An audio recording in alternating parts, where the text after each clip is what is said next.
Skandinavforbundet Metagum. This guy.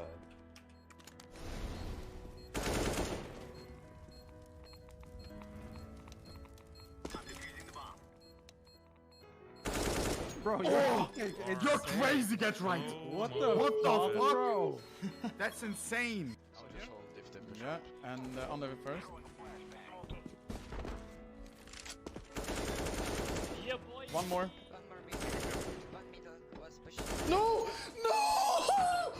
No! E-box, yeah. Nice.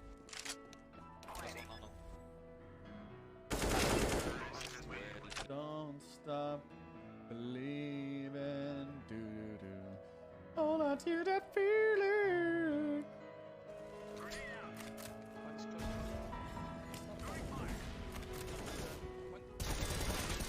Ja, bra.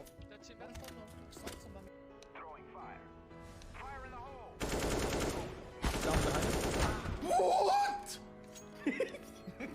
I've never heard get right like that. Yeah, me neither. I'm gonna hide a little bit here. Oh!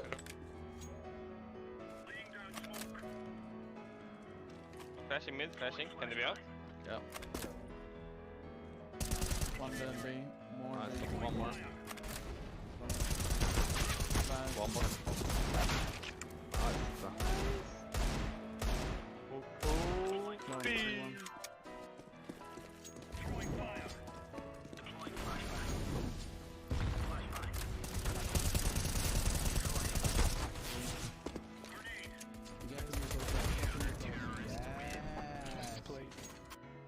Monster.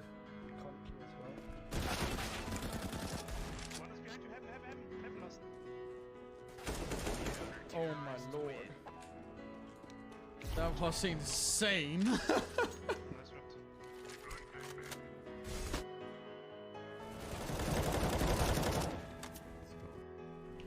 Yeah. B. Bombs planted B. One is coming out long. Kitchen long. The guns king is on.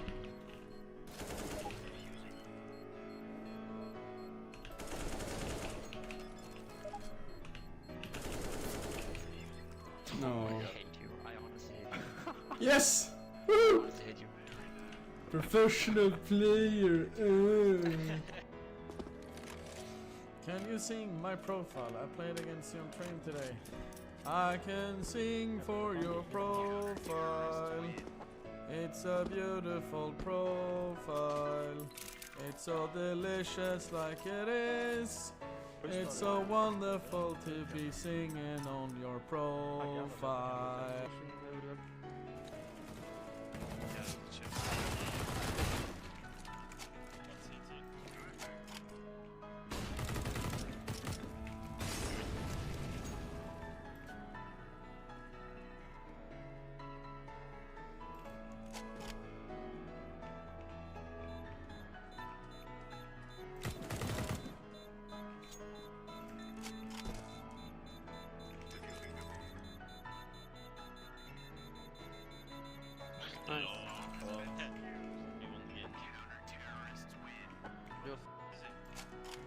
He was long. Uppe mitt. Oj.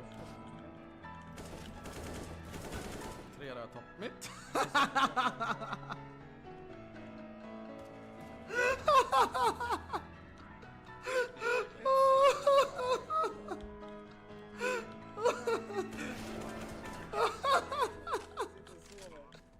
You can see it, and then he'll like randomly just like. Whoosh.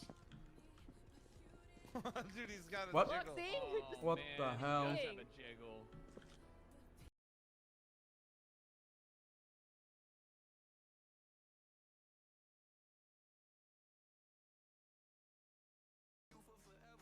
Hello.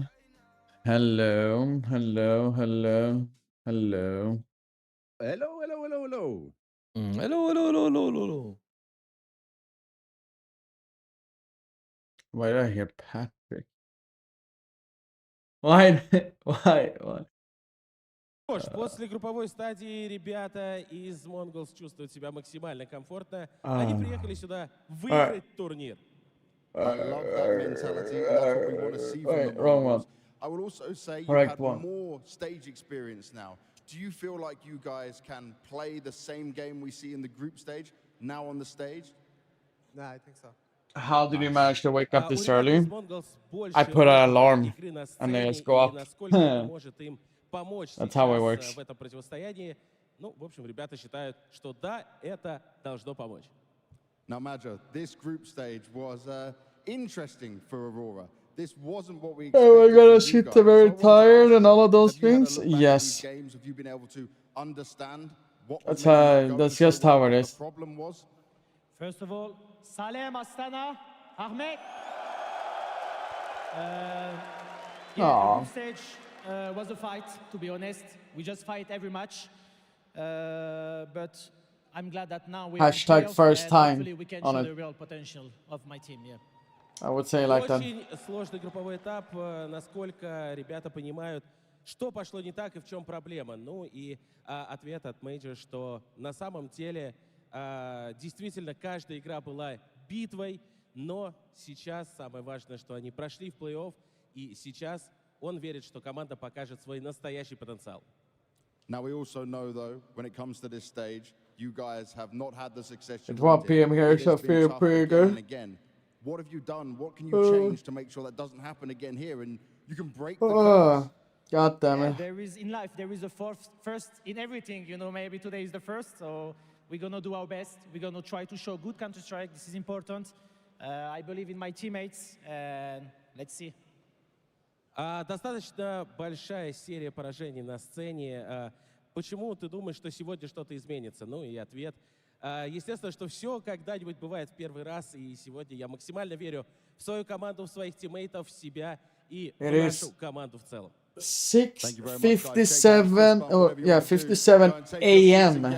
So 7 in the morning almost. Now, Astana, we want to find out who you think's going to win this game. Астана, сейчас мы хотим узнать ваше мнение. Кто же выиграет этот матч? Неплохо. All right, let us help and try and work this out then. Are you cheering for the Mongols? Хорошо, хорошо. Ну а кто будет поддерживать Аврору? Okay, it's a nice split down the middle. I think I have an 50-50. understanding. 50-50, we'll take that. But let's get ourselves into the opening quarterfinals. Oh, for fuck's sake. Yeah, thanks a lot, James. Good. So we And he's covered tired. the macro. Nice arena, though. Get into a bit more of the micro. And Kuwait, that is nice obviously, arena. We've highlighted that these teams certainly have some fundamental flaws, Janko.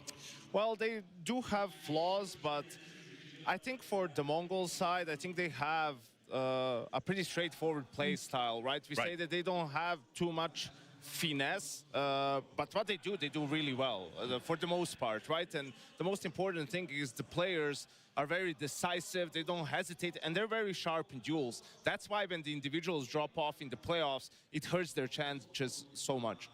Yeah, absolutely. And that's the worrying thing, because you talk about how decisive they are when they go for some of the side hits and whatever, even late-minute rotations. But when they hit the stage against the big names, which Aurora aren't, that's a caveat over here. They do kind of seem to overthink and overcomplicate matters, and that's when things usually fall apart for the Mongolians. Remind me of the Dickens arena. You know, that they were putting out that okay. way, just thinking about winning the tournament. That's Although amazing. It did That's contrast cool, nicely though. with Madja saying, listen, we maybe we can win a playoff game today. We'll see. You know, so very different energies. Anyway, so yeah, sorry, Blake. No, I just feel like a couple of players that we need to kind of highlight a little bit for both the two sides real quickly here. Would be I mean, it makes sense that they're gonna be a little bit questionable. Right, in a group stage, we've seen, Aurora is supposed to be like a really, really good team, but if you look at his but it can barely go forward in playoffs, you know. Compared to this time, it's been kind of miserable, so to speak. But then, of course, if you I don't know. look at a side of Techno 4K, for example, he's been having an ascendant event. He's been just red ratings throughout the entire year. But this year, we've been critical. I've been critical of him, Rich, but he's kind of stepped into the plate because he's looking good so far. Yeah, I don't know, like really. You've brought all these stats to the table today, Blair, because you've been singing Senzu's praises and Oh. saying bad things about Techno. And look, Techno, who's your god now? Well, as long as they get the Who's your win, I'm happy god? with it. Yeah, I think for Voxic also, I mean, the last time they played in Katowice, he also went a little bit missing, especially on that first map. So we'll see. He isn't the same type of player that you saw in Maus pre-COVID, right? Like, he's more passive. Major uses him more sort of as a guy to punish rotations when they're doing an execute. He isn't the first guy in, like running in, trying to create openings with the AWP so much, and it has been inconsistent. If he can have a good series, it would go a long way to Aurora getting their first playoff. I'm going to stay with you, Janko. A little bit of coach tech here. There's a round you wanted to highlight from a Mongols game here. Yeah, I think this is really interesting because we talk about finesse, and this is around towards the tail end of the Na'Vi game. 11-11 is the score. Na'Vi opens 4B to try to secure that banana control, right? Like, bringing extra utility as well. Here you're going to see the opening move for the Mongols with 9-10 trying to get a peek with the I AWP. felt like Na'Vi should have won this game. Be down to 1 HP. JL's going to fall back. After this smoke, right, in the call That's for just Na'Vi me, is I going would to say. be okay. Let's stack 4A. Alexi's going to play retake towards B, and we're just sort of gambling. If we're wrong, we're going to save, right? And you can see it now. The Mongols going back for that banana control, sensing it. In the mid-round, JL, flash mid. You can see 35 seconds left. Wonderful, clears it, but it's sort of bad info, quote-unquote. This prompts them to go over and go to B now. Now it's 3B players. You can see the Mongols setting up for what's going to end up being a B fake, really adding to the sort of info that Na'Vi has. Meanwhile, you can see the two players are walking towards that long area. It's 5v2 on the A bomb site. Bit and Ima both stuck in the site. Mzinho from Abs just finds sort of a triple entry, really. You can see the time is running down, but Mongols in full control, full poise. Yo, Jon, Joking you after wanna this know game. why there This are a is lot of exactly empty the sort of seats in combat arena? they I don't mean, it's the pull off first on the game, stage, and around it they can't execute because the pressure gets and them, it's in a and they new lose region that, like they lose that Kazakhstan. poise. And you can see, like, even getting the bomb down with 4 seconds remaining on the clock. And it's You in look at the Kazakhstan, other map right? in that same series on Mirage, it was Yeah. 12-11 to the Mongols. And Now they they're have gonna never come back really against had Taekwondo, events all before. guys lonesome just push And if towards I'm not the mistaken, the opponents. A tickets are very, very brave play when you pretty know pricey. it is your, it is opponent's chance So- to take it to overtime potentially. So just it's really, high, big pulse plays coming up from the Mongols when it comes to the group stage games. But again, as you said, Janko, when it comes to the stage, I really haven't seen much. We saw it against Liquid. That's the one game where we saw the Mongols kind of play to the level they can. But apart from that, it has been kind of flat for them. Well, that game was also 9-10. You know, Big having a unplayable. master class on the decider on Inferno. He had 30 kills, 30 plus kills, but the rest of his team was severely lagging behind. So they need some more of that, individuals stepping up to be able to go deeper than they have in the past. I mean, Blair, I'll just quickly ask you, who do you think has the best firepower out of these teams? Toe-to-toe, forget tactics. Pound for pound, I would have to give it to Mongols. I think the best player, the best rifler in the server has to be Xantares, no doubt over there. But I'm looking at 9-10, more consistent oppa than Woxic. I'm looking at Mzinho. For me, the best player actually for the side of Mongols. He delivers group or stage. So yeah, I'm going to go the way of Mongols here. All right, well, we'll see how it pans out. Now I can throw you over to two commentators that never choke on the big occasion. It's Harry and Hugo. Thank you, Richard. We're live in the Barras Arena here in Astana, Kazakhstan, for what is going to be a hell of a day. 4 BO3s of quarterfinals coming at you. Mongols live. server up. We start with a strong one. Oh yeah. Ah. It's All right. Aurora. Good map in the It's beginning. that choke slam stage match. Not surprised We don't know with who's gonna them. take it. No, I mean, this Anubis, is though. one, it's been a hell of a head-to-head raging on between The these bags, squads, man. right? What a Mongols have pride. the number My more often brother. than not. We should be And aware yeah, of Aurora food kinda division scraping breaking through. What's he keep dangerous. saying in his True. interview? We made it I'm here just gonna call not playing Hicker. our best So I will Counter-Strike. mute my And in microphone one for a hand, second, he okay? felt kind of good about that, right? But in the other, they have to level up now that they've hit the stages, and that's been the big problem for Aurora. Absolutely, and I like how the desk characterize it in the sense of, like, for Mongols, actually, if you look at the matches they've had in these big games, in these playoff games, playing Vitality 3 times over, how could you expect them to win that? Sure, Aurora may have started the year by taking down that very squad in a playoff, but that was a studio game, and ever since we've seen this Turkish team in front of a crowd, they have struggled massively. We're looking at upticks that we desire, that we require from Aurora today, and Woxic's a key part of that. Another player who's really gone quiet when it matters. No, 100%. In terms of players that you want to see stepping up that have looked good throughout the groups to get here, you're going to be looking at Xantares, obviously, for this side of Aurora. Him and Wakadia, a big reason as to why they made it this far. For the Mongols, Senzu currently top in the charts, but he's someone who you see drop off pretty drastically when we hit these playoff games. Yeah, we all remember Shanghai, right? That went quick for Mongols. A 9-3 lead Aww. to Mao's that they bungled. Morning, Senzu everyone. having a bottom rated Heck performance. overslept. I haven't even looked at my hair, to be honest. Heck overslept, and I called her. And she was like, oh shit, I forgot. I fucked up the alarm clock. Her alarm just went off. And Aurora pumped the brakes fully after this opening kill. I mean, they've been rewarded with a 5v4 straight away. Love you, Voxic. No reaction yet from the Mongols, but Senzu's certainly in a ballsy position. Aww. This is to him because Blitz has managed to get past Madja in the top of mid.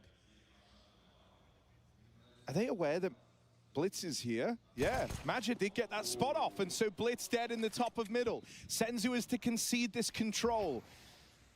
Mid now taken. Aurora in a very powerful position here, and the Mongols feel like really? Is that true? That B-bomb site. Even the short players pulling back, and they're going to hear him leaving. They don't Such try a and dick strike. move, They though. let him disappear from the site, so it's free for Aurora. This is a Oh fuck, we forgot the to do Mongols can prediction. nothing about. I love that Aurora Who's don't the even player take you that hated the most to engage. play against They in your don't give the career? info away. By the time My Mongols biggest find out, enemy was it's already myself. too late. Oh, okay. Woxic trying to finish the killing blow here. And Techno, hello, Ace? has made it up on a short. Is he going for this 1v3? Aurora did start hunting. Right now he's only got 2 players in the site ahead of him. Techno is believing. 2 kills to his name. Struggles to find Zantares though. Let me drink coffee. I don't drink coffee. Play into that 1v3. I like the tone that Aurora set in that pistol. Their group stage did feel chaotic don't and a drink little that bit coffee. messy, and I they don't felt drink that that too. coffee. So they play a very slow-burning pistol round to keep control over the game the entire time. This was a great clear from Madja as well, right? Must have got the spot on Blitz. Kind of another situation in the round where it felt like they let the Mongols feel like they were in better positions than they were. Aurora coming in with a pistol is a huge sigh of relief for this team, especially on a map the Mongols have made their own, but you can't rest quickly. Mizzino pushes under in round 2. He's already got an upgrade. He's looking to get more done. Oh, nice try by Vicario. Leading here as Aurora can yet again relax in the man advantage. 4v3. Mongols look onwards, but again, split 1 per position. They have no info and they have no trade potential. You're once more relying on a hulking individual effort to win a round like this. Seems unrealistic. Aurora going to get their group on, looking like a 4B. They should have no issue shutting this down, especially with Jota. I would be more happy if I woke up early and actually went to store. But yeah. Re-smoke over in the apartments as said. Sadly, I live in America where making money is more important than people actually being able to attend. But it is not. They will stick to their guns on this one. I mean, with Jota all the way up through short, he's been me able from to where I confirm woke it's up looking at good. 2 a.m. Not ideal. How scuffy is your sleep It's not schedule? looking like it's going to come back to haunt them. I was trying to say was like those people and winning and reselling and shit like that. Yeah, that's a completely different issue. It's slow. You're not all caught up in But that's the moment. always gonna be Right, I think it's part very, of very this easy when you're in an arena shit, to basically. kind of play to the tempo of the crowd to take a few more risks. Blitz, that's wild. They won't go any further than this. And so Aurora do stick the landing on that conversion. There's still a bit of threat here thanks to this 3-man save for the Mongols. Yeah, I also think it's easier. You know, it's right now 10 a.m. on a Friday, and so this is the least empty you're going to see this arena over the next 3 days. That's a benefit to Aurora as far as we've learned. And I do like the Mongols also set the stakes coming into this matchup, saying on the stage, we're here to win the event. They run into Na'Vi next. We got potential Spirit in the grand final if you look at their side of the bracket. That's a big claim to make on the stage ahead of your first match.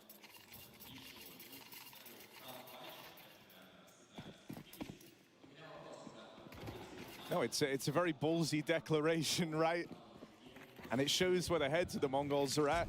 And, you know, I think with how the kind of playoff brackets shaped up, you are looking most likely towards, like, you know, a Navi Spirit grand final. But I think Man, it is hard to secret watch it off. It's not really hiding on my deck right now. Oh shit. Santares, though, another opener in this round. Aurora have been full of them across. Maybe should chill in building with that, man. This lower tunnels control. That's been 3 times over now. They've found these 5v4s on pushes through lower. And untraded as well. A lot of solo plays for the Mongols right now. Be that top mid push, be those underplays. Aurora 5v4. They get Madja and Ladder this time. This is Herd. Woxic. Is he going to get caught? He lets him move past. Mizzino playing late, looking to backstab this round. It affords his ace stack for the Mongols. They know where the bomb is going. I mean, I'm so tired still, so perfect info on one of these stacks. Well, it's gonna take a while before I'm waking up completely. They've opened up with 2 of the 3 kills needed. Senzu doesn't last long either, and now it's just this flank from Mizzino. Was it just the gift of info, or can he offer something up from this wraparound? There's 2, but he's wounded, low on health. Santares and Madja ready to swing this together. On borrowed time is Mizzino. Good try, Dom. I'm getting some drink. No, it's too early, Archer. To stop that one in its tracks. Yeah, awkward whiff there for Mizzino. Could have gotten 2 way clean out of that one. I mean, he has been struggling at this event. This is his worst event since the Copenhagen Major, and that was only his 2nd Tier 1 event. His worst large event, at least, right? And he's been a huge firepower piece of this squad. Has young Mizzino, 17 years of age. Mongols need him today. That round can be forgotten about. It's all about this buy the Mongols have been waiting for. AWP comes in for 9-10. Woxic will meet him there. Oh dear, almost not punished. At least there's a trade for Aurora.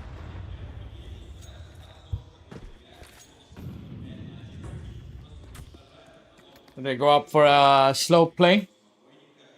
I mean, we've mainly seen Aurora operating with man advantages. So this is the first time. John, you should take it easy on that one. Even split like this, they'll regroup again. Madja calling for the. Never tried it for a monster. Set their sights on. Depends on how you see it. Was that deep smoke lobbed in? I mean, if you really need to get it ASAP, you should take it, right? Aurora weren't there to spot it, and so not as paranoid. I'm also very surprised that no one has said anything about my microphone. Especially from Jan or Insane. Or maybe it's too early. Wait, I gotta see this one. Oh no. Santares makes it into the site. He's not the one you want. All right. And he takes a lot of room. Damn. Santares still going. And once more, Mongols have gone sometimes in the Echo. Echo's always been here. He can't justify going for this. This is a lot of early momentum for Aurora. Great pathing for Santares. He even got that spot when they dropped in, right? Techno was seen off the window peak, and Santares doesn't go for the fight. He goes all the way around to backside. Not only does that take massive space for Aurora, it throws Techno off completely. You can see his POV. He doesn't know which fight he's going to get first. Is it Santares? Is it the Apps player? And it gets a bit of a whiff there. Aurora 4-0 start on the T side of Mirage. This is more like it. This is the team we've been waiting to see. Saying much love for this. I think I'm going to be keeping for very 6 months. Oh my man. Game as well. Woxic for the side Appreciate of big time spotting. For the side of the Mongols. Neither of them having these kind of Never dominating noticed it like this. performances in the group stage. Not It that was very bad. much, you know, rifle-led efforts for both squads. You feel like if one of these orbs can get switched online first, that will make a world of difference. I don't have my microphone's down here now. Mongols, this game, Not up here. The final has not started how they wanted. They lose that pistol, lose that first rifle round. That really starts to leave you on the back foot in this CT half. And you know, this is their go-to. I bought a new mark arm. Or boom arm, how you say it. I think you say boom arm, right? For a team that did not make shy their ambitions of shooting for the top at this event, This is a very cold start. Yeah, it's not too late to turn around. It's so much clearer now. That's good. Great comebacks. They showed it against Na'Vi to get out of the groups to make this 3-0 run clean as could be. This is interesting. 9-10 slipped through the smoke, and they walked right past him.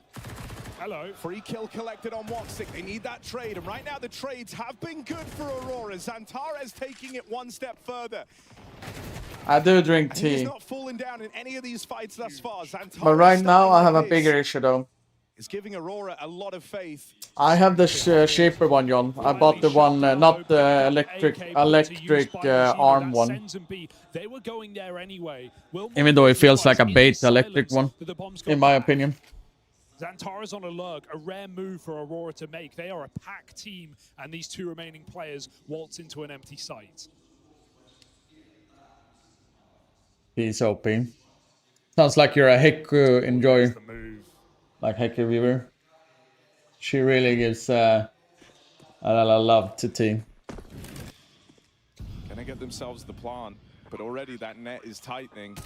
Techno first contact taken. It's got to be Wakadia left in this clutch. Now everyone is wounded.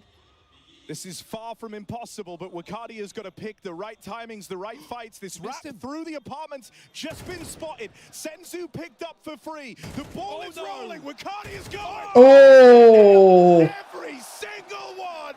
That's clean. Ice cold Wakadia in the clutch, and that keeps this game Really shiny right now. Only problem is my mic is like this, and I don't know how much it different did, but when I did it yesterday, like super late, or actually like 7 hours ago, because it was after 12 I was done, it looked like it was good though. This is also the first, proper advantageous position the Mongols have been in, and now even that gets away from them. It's such a ballsy post-plant position to play in a clutch. It's why it gets, unexpected by Techno. I did accidentally look into the gap there where the sun is. You are standing open, and you got to be quick. Wakadia keeps this clean, and that is anything but. Missed shot in the orb. Mongols' second full buy, and a second chance at a 9-10 whiff. Aurora starting all these rounds so strong. And I mean, coming into this, we said, who have been the two hardest hitters? It's been Xantares and it's been Wakadia. And sure, his activation came a little later in the tournament, but without him, this wouldn't have been where Aurora end up. And so him performing well, Xantares, a constant source of openings. The two players that got them here showing up in great form to open up the quarterfinal. Xeno needs help. Wakadia on the entries has support the whole way. And just unbridled confidence right now for the Aurora squad. They go out A. It feels like the Mongols are getting kind of screwed. They're arriving out through the ramp. It's just Senzu, but he is in a strong position. Oh, okay. Double up. He's been waiting for Senzu to find his form. Woxic now. Info's there for Woxic on the reposition. It's a GD run. These clutches to decide Woxic should win this one. can finally break through, and they can't. That's now back-to-back rounds that they've come close, but unable to get it over the line. Such a nice swap off the sniper there for Woxic. He actually tagged Senzu when he stopped that bomb planter just post-plant. He knew he'd done damage, and you could tell Senzu's not expecting the weapon swap either. He jumps around that corner to try and offset the AWP. It's one rifle bullet and another round for Aurora after Woxic's clutch. That's a couple of important clutches. I'm just playing like my level 10 Faceit right now. I played him a couple of times on Faceit. Like, not the full squad, but like, let's say 4 with the coach and shit like that. You won't be expecting it, and so The thing is like this. come for free. I mean, that's a sign of someone who's They don't really go against their methods when they play, which, I mean, it's good, right? In round 7, your team don't even have armor. Kadia is playing really well now. By the way, I kind of missed those. Xantares is on 7-3 though. But something's got to give. Oh, what a bait. What a bait. Wakadia running away and then walking back into the angle. He makes it look like it's B, but the bomb's coming back. There's no one here. It's only 9-10. This should be a 7-0 lead for Aurora. There is no way Blitz's AWP on that B side can stop it. He's got to save it for later. Techno trying to save the round. Traded immediately. And Xantares, well, he read it for a moment. Will that bait Blitz in? Will he lose the AWP? Blitz's gambit of buying the AW. When did EF become Aurora? What is it, like more than 1.5 months ago, I think? It wasn't too long ago, right? But kind of. Feels like an option, but if you look on this line, Woxic is standing here though. He's going to go in to this AWP and he finds Woxic. This was the big gamble. Blitz, hero AWP, can it get it done? Just what Cardia left to be, but this has been the guy. This has been the one putting these clutches on the board for Aurora. And that was the one chance he's going to give you. There isn't time for Blitz. Oh, Wakadia. And he just keeps racking he dead anyway. He dead anyway. And that AWP gone. Even that delay on Oh yeah, it's really insane. So you're saying basically if something doesn't work, they keep doing it? A flawless game out of Kinda, I would say, right? No matter what they've met, no matter how many 5th clutches of April? Okay, so... Okay, less than 1.5 months ago then, okay. And that's with more opening I know it was for the quite Mongols recent, well but... in this map so far. Yeah. They've had their chances, there is no denying that. They just can't stick the landing.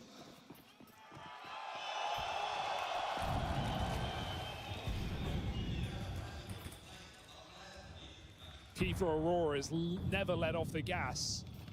Keep the boot on Mongol's neck. This is a comeback team. They may have come in cold. They may be looking shaky. But to count out the individuals on this roster would be a mistake. Aurora don't look ready to do that. Wait, my message didn't get there? Ah, fuck.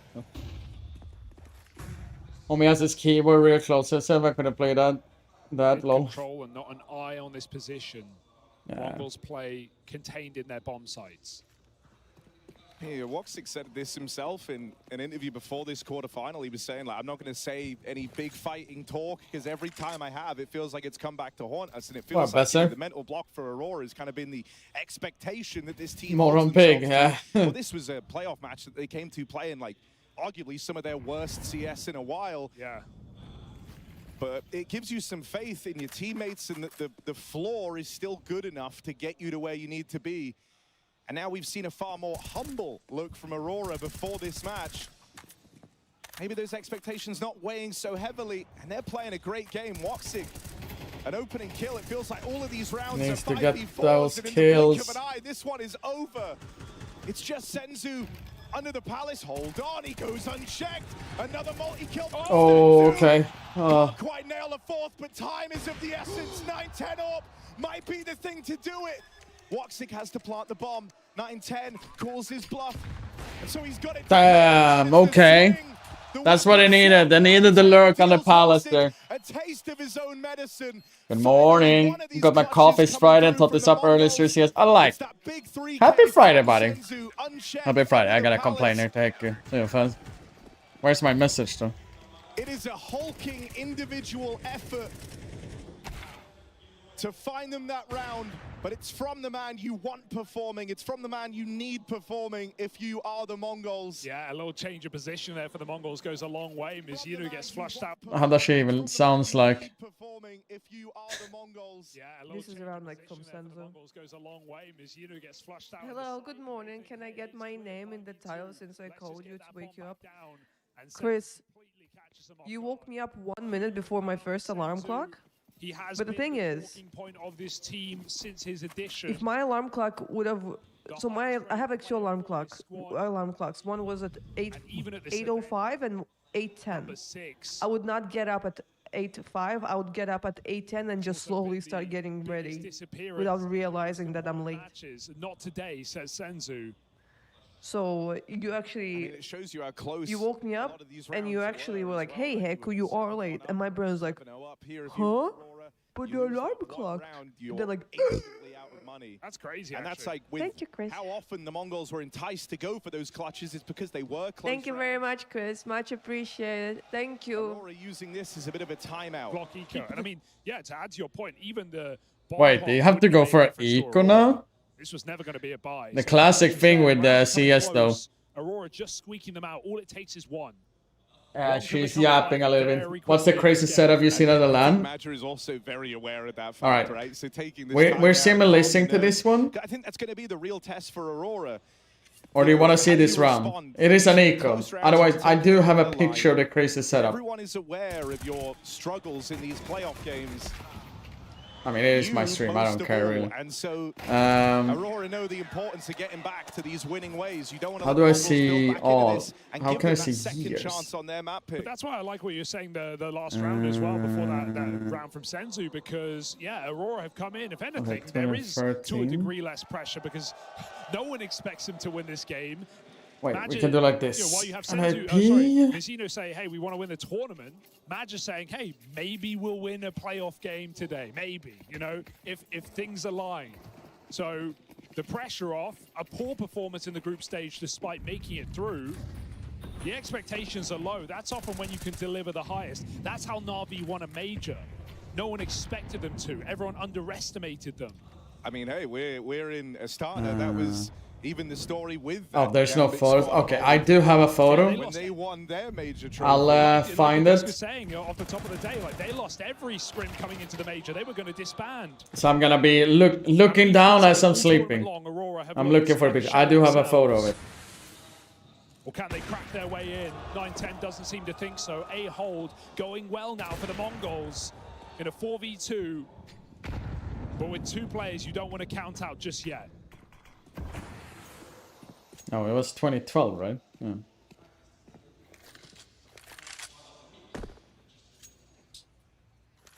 I don't want them to save. I don't think they are. Definitely a round worth giving a go with some of the craziness you've pulled out already. Xantara sits up in his seat. How can I do that on my phone, though? Zinho is very aggressive here now. Xantares might just not be ready for it. But if he gets caught, he's the only guy defending this A site. Good kill, so a must-win fight for Mazinho. And at that point, you know, you've lost Xantares. That was the man that gives you the most faith in that 2v4. Mazinho is even following through on the aggression. And they spot Woxic saving. I like the move at least. It's showing Mongols have a little bit more belief, right? They've still wait, maybe I need to actually go for something else. Some of the opening moves, the drops down under, some of these gamble stacks. And so the Mongols aren't completely losing their signature style. Trying to draw this game back off of a clutch. I think looking for that 5-round streak. And bit by bit, this arena starts. All right, I can't find it, and it's gonna take me ages, so I'm not gonna focus on the game. The craziest setup I've seen is back in 2012 when we played a tournament in Germany called NorthCon. Really weird event. A lot of delays and shit like that. There was a player, his setup looked normal. Like, you know, normal gaming headset, mouse, keyboard, whatever. He had a wooden plank as a mouse pad. I'm literally talking a wooden plank. Not even fixed as a mouse pad, a wooden plank. Mongolian Horde is coming, and Aurora can't hold on. They will get over. I think I have a picture of it somewhere. But the picture is so bad on the quality, so you can see it only from behind. So you can see it looks like brown, you know, somewhere here, like where the mouse pad is. Don't ask me, but that was, I would say that's one of the craziest setups I've seen.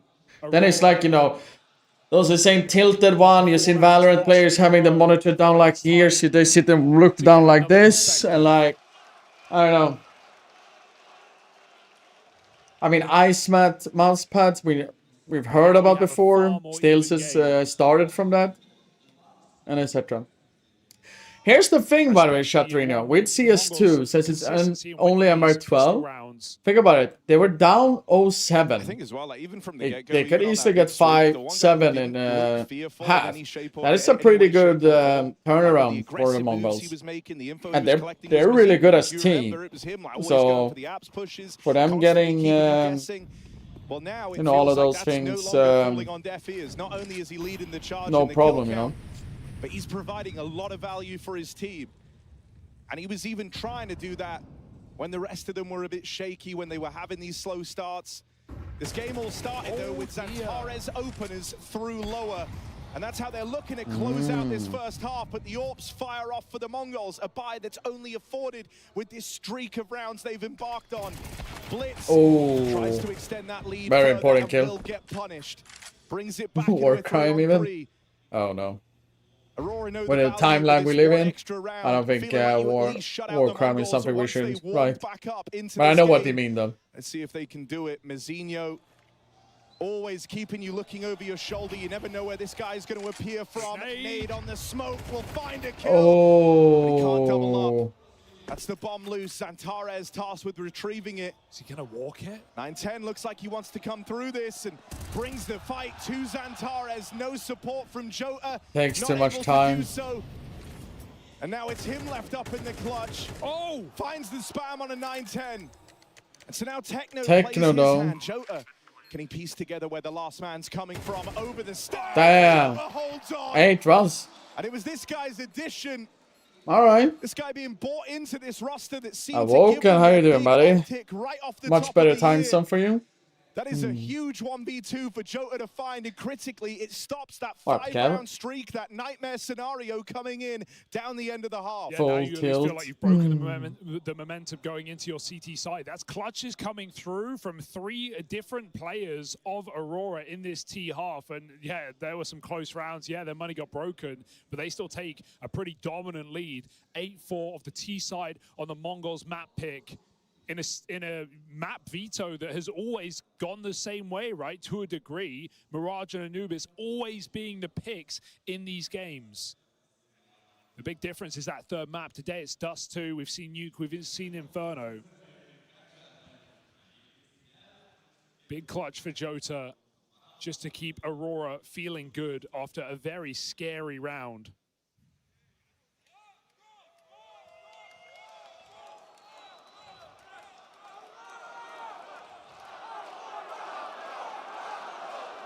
This pistol round is worth a lot. They're pretty active, the crowd though, for being this early. That's good. What's your favorite trophy you which you have? The IM one here. That's the one in 2009 where I won with Fnatic. I mean, mostly because I also have it, so it makes a lot of difference in that way. So it's 1:30 AM. Has support with him, and that is a crazy opener from 910. Super old, yeah. Zantares with an important equalizer, and Woxic brings it back around. Aurora in pole position. Zantares. Okay. Not phoning it in. Wicardia with the closing shot. All right, that was dominate that pistol round. That's inspired. That was an easy pistol shot from 910 to find the 5v4. Yeah, those jiggles are so uncomfortable for Techno when you're just playing, timing, your AD tapping, and Zantares is doing the same. It can feel so hard to be reliable. And Zantares and Wicardia go on to find 2 apiece. Devastating dualies, even at range. And the Mongols have to take a full eco. I'm glad they don't force. I feel like the Mongols, I would expect them to buy in a lot of situations here. We've seen them actually kind of lose tournaments off the back of investments, off the back of very reckless T-side purchasing, playing Tech 9s, playing weak utility.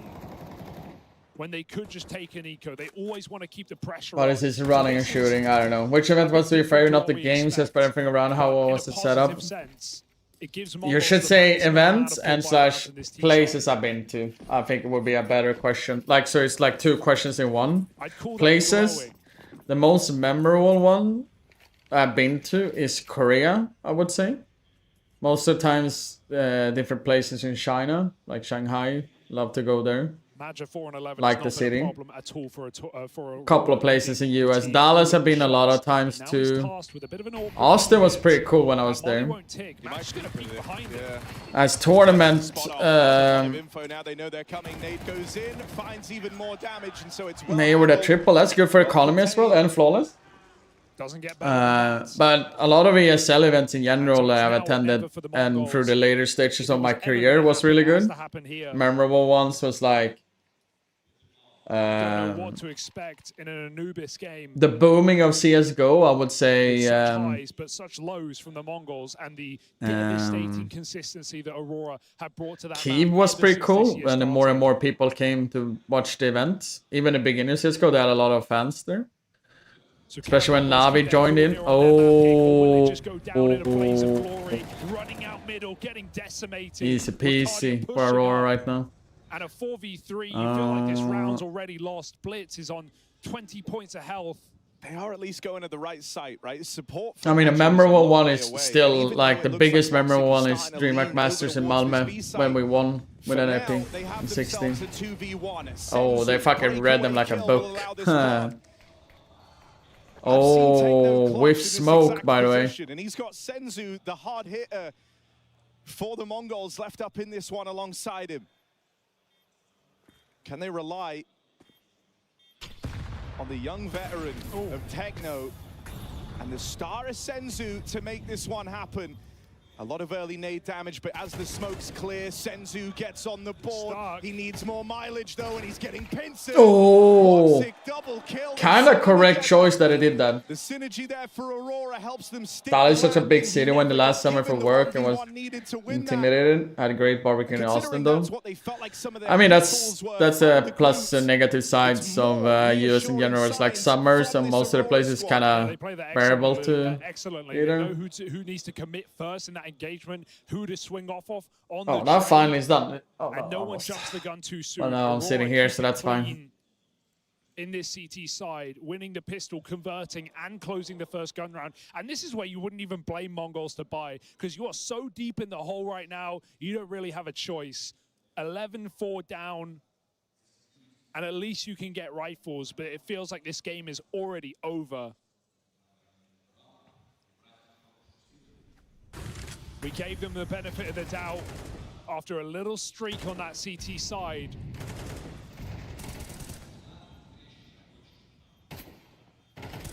But now that doubt is overwhelming. Yeah, I've been nowhere. Have I been there specifically in there? Yes.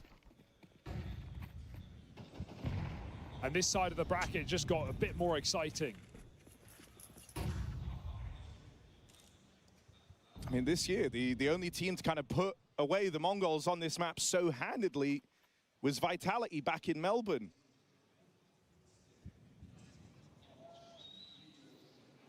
This is a very, very convincing scoreline for Aurora. Wakadia donning an AWP. That's a collateral. I mean, everything feels like it's going right. Nades connect, Techno's round over before it even begins, and this last-ditch attempt at the force. Kadia is feeling it, man. 18-10. Aurora looking to move onto map point with a flaw. Well, this was a quite one-sided map in the beginning. Morning, Ravishal. Morning. How you doing, buddy? To the stakes, to the confidence. Double AWP this early in the game, just because you can. Not as a counter, not for positional reasons, just because you. Every time I see an offset outside apartments, I get flashbacks. Oh no.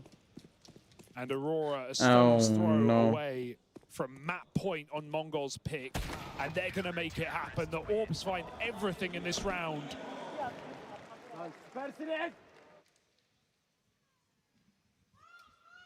And the Mongols go down in a whimper. Also, by the way, I saw that we broke 61k subs on YouTube. I'll be changing that for a moment or two. That's 10 out of 10.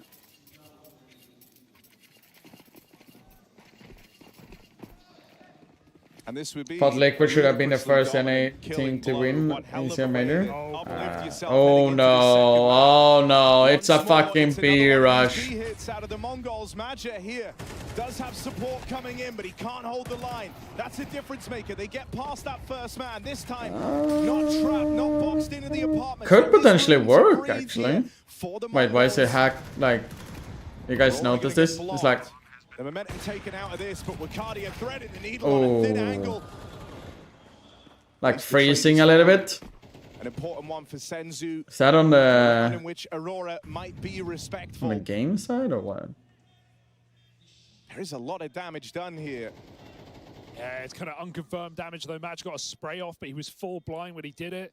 Lots of damage taken away, but Aurora don't like their odds. They know positionally this is the right move. Giving it up and allowing Mongols something in this T side.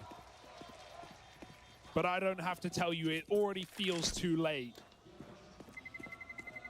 There's some events in Sweden, but it's not that many anymore, Huntan. It's the same in everywhere in the world, right? Where you don't really know, like with the LAN events. Glitch is coming now though. They it's OG founders of DreamHack. Because DreamHack left Jönköping, so now they're starting it this summer. So let's see if Aurora offer him a bit more assistance. Do the Mongols run it back? Do we see something more? Yeah, if I'm gonna be honest, giving themselves a second chance. I think this map is pretty GG, right? They ran into the AWP and it got a collat, so. But we don't have like, you know, those lands like, hey, it's like we had a land called Rendezvous back in the days, where it was like purely like a CS tournament event, and it was like a couple of hundred people attending from like high semi pros playing it. Sometimes a pro in 1.6 played it, but that's about it. With mixed teams. We don't have that kind of lands anymore though, but yeah. But did Mongols already trip and fall down this rabbit hole? Or can they find Wonderland? We did have a lot of like events though for CS. When Inferno Line did some with the eSport Hall for a while. Look at the positioning on It's always like $5K prize pool. Really wants to be involved in these opening duels. Should be over. Aurora can stack A like every round, so win eventually. I mean, that's the classic one, right? Now they up and leave entirely. That was like what Navi was very notoriously known for in 1.6. When they just randomly gamble stack from the start of the round, and just be like 4 people on one bomb side, one ran to first on 8 and then left. Looking to get some mid-util lobbed in. Even in 1.6 they did that. It's entirely a fake. Con and window smokes come through for the Mongols. We have Techno starting to clear underpass. Late in the round, getting that mid control. I'm glad that the Epic LAN here in UK still happens every year. There's a couple of them every year, right? I'm also. Fucking hated how Navi did that. They were very known to do that on Inferno specifically. Remember when they could boost over small pit there? Over shoulder, remember that? Maintain the A stack. The Mongols breaking through. Wait, how did we end up on B there? Shuts it all down. And it's how did we end up on B there? He realizes now he set his team into the belly of the beast. Missed the whole run. I mean, it's quite one-sided, so it's like...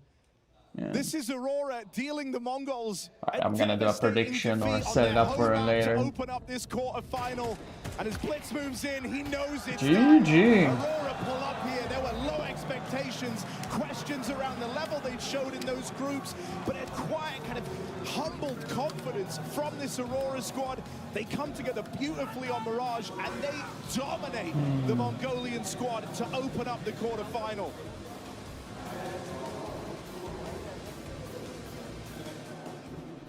She said she loves you, but she can't love me. I mean, it's not too long that I actually started the day here. Oh yeah, I wanted to see. Meanwhile, chat, since we're anyway gonna wait, I think they're...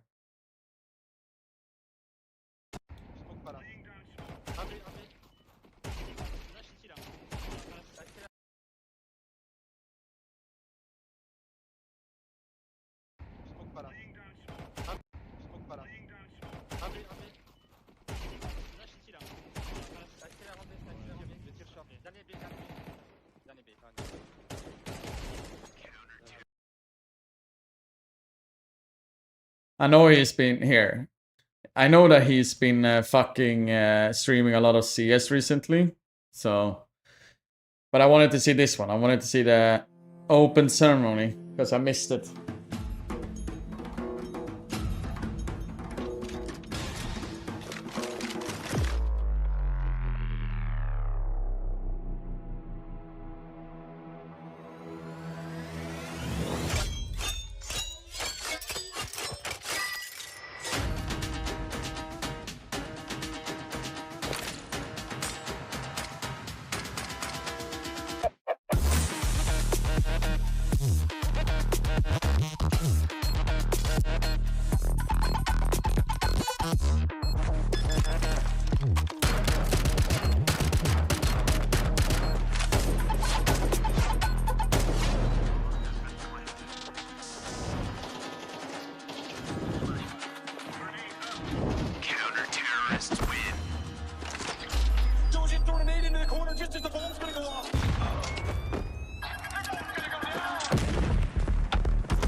That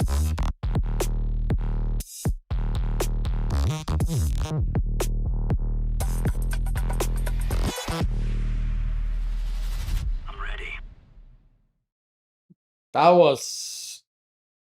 Wow. That was fucking amazing Yes, video. back to the quarterfinals, Holy PGL shit. Astana, and for Mongols, it turns out it doesn't matter where you go in the world. It's Morning happening from Malmö, again. morning This from is like that Stockholm. recurring nightmare. You wake up, you're doing your exams, you haven't prepped, all the questions are too hard. You Sounds look like down, silver you're for naked, you try monsters and run from out, Witcher. a bully comes, you punch him, it does nothing. It's a nightmare. That was a good fucking intro for this event, though. But yeah, perhaps revealing as well. Very revealing for the side of I really Mongols. like that one. Good night from Canada. Good night from Game plan from Canada. the get-go was they were being aggressive, right? They were like, all right, we're not going to play scared. We're going to be in your face. We're going to be pushing on in, taking the Yeah, I was fight. supposed to But I diss got to it, though. say, it felt a little lackadaisical for some of the individuals. No.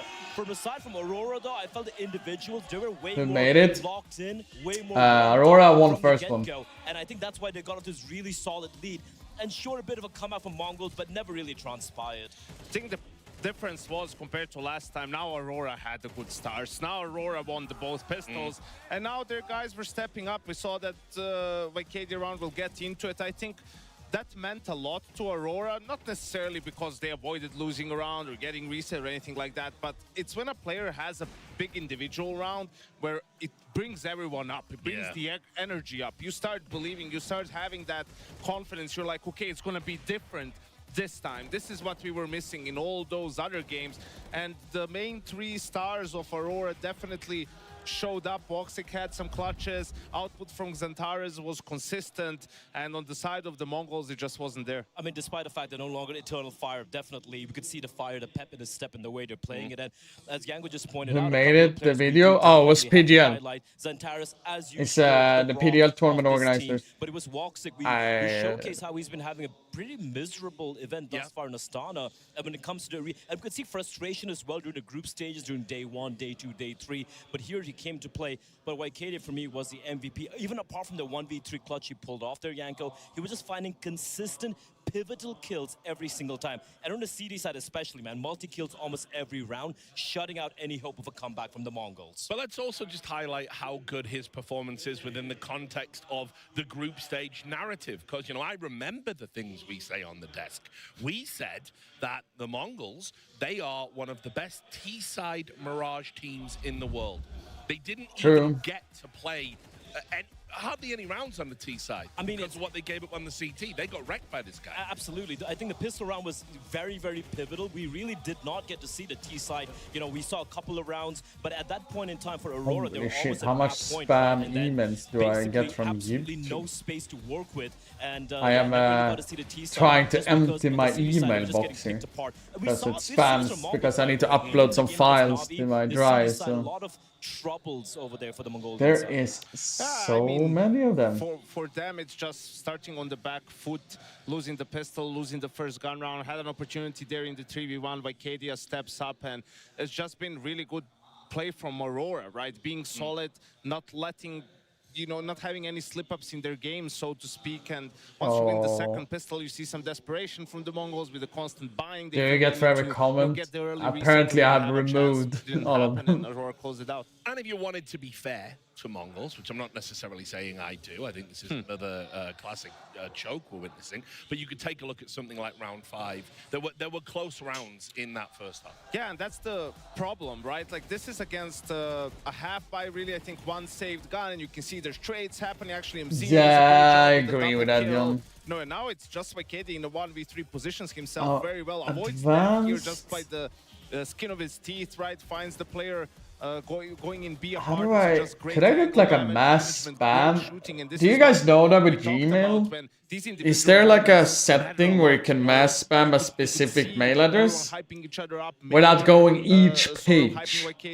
Is that a thing? In the next gun round, actually, right after this round, it's just call a sort of an A execute faster. Fake default A execute. They overwhelm the A bomb site, and they just continue the snowball of that first half. Yeah, we can take a look at round 7. I think we've got that ready. But this is the one that bothers me a lot. This is where you see why, you know, Senzu and the choking and just everything falling apart, right? Blitz gets the hero up, kill. 5v4, you kill Jota. Yeah, he runs in though. He's running. He's running. He's making noise. Just because you killed the A player, you want to run into apps and pick up the gun? Like, you don't know if there's anyone else there. What's going to happen now? Acadia is running. He's hiding the gun. Only problem with what Janko is saying here, I understand his frustration with this. Yeah, like mass delete, that's what I'm trying to. But I don't want to go per page to do it, like to search for a specific email. No, I think the problem with his statement is just like Aurora and the Mongols have played against each other quite a lot.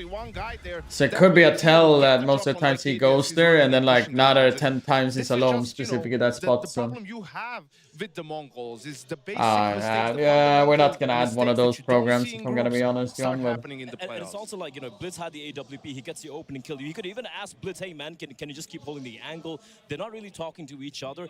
If you look at the scoreboard of this matchup, Rich, you're gonna see, I think, 5 clutches being won. I've already deleted 1K emails. You could be, you know, you're just mistaken believing that it was a very close affair. If some of the clutches had gone the way of Mongols, you know, it could have been Mongols getting the win. Nay, that is not the truth, because a lot of the clutches, it came down to almost a retake, some of the exits, and suddenly the Mongols thinking, oh, this is winnable. The Blitz op round comes. The same center can mark it as spam. Where it was I mean, this is YouTube. Some of the things I need to go over and like. Sure, it comes down to 1v1s, but when you're 7-0 up on your opponent's map pick, you're feeling comfortable. So make no mistake, this was Aurora looking very clued in. They have a proper game plan, and honestly, as we said earlier, we never really got to see the Mongols T side, you know, really play out because of the pressure that was mounted from the first half. And honestly, I wonder what the level of discipline is. We talked about the mental issues and getting a performance coach and whatnot. I mean, the game starts at 10 a.m. local, right? Like, they had to leave around 8:15. When are you waking up? Do you think 18-year-old guys go to bed at 11 p.m., 18-year-old gamers? Oh, with a I'm not cup sure. of cocoa. Yeah, you know, like, did they get enough sleep? What's going on? Because you see it. It's just slow starts. It's being, you know, the focus isn't there. The concentration isn't there. You're being out-dueled, out-aimed by the Aurora players who are definitely ready to play. And now you're one map behind. You lost your map pick. You're going against Aurora on a map where they're probably the best team in the world on it. And they're finally 1-0 up against you. I mean, look, I did an amalgamation of all the classic nightmares you can have.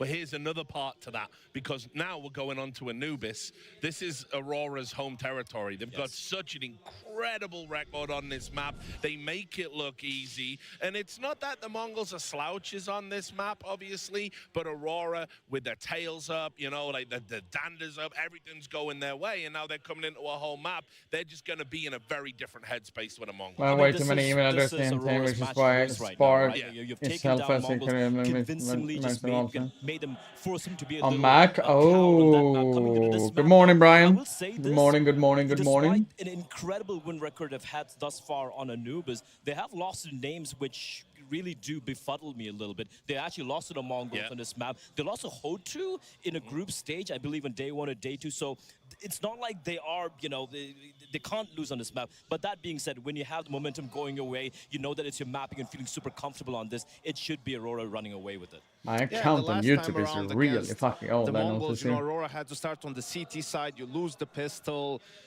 You win a gun round with only one guy left alive. You get resets. Like, they struggled with the economy, that whole side, and still were able to get 4 rounds, right? It was on the T side where they really couldn't get it done. But seeing as how Mirage went for them, you expect a different story this time around. Yeah, and also, like, for the side of Mongols, like, one thing we saw on the T side was we saw the worst and the best. When I present progress, I make a super emails for all the YouTubers. Take my sanity. That makes sense. But you can see it was more about anti-stratting from the Mongols when it comes to the T side. They were targeting for MIBR. They're playing heavy towards A main. They're like, that's what we're going to be abusing. But aside, the thing with Aurora is it's very hard to anti-strat against them. They're going to be pushing and poking and prodding all the extremities of the map, and just the protocols they have when they go for the aggression is so very clean. So it's really hard for Mongols to kind of go for, let's say, an anti-strat T side. And that's where I feel things are going to fall apart for the Mongols, because I don't think the defaulting is that great, in all honesty. I mean, look, I'll just say we're looking at a very different Aurora from the group stage Aurora.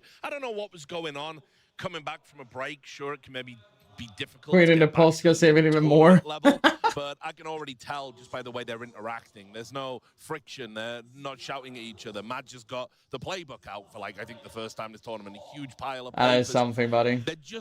They are just so confident that this is their time to win against a vulnerable team. The playbook was never the problem for them. Sure, well, agreed. you know, in the grander scheme of things, maybe, but not for the losses that they've had in the playoffs. That wasn't the issue. The issue was just the players disappearing or them making basic mistakes, tilting, frustrating, right? The issues were mental. So if they can amend that, and they have for the Don't first work map, for they reality can TV just stars, have that the was consistency over saying. the course of a series, really, to get it done. You know, they're in What the kind of driver's podcasts seat were you doing, seat buddy? here, right? We By talk about how they're one of the Knaz? best teams in the world on Anubis, right? Like this, you have them right where you want them if you're Aurora. Oh yeah, absolutely. And I think for Aurora right now is we Ah, saw a couple of could be interviews a warm-up Azure on the game. desk in the group stage as well. He said we didn't really have an opportunity to boot camp because of the earthquake situation and everything that happened. So it has been a bit of a rough comeback from the vacation, so to speak. So, which is why you could see it was a little shaky, a little bit of ring rust for the team. But right now, I think the rust has just been peeled off. We still don't even know where Xantares is at in terms of his health. I mean, that tweet might be one of the most shocking sort of, reveals that we've been dealing with health problems. The way he made it sound was like horrible, like it was some sort of chronic condition. But So Dynamite? I have no idea because obviously, players keep their cards close to their Dynamite? chest about I this. could post but some he's videos the onto man for me. YouTube He's years the ago, and I one was still getting that even can still take news, so I over had a to game comment of on your Anubis. videos, such He's as the people watch these monster videos, in the bonkers team. of And like, innocent. if he can get back to where he was at before he I was mean, having I his also had health issues, notification this is before, done. so Like, who X and Y person subscribed to my YouTube The channel. reason he is the star of this team is he's always going to be the star. He's always going to be And since my shining. YouTube It's more channel about popped the off satellites after around like him, beginning right? of Cisco when I Wakaria, upload like slow very, start, not many ramping up, videos, like Woxic, horrible group stage, if ramping I up. actually kept So it I up, don't my know, YouTube would have despite been his health problems, pretty whatnot, big I don't now, think we and need yeah. Xantares, at least in I this never matchup focused on it bridge, that to time. kind of take over the But server, here you it's know what like I mean? He doesn't need to pages of drop, like in 25 14 or kills in the like this game. person Just continue subscribed, what this he's person doing, and I'm subscribed, looking this at the person rest of subscribed, the this person supporting subscribed, this cast person to step up to subscribed. the It's plate. like And so far pages they've of done that. it. As they start on the So CT side, it's going to be more I think I'm gonna get important stuck the here decision in making from him, 13, right? 14, Like being 15 in the here right place, for a lot of reading emails. the game well. I don't know, last time around, the Mongols had a lot of success just playing real slow, like they were sort of tempting Aurora to go for some of those mid-round aggressive plays, and they wanted to punish them. I mean, I They have had removed that success, notification at in doing least. that. I wonder if they're going to stick But with the similar I mean, game some plan, things or are very they going to important, try and though, I would switch it say. up. If Aurora is able to win the pistol and convert on the CT side, we might have a completely different game than what we did last It's time. been I also want to see how last Aurora 20 approach that pages CT is side. about someone Like, who are they gonna be subscribed to my aggressive? Are YouTube they going to channel. push around the extremities? Are they going to really take it to Mongols and tighten things? I believe they should be doing that. And the thing from Mongols is, like as Yanko pointed out, when they used to slow things down a bit, but I felt like they were You have to go in and like uncheck that you want that email and shit to hide it though. Yeah, but that one I removed after I noticed I had shit tons of email and then I couldn't be arsed to remove it. To ameliorate when they went up against MIBR. They're way more decisive, way more in your face, is grouping up together much better. But is their mentality in the right place? That's my question, Rich. Well, we're going to find out if it's Groundhog Day for the Mongols. We go back over to Worst map in the game gonna be played? Yeah, we enter Does Christopher read YouTube chat? Yes, I Not do. often that Aurora have been able to take this. Not that many first map people off are of on the the YouTube Mongols. chat, Only though, ever but- happening once before, and now we get on to Anubis. This is one that Yanko said on the desk. He thinks Aurora could be the best team in the world on this map. For the Mongols, the battle really begins now. They were so slow to start. The ball never got rolling on Mirage. All right, let's go. All right, the Mongols on T side. Hopefully they can cook up something a little bit better now. I think best in the world is It's been Mirage, Anubis, and Dust 2 if needed. this year alone. The Mongols need to Aurora on Anubis. They wrote the turn this playbook around quite a lot of though. this CT side. Let's see if Mongols have brought their notes, done their homework, woken up. Ah, Very young just team a personal with a lot opinion. to prove. A team that said they were here to win it all off the top of the day. Well, they may be moments away from being eliminated in the quarterfinals. The Mongols walk out mid.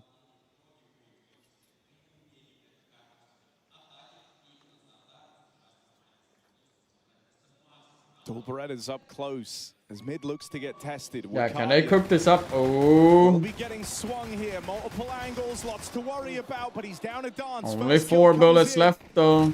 Oh, and a little bit more. There's help from Magic. Mayor though, On that or push out Magic. through the camera.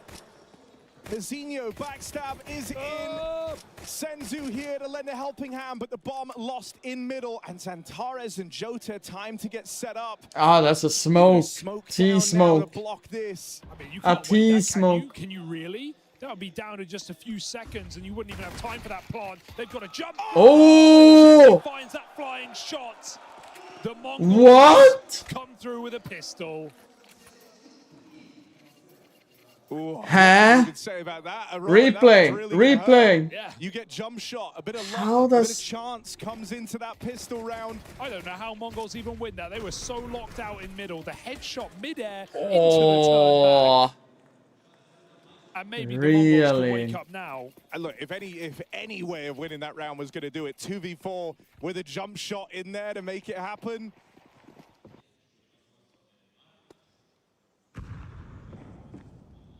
From Senzu, no less, the one that you want to see stepping up, taking some onus over this T side.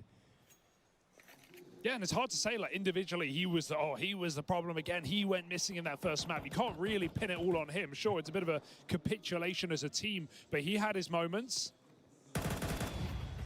He won them around on his own. The problem felt deeper than that for the Mongols. Even just the angle of them, you know, coming in, young players, having to get up very early to play this stage game. Underestimating what they're up against. Easy To peasy. talk about winning the event, Easy peasy. you've got to start strong. You've got to take down your first opponent, and something that Mongols have done so many times before. Aurora's first full buy on this CT side.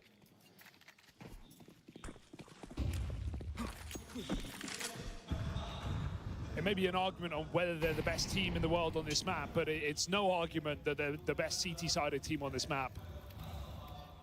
Yeah, I mean, it feels like that's sort of been the backbone to why they've had so much success. found around a few old squads out there contract, that by the could way. win out on the T half. Or CT half, rather.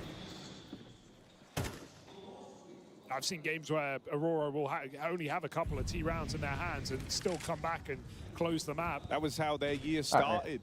By the way, I woke up in time for the final ATT Cup this morning. Jake came second. Oh, Jake came second? That's good, though. They only get 3 rounds. They managed to drag How much did he bag in? Yeah, the one map they won in that BO5 against Spirit. Okay, What can Mongols this mean? clashing in con. They find a Oh. double kill there. Sticking this one, it seems, but if Aurora are tempted... Also, for Twitch subscribers, don't forget we had the birthday giveaway on Discord. Hashtag giveaways channel on Discord for those people. So people have drug tests. They do the ESL though. I don't know if they do a PGL, for example, but maybe they do. They put the nail on the head because look at Aurora. They're playing to contain. They're holding CT. If a kill comes their way, they will go for it, but no kit right now. Is CSGO the safest site to buy knives? I want to buy my personal. There's a lot of those websites out there. I am personally sponsored by Traded. So we might Boost. have a game on our hands Um, in a second map with a So I would fairly recommend strong Traded. start for the Mongols. Keeping 4 alive is extremely important. but be aware of the different websites out there in general, so you go actually to the right Beautiful website, I would Paris say. Arena with a 360 stage and with a sold out Good morning, Toliko. championship Sunday.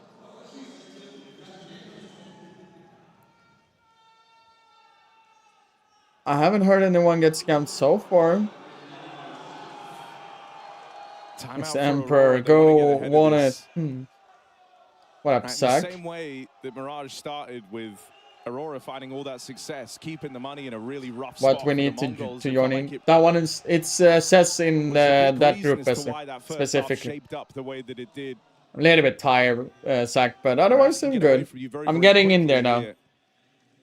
Usually if I'm on my normal sleeping schedule, I'll wake up in 24 minutes from now on weekdays. So then I You know, in the go same way we were live at excited 9. when Zantares I will and try at Ricardia least. both showed up in good form on Try map to go one. up You should live be 1 hour later before the very rest happy of if the you're a Mongols boomers. fan that Senzu and Mazinho currently topping And the the only charts. reason Mazinho for it keeping just up. because He was I kind of the wanna one guy who get one less felt like he was hour playing streaming later on so I can the enjoy the same day a little in bit that more. first map. Everyone else feeling colder, more awkward. He was still making these aggro moves. I still haven't recovered from the ass beating in the Now he's recovery. got Senzu up here with him. Bro, we got ass beaten by After Shox' a year of really strong events super since his team. debut in Tier 1. Don't worry. Last, Pretty sure that you would have taken that one off. Wakadia and Zantares have suddenly started this round off in great shape for Aurora, both getting away with a kill. Well, yeah, that's actually a true one. And so what was meant to be a bit of a gimme round for the Mongols, only up against really these saved guns, is now in a precarious spot. There's a 3-man stack as well. Aurora, they love to bring a third player over into this B site, so you've got to be ready for it. But Woxic still yet to take contact, spotted out and spammed to death by Techno on a tear. 3 kills to his name. Heard him. This is the birth of Techno. 5K, he just falls short on the Wakadia fight. And so the two Titans of that round clash in the battle for Dark Control. Wakadia comes out ahead. Big flank for Wakadia, but I can't help but think that what that would have been if Mongols got that first entry clean onto Jota. The Molly flushed 2 players out of position. The nade was perfection. Mongols almost trade that out to a 1 round off the back of Techno. Don't know how we got away with Crane. That was Let her a life 2v5. Ah. And Aurora holds strong, finding their first round, buying a double AWP on this CT side. Train, I would say. That's certainly not expected. I mean, Michael Ele fucking puffed up it off. Oh, doesn't matter. Is that on purpose? Jota tagging in the Could have other been on side. purpose, actually. At least Either taking way, the they were damage. peeking into Maja, but he finds that 5-on-4, stops the roll for the Mongols.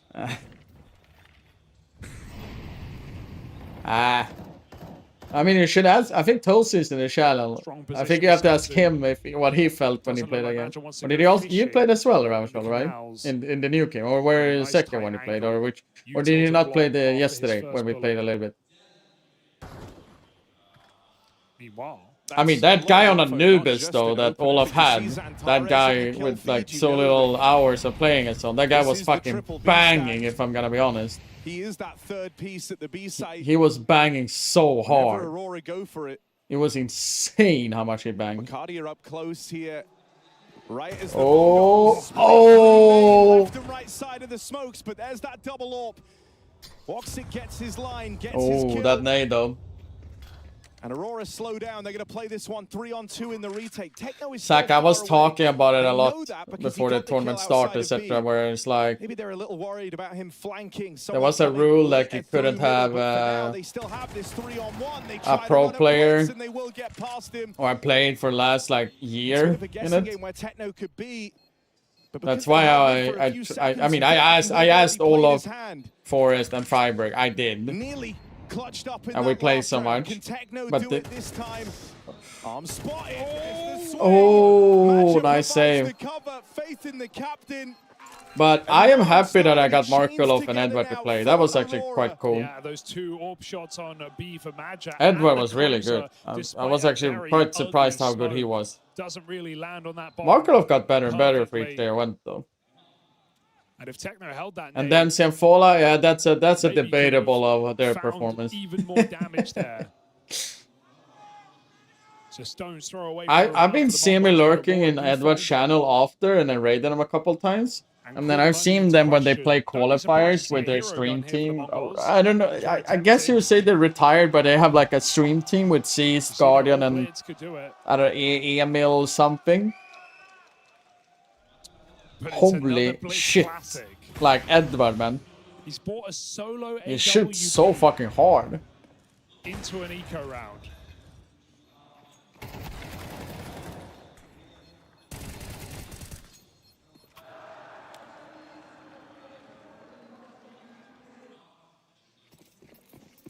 Chad, what do you think? Easy investment.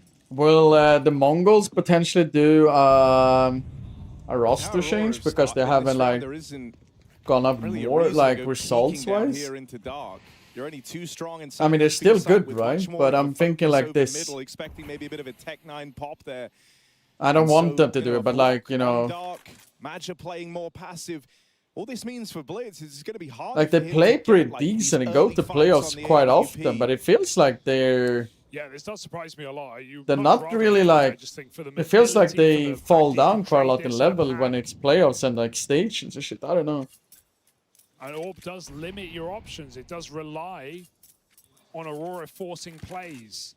And they are not the kind of team to do that on this CT Did she side. has They're a fine stack to team sit as back well? in their setups, in their stacks, take their gambles. Magic Good has a night, great buddy. read Take it easy, on this Bags. defensive side. Appreciate it coming by and Right saying now, hi though, at it's least. 3 Bs. Antares is starting to edge his way back. I mean, yeah, Aurora is also like the both of weird enough. Both of the teams have been having that when you think about it. But no panic. I mean, I'd really love to watch Mongols play. Flash playing Con. If they got that kill, Yeah, that's the one fight you were going to get given. Now you've got to go up oh, close. a Glock kill? Blitz both get away with the kill. Still a third man here. Zantares lies in wait. But A Glock kill? Once more making this interesting. 2v2. He is pretty fast in water though. 9-10 now armed. Now dangerous. Wakadia getting activated on this flank, but getting through the AWP. I mean, now that it's I don't know too much about the Mongol scene that I would say this or that, you know. Back off to play around this bomb. And this Hail Mary, the back. Wait, why do I have so many hero buys on both maps copyright now. issues Blitz in is one of this hoping one? second time is the charm. Woxic, Barrel's going to give him away here. Blitz will have an extra second. He's seen an arm. Oh, nice retake though. Gets pushed off. It's going to be real close, but Aurora have got it. They answer the call. Blitz stopped it. Maybe that break for Aurora actually was a good thing though. Game as the hero AWP purchase. Navi. Oh, Navi, like, to be honest, I said it when Mongols Navi played. I felt Navi was the better team of them two, but it kind of felt like Navi was throwing that game. Especially the first map. But I don't know about... Blitz is bad, by the way. Close but no cigar. Aurora continue on this CT half. And man, you see it in like the celebrations how Aurora are. But he's died yellow as well, right? Stages have been a nightmare for this team. It's where they felt their worst. It's where they felt their lowest. It feels like they're finally getting to enjoy themselves a Sees little the flash bit. coming and sees Especially with how this many of these rounds have I mean, come he down, wants you know, the time, you know, clutches, shooting the but kill, still right? towing over the line. So ain't that bad as it sounds like when you write it, you know? And he's been arguably the biggest culprit. So I was hoping the timing would be correct. If he had the timing there, then the round would be completely different, so... He was a rock back on Mirage. There's always Morning, buddy. wherever Mongols seem to go. Can Aurora keep up? Hey, Brian, have you noticed any different with the mic, by the way? If I may ask? Take a turn for their own. They walk out middle. That flash, info flash, finds no Like bullets. sound level, Still catching shot will up, connect. whatever. Woxic sees that cross. Mongols have mid. No, I'm They try just to split wondering. slate, but right now it's only 9-10. He's got no support and he's got no chance. Woxic nails both. And this round peters out. Woxic's been pretty good so far. I mean, it's still 5-4 though, You but... even hear that slink back through the dark control. Is your You know mic you're a not gonna bit get louder? rewarded for hanging I have around my middle. You have microphone two in front of my options. You keyboard either now. go into the I double bought a stack new B, mic, or you go mic into the arm boom. Woxic AWP, try and battle it head on. So it's not up in the air here. It's down here now. Woxic right now, he is pumped up. Lovely round by Voxic. And that's Same a settings round, though. and that's where it goes, right? Just players so Oh, split up, 9-10. making this move It's like- in middle. No one on 8, but any form of pressure There's on. less room Woxic's there, back is too. completely That's good. covered by Wakadia. He plays this strong line that he couldn't play if Mongols had a main control. It seems like we're getting a lot of individual plays, 4 blind peaks. Yeah, soon enough we're gonna go for the ASMR streams, you know? And we said coming into Oh, this, nice. right, Hope for all neither around of watched these the teams, Grand their Final ops hadn't 14 really last been night and your one dominating. free It had gives me been quite goosebumps still. tournament I from both appreciate it, buddy. 9-10 Sorry and for a late Woxic. replying. What's his score? Would you compare Woxic is starting to Marklo? level up on this 1.16? AWP, finding his footing. Guardian. Zantares gonna take more than that to get Ooh. past this guy in middle. Gets out with a double. Missed shot for Woxic, but he can just go through the motions on this AWP. And Aurora have the read. They've got it in spades. They brought both players off the B site. They full reinforced middle. Bomb now dropped out in no man's land. And 9-10 has nowhere to go. Woxic is so Okay, whisper in the right mic now. ASMR. Yeah, if you're sub, buddy. Line in middle, held down. Back-to-back multi-kills from Woxic. And yeah, you know, while Woxic feels like he's leveling up and he's really starting to take control over this game, 9-10 on the other side. Woxic was on 1-7 16-8 first map, by the way. Even back to Mirage, he was, you know, one of the bottom performers for the Mongols. I think you could make the argument that in these hero AWP If I remember true, 4 or 5 years ago, asking Pro which op player is really so hard to kill, and a lot of people saying Woxic because a lot of high sense because he was doing flash. He dodging flash so easily. True. I would say it's true. I would say it's true. He's going to get his hands on the AWP now.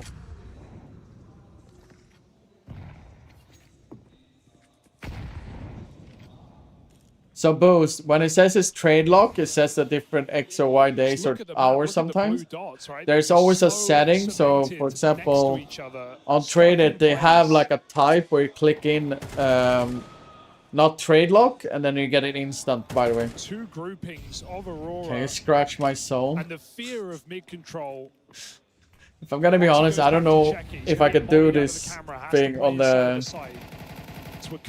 CS's microphone. Yeah, but control gets taken. a lot of it because Steam has a trade ban on skins. Oh, okay. You just have to jump. You just have to go if you're the Mongols. It's again into Woxic's AWP. All right, Woxic. These are the types of position. Woxic is a turret pivoting between angles, and now he's got. Woxic. Oh Woxic, this is where he wants. Hold up. Hold up. Wait a minute. All right. But you never feel safe. You never feel secure. Woxic's put the right foot forward. Standard for a southpaw. Couple of jabs land, and they've put this back in Aurora's favor. But how much more can Woxic find? Waiting for his teammates to join him. Raring to go. Molly displaces the site player for now. Techno thrust out into the open. You're always looking over your shoulder, but you find Xantares there. You breathe a little easier. Woxic has to do this. No. It's all for naught. That was such a nice run by Woxic. Break this 5-round streak. Unbelievable. They can't close that with a hold for Woxic. What a monster. That was such a nice run by Woxic. Incredible turret-like shots. Yes, it was 1 by 1, but it dodged that bullet there. In the post plant with Galils. And then they get the timing of 9-10. 2-on-3. That was a nice run by Woxic. But also a nice recovery from the Mongols. That one burns for Aurora. 12-5. And Mongols look to kick up the pace. This is calm control we haven't seen before. Senzu.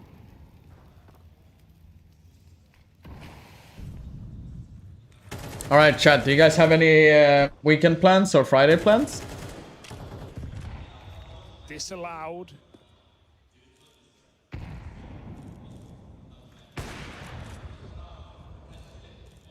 Voxer still would have died even if he hit that. True. True to some degree. Wild for Wakadia to creep through the Get drunk, pizza and gaming.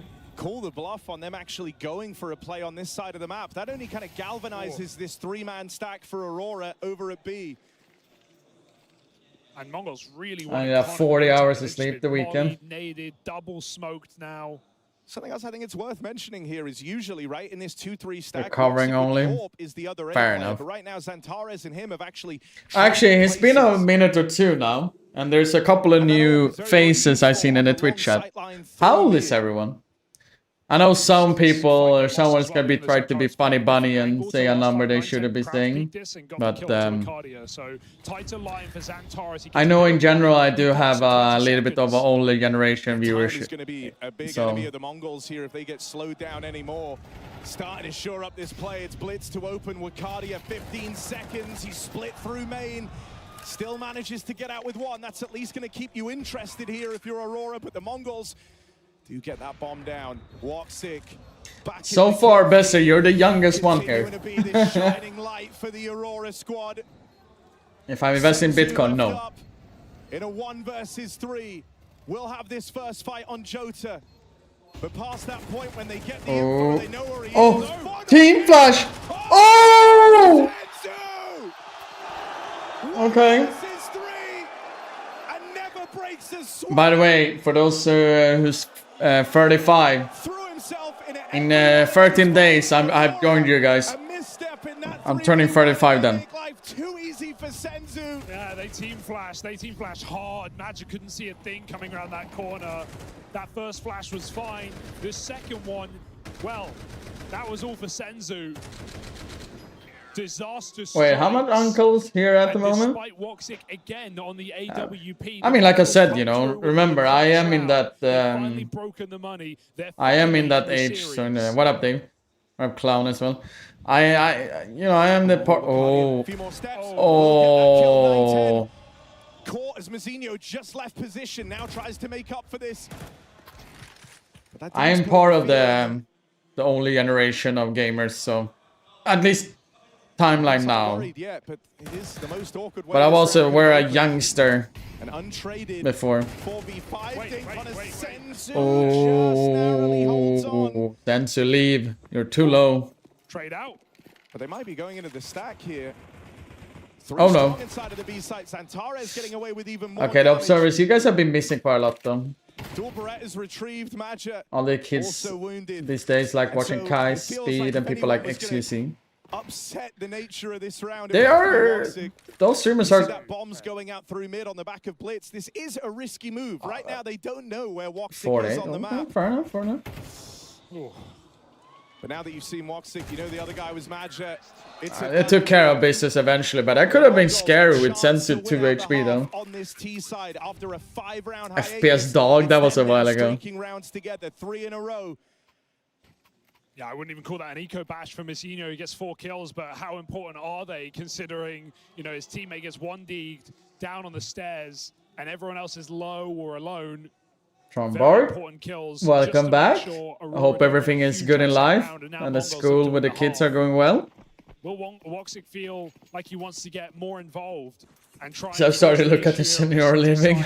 He's been tame, he's been passing, he's been nailing his shots. 9-10 sends it. Don't worry, Forrest is there soon. Like it, 3 and 10, but a high impact kill to send Mongols into this B split. I kid, okay? Go, but little do they know, this site is under defended. Now I was trying to say those streams are sometimes quite fun to watch. Those streamers. Extending that advantage. Sometimes, not all the time though. Sometimes I would say. Oh, okay. Oh. They have the bomb now though. Santarez has uncovered it in middle. The alarm bells are going off for the Mongols. They might have the B site. That's no. Oh, 9-10 needs to get this kill. Oh, but Voxic is faster. Can you blame him? 6-6 potentially. If not, I'm seeing you just randomly insta Santarez here. Nah. Even at the end of this first half. Tit for tat in that final round. And 6 rounds on the CT side. Friday bingo at Olaf channel. Well done for Aurora. Yeah, they're going to be happy with that, especially with the pistol going in the way of the. I mean, with the generations working right now, I wouldn't be surprised that sooner or later those senior homes or whatever, they're gonna have like gaming stations so they can sit and game there. Mazinho still keeping up appearances, right? Doesn't feel like he's really fallen off in this playoff match thus far, but down the line, right? 9-10 still. That's a golf clap, Revision. Techno feeling a little awkward. I need to start. I need to. It's like I say it time to that, but I really need to start working on at least my back. I don't think I ever will become like ripped or I want to be ripped or anything like that. But I know how much better I felt when I was working out more. Like difficult game today 5 kilos less than I am now, for example. It's really been clutches. That's where they've come through. That's when they've won rounds. At least work on my back more. My back has been 2v4s, 1v3s. Taking a lot of damage through all the sitting and gaming and flights and sleeping badly and like less sleep and whatever, you know. And there's no doubt about that. Wait, there's just a dude on his Mac in the crowd. Wait, it was. Make this match more interesting and secure both pistols. Oh, for sure. Like, I've never been that kind of person when I was saying, okay. For B-Pop. Aurora have a late lurk, but that won't matter if you all die in main. Jota trying to take space, trying to make this worth it. Pressures Techno down in dark, struggling to get past him. Final few bullets connect. Madge has also got the spot on Blitz, knows he's there, whittles him down low. Push back through, it's a desperate play. Oh, Well, gets they there managed to turn it to around. lend a helping hand. That is a wild turnaround. 3v5 into a triple B stack with the flash blinding 2 players. Powers. On I mean, I do wish that I had. Look for those fights. It was one thing that I was very good at when I was a pro, at least in the beginning of the years. Shank with a 4, man. What up, buddy? Yeah, don't worry. Don't worry, your streamer wakes up soon. But I appreciate it, buddy. When I had more time, it felt like when to do like power walks and those kind of things. Where I felt like it was working out with the time schedule I have. Yes, I do have the weekends a little bit more off than usual, but you know, I think you know what I mean. If you're Aurora, and they quickly group. Clean. They don't react trying to go Too far to hear an aim on the East Coast. Take it easy, buddy. Have a good sleep, son. So they collect that conversion. Chris, have a look at yourself at Eurovision. Wait, I've got to see here then. And you know, in that first half when we're talking about Aurora, we were saying, you know, they are one of the teams. Wait, that oh fuck! I started fucking Da Vinci really fit into that category. In fact, some of their worst losses here have been predicated with like strong. Can you quit? Leads that fizzle out I also want to watch the game. When they get to that second half, so this is going to be like one of the best CT halves. That's yeah, but that's the Eurovision people. He sits with a Mac. 9-10, this is fuck's sake. Strong positioning for him. Bara buster. Zinho is the second man. Doing his homework. 10 out of 10, right? And they're actually going back stairs side.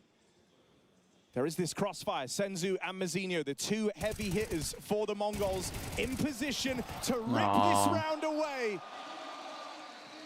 Triple water push.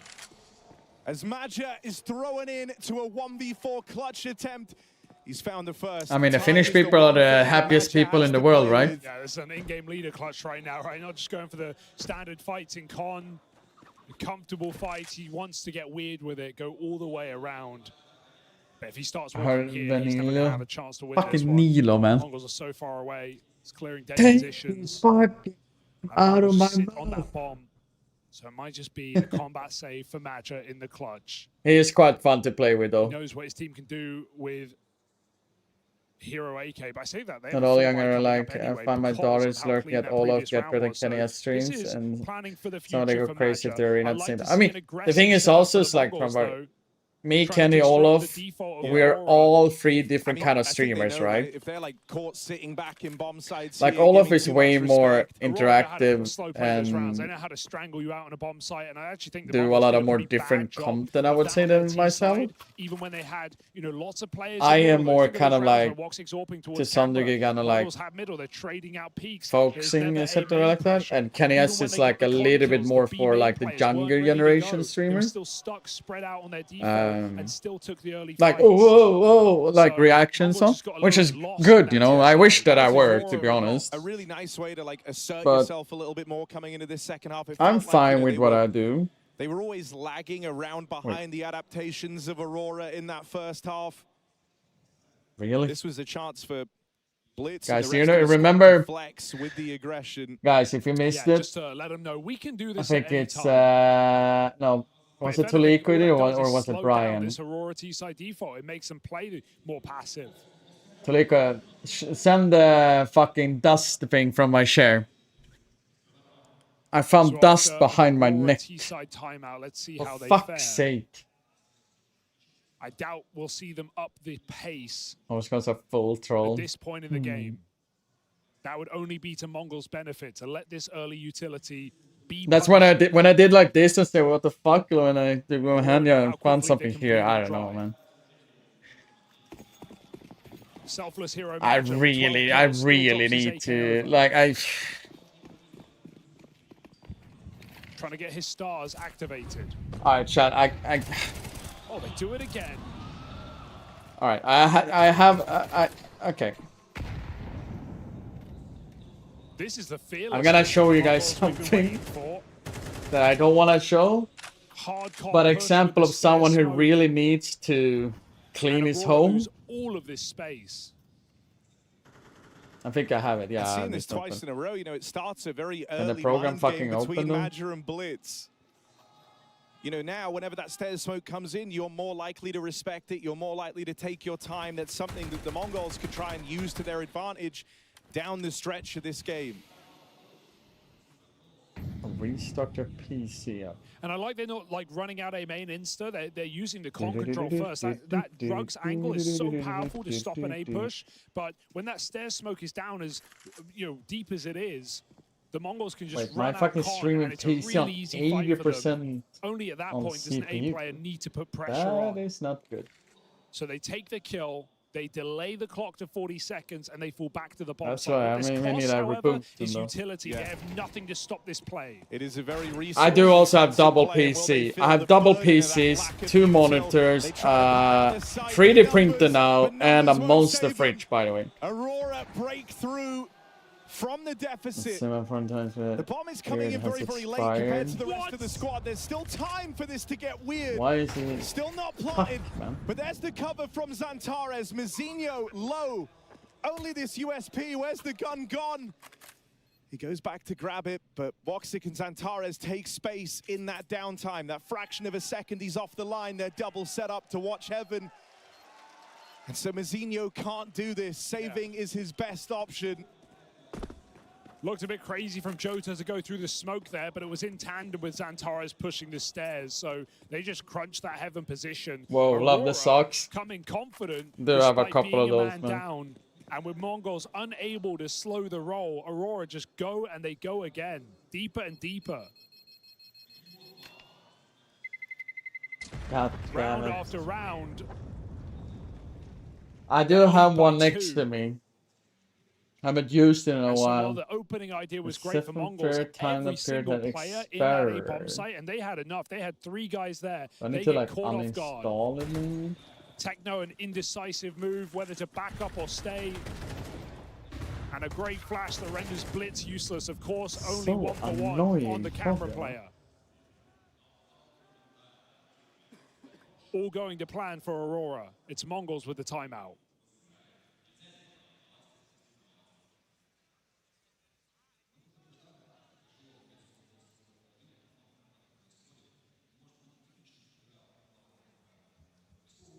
What a day it would be for Aurora to brush off. Alright, Chad. It doesn't the seem to be stage working. nerves. It does do They have to been some ghosts degree in shrink, playoffs all but year, ever since I don't COVID think it's ended, like where they took down he probably Vitality, needs like soon a lot to of be the people need best to have in it the world. everywhere, right? They took a map off Camera the stereo, Stereo arrow starting BO5. camera stereo. We We've couldn't had launch the high camera stereo expectations. We properly. saw the Please quit the potential. application from We saw task manager. Xantares was Restart your giving us how PC. Woxic could perform. I don't even get it in my task manager. And ever since that point, it has just been disappointing. It has been first rounded Camera. every single fuck is time camera? in the playoffs. Stage Maybe I or should not. remove the cam, probably. And so Aurora beating their demons here, Maybe that's the difference. taking down a hot-handed Mongols who went 3-0 in the group stage, who 2-0'd Na'Vi on a comeback, 8-4 down. And after that game, Yanko said, this is the kind of game Mongols wouldn't win on a stage. Are we seeing that Mongols today? Okay, same shit again. Okay, yeah. Yeah, I gotta restart my PC to turn on my Aurora have set their sights camo on the B play. camera again. The Mongols do have this stack here. And so can Aurora brave the 3-man B hold? Xantares faces first, gets the spot on the player in at default. Yeah, I tried That's not to what you remove want. that program Senzu to gets just do deleted. something. And that bomb starts to make its way What a in. fucking shit map, to be Smoke honest. spam, but it goes back the other way. Wakadia. Chance proven to be a fine thing. And now no one else for Aurora faces. They were very confident as that bomb was getting planted. Now they leave the pressure on the shoulders of the Mongols. Woxic holds the line. His rifling holds up. And Aurora move into double digits. The money of the Mongols broken. Just the path to a playoff win has never Wait, I had to download felt something. safer and more obtainable for Aurora. Yeah, to be up and to be on the T side of Anubis, the map that you made your own, the map that you're What the fuck is a 20 Rev and 4 uninstaller? on in the year with some huge streaks in there multiple times over. This feels Have like dust it's meant everywhere, to be. Teenage Woxic is well, I do 20 fuck and with the 9. fact that there's more to He life has than a been the biggest ghost on the playoff stages. Not today. I figured that out He did more it and more last map. earlier, but He's doing it again. I know how much cleaner my home when I actually had What a time for Woxic to show up. had a cleaner that came He had 2 a times a month. KD, a 1.5 rating over on Mirage. We do get a lot of benefits in Sweden And from that's having before we like talk about cleaners and shit Ricardia. like that. But here on Anubis, Like you don't pay Woxic stole insane the money, show. so it's not a Multiple it's a kills on that luxury city thing, I side, would say, and he shuts down that post plant just as but well. still not crazy expensive. I think I paid per month less than 100 euros 2 times a Woxic has month. 6 multi-kill For it. rounds in the map. Working really good. And you factor in Zantares started off on a real heater. Hasn't even felt like much of a requirement here on Anubis, but he's showing in this round he can still There do it is. Mid-openers all day long from Zantares. And he's Ace. on for the ace. Ace. They know where Mazzinho is. Go on, Zantares. No, he went One to shy of all front. 5. You have been terminated. No, but if I could get the camera on and working, I would have showed you guys how many boxes and shit, like how my living room looked like. That's what I wanted to show you guys. And that's like one of the biggest reasons why I have so much dust everywhere though. In their grasp. Yeah, it also uninstalled register files. On their casual, laissez-faire attitude coming into this. It's We're not watching the case Astralis that Navi they after. have set crazy We are watching expectations. every game to potentially not NIP game because I've been booked for a long time to go to something. I don't know if that person potentially will watch, so I can't say exactly what it is. So I will tell you guys tomorrow when I'm streaming tomorrow what it was about.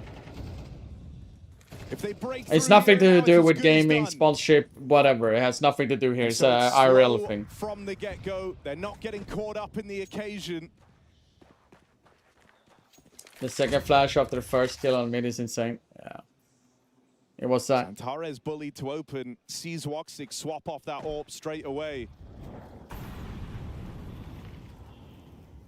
The Mongols have a triple B stack, but in a round like this where you're limited in terms of the util, you feel like you're on the back foot. Risks have to be made. They're going to come through with mid-round aggression to clear But out you, this the B side of person, Right is now, seeing the your old Mongols bro for know short true. it is fast building You to who be said this you had an simple. air They've just got purifier that in every intelligence room. from the B push.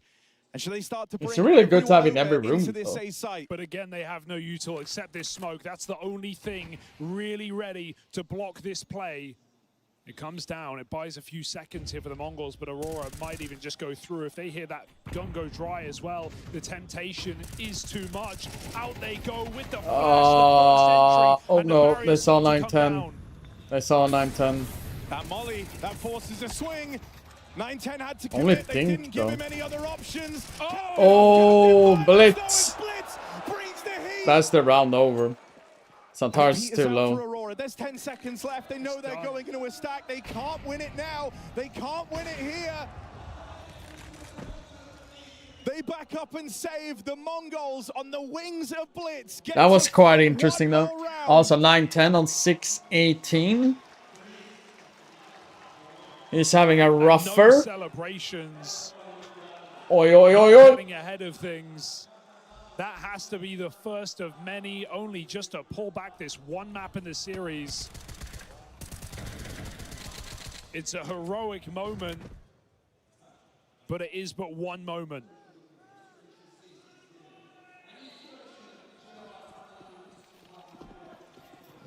Mongols have more to do.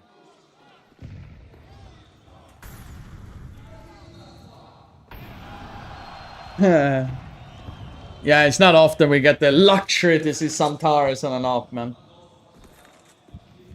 Aurora just want to write it off. What was the program called again? Unlucky, go next. Do it again. Use Revo uninstaller.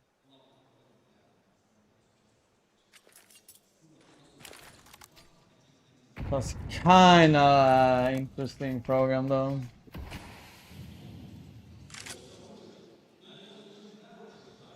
Revouninstaller.com. Register cleaner. A repeat round. Is the register I'm from supposed Madja. to download or Revo Uninstaller Pro? Which am I installing? Faith that eventually they'll break through this A-hold. Good And morning. Mazinho dead instantly. 9-10, same exact position, Oh, but this time no 9-10, results, no blitz here. I to mean, I'm in bail the them out. website. Just tell me which one. I'm in their official website. I'm not gonna go into a weird link and go on downloads.com or something. It seems like it's a GG in here, man. Losing here leaves them with nothing in this follow-up round. And Zantares gives chase to add insult to injury. A punishing win. And that leaves nothing left here for the Mongols. 2 to 3K a player. It has never been more within reach right now for Aurora. What a hell of a year it's been for this Turkish team, but whether it's complexity in Bucharest, Maus in Lisbon, Spirit in Stockholm, Falcons in Cluj, I love seeing this much in the world. Katowice, My man. 5 playoff failures in a row for Aurora about to be broken. Freaking And against the team that started it all. you have Overwatch installed?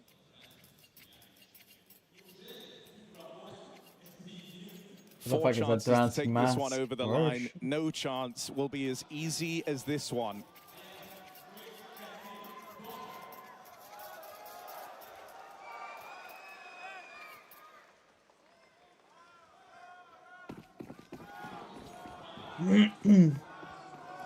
Aurora have found a lot of comfort in these slower rounds.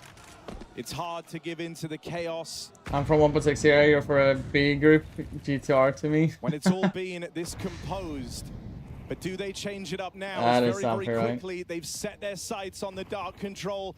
They've lobbed in this B util for the Mongols. It's been 3 B stacks in a row. And Aurora haven't known about that, not entirely.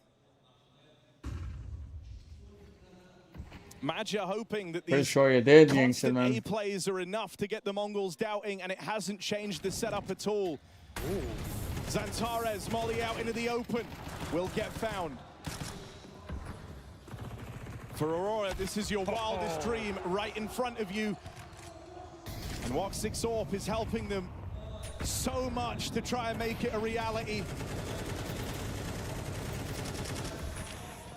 Full harass at B. They know the pressure is on the Mongols right now. But the wait. time starts to change. Hold up. Wait a minute. Mongols bite back, and Aurora 40 seconds. If they are going to change their mind, they've got They're out to of go time, now. though. They can do it. They just need to run. Madja was walking for a moment. He needs to up the pace, up the ante on this split. They have no smoke to stop this. 9-10 can nail the shot, but it's a huge whiff. The bomb makes it in. There's no one to stop that plant. And with Wicardia locking down mid, this might be the beginning of the end. Another miss from 9-10. Wicardia will get picked up eventually. Mayor, though. Madja, the captain of Aurora, the one that they rally behind, has got to try and walk it over the line, and he comes 9-10. times the charm for 9-10. 9-10.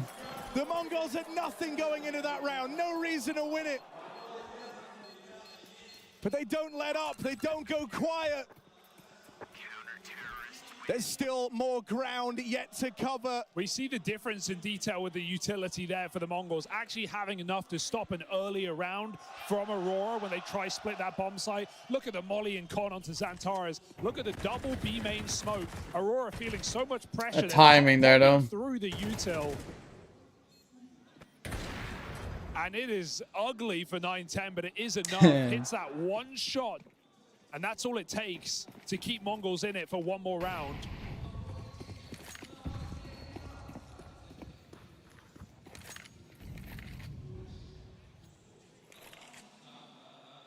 The setup here from the Mongols, they start 2-2-1. It's The more and more I watch in the A side. Aurora, or like where Santaris plays, EF, Aurora, Big, whatever. Right? These have been late hits over at A. These haven't been early plays. He might just get caught.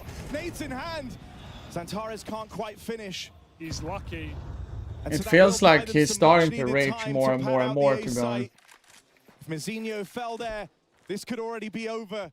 9-10 able to get here on that AWP, but it's more swings and misses from the Mongolian AWP.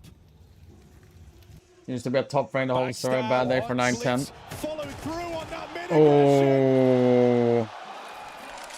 For the first time in a long time, Shad. because Aurora were a bit more pacey. There were Shad. Wait, what? Aggression keeps coming through. They'll punish. They still don't know where Blitz has gotten to. Jota spots one. But where is Blitz? Right now, it's a mission of finding this elusive player in the back line. He's left them looking over their shoulder, but piece by piece, they've isolated these angles. Still, they can't get past him. Is it coming undone for Aurora? Woxic top of the board. But 20 seconds, time is of the essence, and they have all the info. Perfect information to play off of. The only thing Woxic has is speed. And he's been forced to slow down. He catches that kill, but Senzu up close. Oh no! The spray misses. No! Plant just found. And Senzu stops Woxic in his tracks. What a roller coaster. For Blitz to stop on the flank as well, that feels like it's what wins around. It forces Woxic to plant. He still somehow gets Scary that kill. shit, Chad. Scary and shit. Almost throws it away. I don't know how Mongols are still here. I don't know how they are still in this game. It should have been done rounds ago. And despite Blitz's 5-on-3, Mongols still try and feed Aurora. Sense almost through that. As close as it physically can get. And this might very well come down to a one-round game. Aurora, the one thing they could rely on was the money they'd been able to bank up, and that's now gotten away from them. They're forced onto a hero gun round. Well, who has that hero gun? It is Zantares. And sure, he's had his moments on this T side, but hasn't been required in that same vein as he was in the opening map to storm the board. Woxic has been a huge helping hand. Well, it's in this round. When you give Zantares that AK, you're putting all your trust in him. Yeah, we've seen a lot of... That if one guy can do it, it is this guy. Yeah, we've seen a lot of sight hits in this T side for Aurora. Some things off the rip, but middle is Zantares' domain. That's where he likes to force his kills, clearing the door, often with no util. AWP does not scare this guy.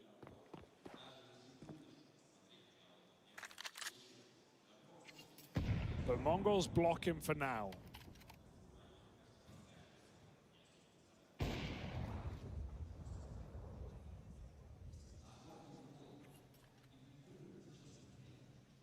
This is very committed for Aurora with 3B main like this.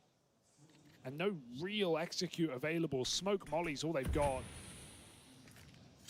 They cancel the plan, go back to middle, let Zantares try again. Zantares v Senzu, I mean, these are the stars of the show. You put your round in your faith in the best rifler Turkey's ever produced. He sets his sights on this mid control. There is a big gap there. Thankfully, Mizinho not punished for it. Gap in the comms, lapse in the comms, and that's given room to Aurora. Oh. Mizinho proves to be very important. Oh no! Oh no! Suddenly, it's not Zantares, the veteran, on that AK. It's the young blood Wicadia that's given Aurora their chance to close this out on the partial. Hold up. Oh, wait, there's a... Oh, it's an AWP. Nade! Nade! Having a great game. Oh! One round match as another clutch comes up in favor It's fucking scary, chat. It's so scary right now. They just can't. Holy. How many chances do Aurora need to end this match? And now they feel it. That old familiar feeling. Choking on the stage. They've had so many advantage positions. Alright, chat. Plants. This is what I wanted to show you guys. In a row for the Mongols. I have a lot of boxes in my home, okay? Right now, but they're absolutely gonna give it I haven't cleaned in a second or two.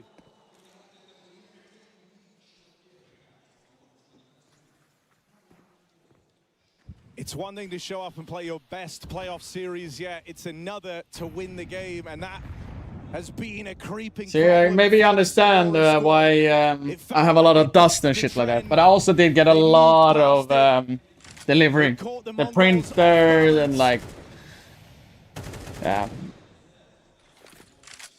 That's clean up in no time. Maybe. Litter definition, living in a box. True. True. I mean, it takes me like an hour, then like everything is gone. But at least the visual things is on. The only problem is the dust, though. Need to do like a insane like dust cleaning. Huge threat at any point. Aurora could appear on B. Wait, what is that name for? Matt just trying to keep that pressure on. Listen to these steps. He's feigning interest. Puffing up his chest. We're more than just. I do have one running. Meanwhile, Aurora pulling the wool over the Mongols' eyes into this A site. He's had some really rough rounds as 9-10. Oh, that was touching. Oh, and Mzinho gets the lurk. Life easier for Mzinho, who mops up that mid lurk. Aurora starting to feel like it's now or never. They get out, but the Mongols are all here trying to swallow. Wakadia with the reply. Missed shot from the Senzu Warp. And the Mongols have to slow this down. It's another post plant. Go. Multi-kill on Wakadia, but it might all be for naught. He needs the ace clutch if he wants to win this. Heart is now racing. Wakadia has the game. 3 bullets. Of his hands. Senzu holds the line. We're going to OT. We're going to OT. There's fighting words from back at the major. A man could be destroyed. Damn. Defeated. They refuse to go down. 4 retakes in a row. We see Mongols unbothered by round wins a moment ago. But there they get up. They cheer. They are in this game. They are in I have fucking Yingses, haven't I? Kinda have. Kinda have. On their side. Overtime in map 2. Who are you going for, Chris? And Aurora just no one specifically in this game. That they should. Just won a great games. Close this game already.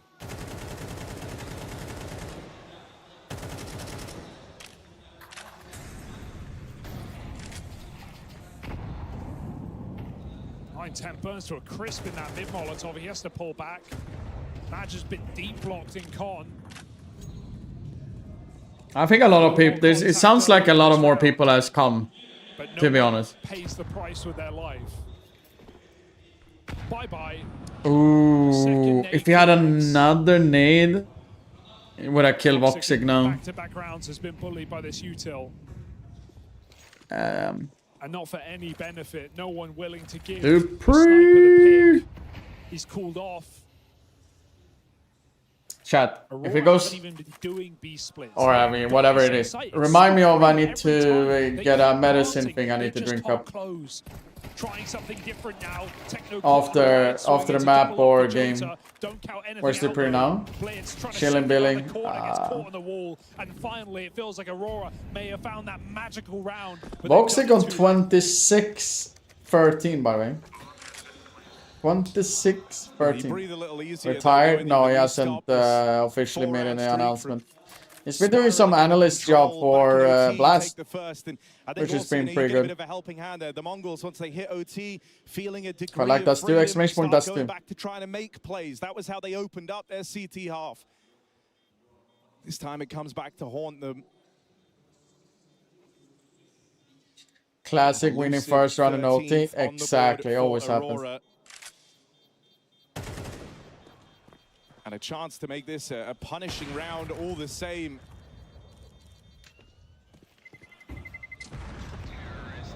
The caller sacrificed himself for the Casa winning the round. But winning rounds, winning halves, hell, getting to map point, that hasn't been the problem for Aurora. It's closing out this game. It's when you're on match point, 1 round away from moving into the semis. That's where the crack showed.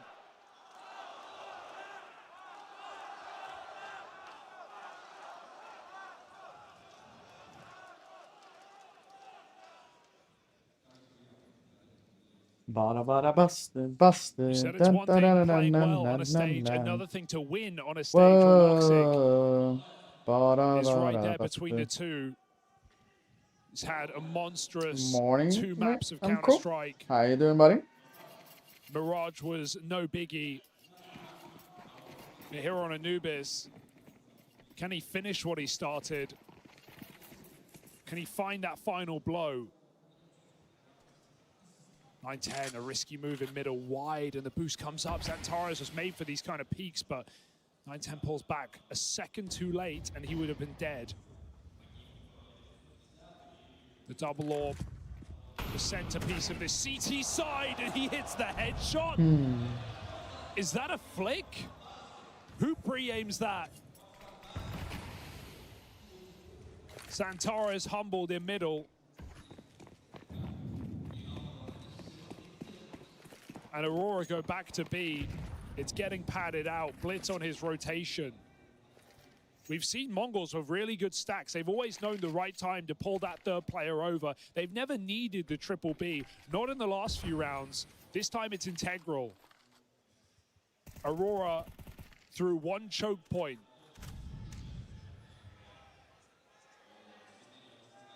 They couldn't aid this smoke open. And that would leave 2 players out in the middle of the bomb site right now with how they're holding this dark control. Because they telegraph it, they'll back up, still blitz, caught with util pulled. This shot for Senzu, Aurora. They're moving in, they're picking up steam. Wakadia trying to take space away. The only man that's unaccounted for right now is Senzu. They've heard that AWP fire off, they know he's here, and they'll wrap onto him. Wakadia coming alive, silenced, Mazinho and 9-10. 2 versus 4 turns 2v2 in the blink of an eye, and they send Mazinho into lane, but he can't survive the journey. 9-10 swung on as Jota rising to the occasion with 4. He's also been having a bit of a quiet go at it here, but that is a confidence-boosting round for Jota. Right when they needed it, make no mistake, that one was left hanging in the balance in spite of a very convincing site take for Aurora. Retakes have been the strength of Mongols in this second half.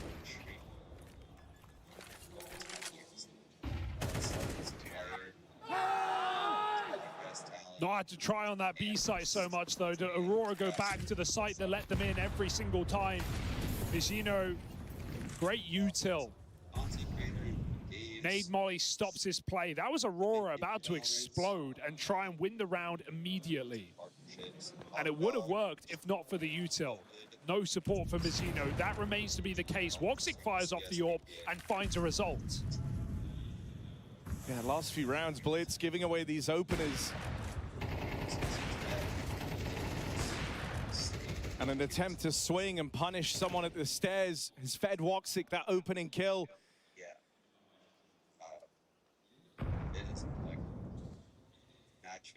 It's in these slower rounds that Aurora have found their most comfort. Now this 5v4. Eyes set on the B play, strong position, a split in. And the Mongols so far away from being able to stack this side of the map, it might be coming down to another one of these retakes. Grenades, they're out already. Xantares beats that Molotov, but won't beat Senzu. Wait, the bomb's are going Aurora back. overcooking? Sure, they're dodging the stack, but they leave Magic to fight alone down in dark. These footsteps are heard. Right now, the Mongols know that this is a last-second change of heart. They can still win this, though. It's only Mizzino in A, and, you know, he's just got reblocked nothing. main. Oh, no. 20 seconds left, and he's only just used his smoke. Gotta go. He held on to all that util to throw it in right at the bitter end. And now Aurora have no choice but to try and play through, and they play right into his hands. Wakadia doesn't have the time. And so one round on this CT half for the Mongols. That's all they have to play with. But the story of them throughout this whole game has been doing more with less.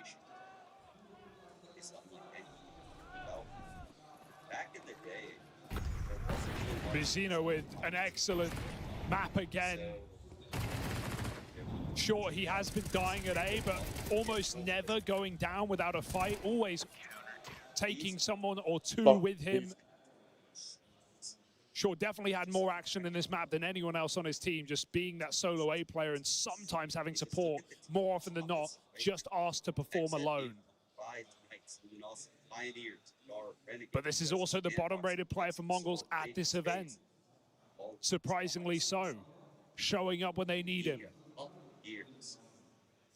Mongols can close this in this half.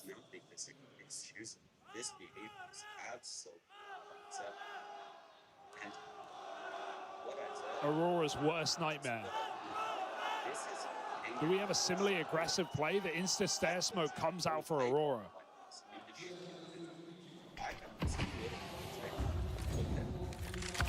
Oh, that is a hell of a catch for Woxic. Back. Senzu on the attempt to jump across.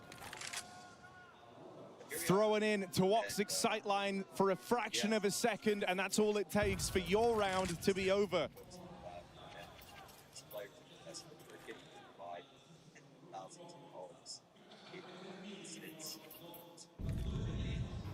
Worst thing there, you don't feel like you made a misstep. Don't feel like you did anything wrong. You just have to admit he was faster. So now they look for mid, and look at the stack from Aurora in this first rifle round. 3 players lent in towards this A site, including Woxic's AWP. Last spotted over in dark. You hope the block doesn't let you down. You hope Mongols still commit with their original plan. It looks like they will. Woxic needs to be careful. Caught out in the open now, focused on main. He's got a bit of cover, but they're playing towards the CT side of things. Aurora not overcommitting to these fights. That's a meaty nade out of Xantares. He hears them splitting through camera. Woxic, wait, what? 3-man stacks getting dismantled. Wakadia buys some much-needed time, keeping the pressure on as best he can. But these rotates are still a long way away. One might not be enough for Wakadia. AWP on this angle. Every swing is fraught with peril. So they'll wait for the smokes to fade. They'll lend time to these players on the extremity, but Wakadia's death was only ever a matter of time. Nice. Madja able to pick up that kill on Blitz. In doing so, gives up his position. He waits for this flash from Jota. Better be a damn good flash. It doesn't get Mizzino off the line. And 9-10, a huge hat trick. He's been quiet all game long. Maybe his most heroic round yet, and what a time for it to come through in a post plant on the A-bomb site to match this scoreline up 14 apiece. And we go back to thinking about those 4 opportunities that Aurora had to close this map in regulation.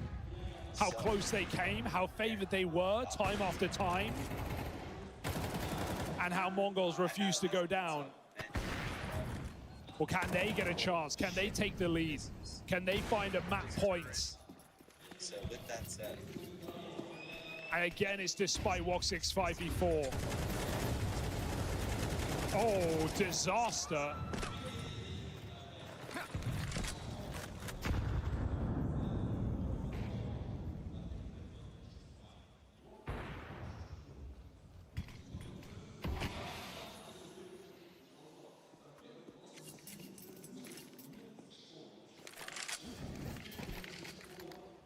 And you can feel Wakadia still has the fight in him. He's been remarkably consistent, constantly finding these multi-kill rounds for Aurora. This is now your second 5v4 in a row.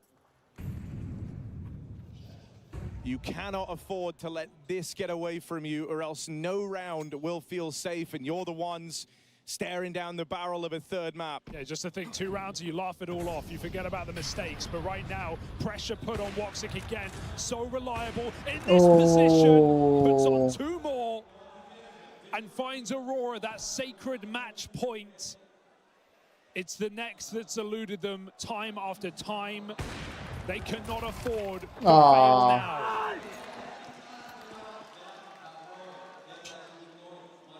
I'm watching third map. 30 kills, 15 deaths for Woxic. Back-to-back 2 KDs, just like last map. And this is now your 5th chance to get this one over the line. This is in a game that Woxic, one of the guys that has struggled and gone missing in these stage games, he's giving us a vintage Woxic performance, rolling back the years. It's with Major also fragging out. He's fell off a little bit in terms of his individual output, but not in this map. Wakadia multi-kill rounds, and even Zantares starting to find these openings again. This is the best Aurora have looked in a playoff game. And That's the bomb! Wild move for 9. Oh no! And it's thrust that bomb at the feet of the captain. Oh no! Finally done it. That nightmare. These stage game blues. Aurora. GG. Aurora breaks away and gives sight to the beauty that is Damn. Aurora. Okay. Into the semis they go. Woxic looking lights out to take Damn. them there. And Damn. if they can finally find their voice in these stage games, this is Navi versus Astralis, by the way. Absolutely. 5 playoffs in a row without a single win to their name. They finally break it. A humbling interview from Major, hoping, praying for a game today, and they damn well did it. Felt like they threw their opportunity away in regulation, but Woxic puts it together to find a win. Down to James and Ilya on the stage. Aurora have finally done it, and they've overcome the threat of the stage and got a big. Where's Marcus at? He's coming soon, buddy. Don't be like that. Does it feel like there's a weight off your shoulders? Yeah, making 7 playoff and not even going from further to quarterfinal on stage. I think we made it. We broke the curse. I'm really happy about it. Yeah. Момента, когда наконец-то сможете преодолеть первый раунд плей-офф. И ответ действительно от Воксика такой, что да, 7 поражений подряд, 7 раз выходили в плей-офф и не могли пройти первый раунд, поэтому некое облегчение, конечно же, сейчас есть. Now talk to me though. You were well in the lead on Anubis, 12-8 up, and they start to claw back. You end up. Don't forget to take the pill. True, but it is a drink thing. So thank you for that. I'm listening, and then I'm coming back in a second. Need to take this one and then pill fix it. They start to do aggressions overall around the map, mid push, like also jumping down water and stuff. I think we handled it well at the end of the match, but we couldn't make it in the before rounds, and also we lost like some couple of crucial rounds also in the clutch situations. Also, I had to won like 2 clutches already which this game not gonna even go to overtime. But yeah, sometimes it happens. But I think our boys like stayed so calm, and we just knew it like we are about to win right now if we even go to overtime. Love that. Что пошло не так на второй карте, потому что вроде как была полная уверенность в победе, но потом появились какие-то проблемы. Дело в том, что в определенный момент Mongols начали играть очень агрессивно, и совсем не сразу Аврора смогла с этим справиться. Но самое важное и самое главное, что все равно после нескольких неудачных клатчей и проигранных моментов, после этого смогли собраться и дожать вторую карту. Now you're getting a lot of love inside this arena. Anything you want to say to all the fans out there? Thank you guys for everything. I hope we'll just show much better on the semi-final as well. So we'll see. Assalamu alaikum. Ну что, на всякий случай переведу. Воксик поблагодарил всех за поддержку и обещает, что в полуфинале они сыграют еще лучше.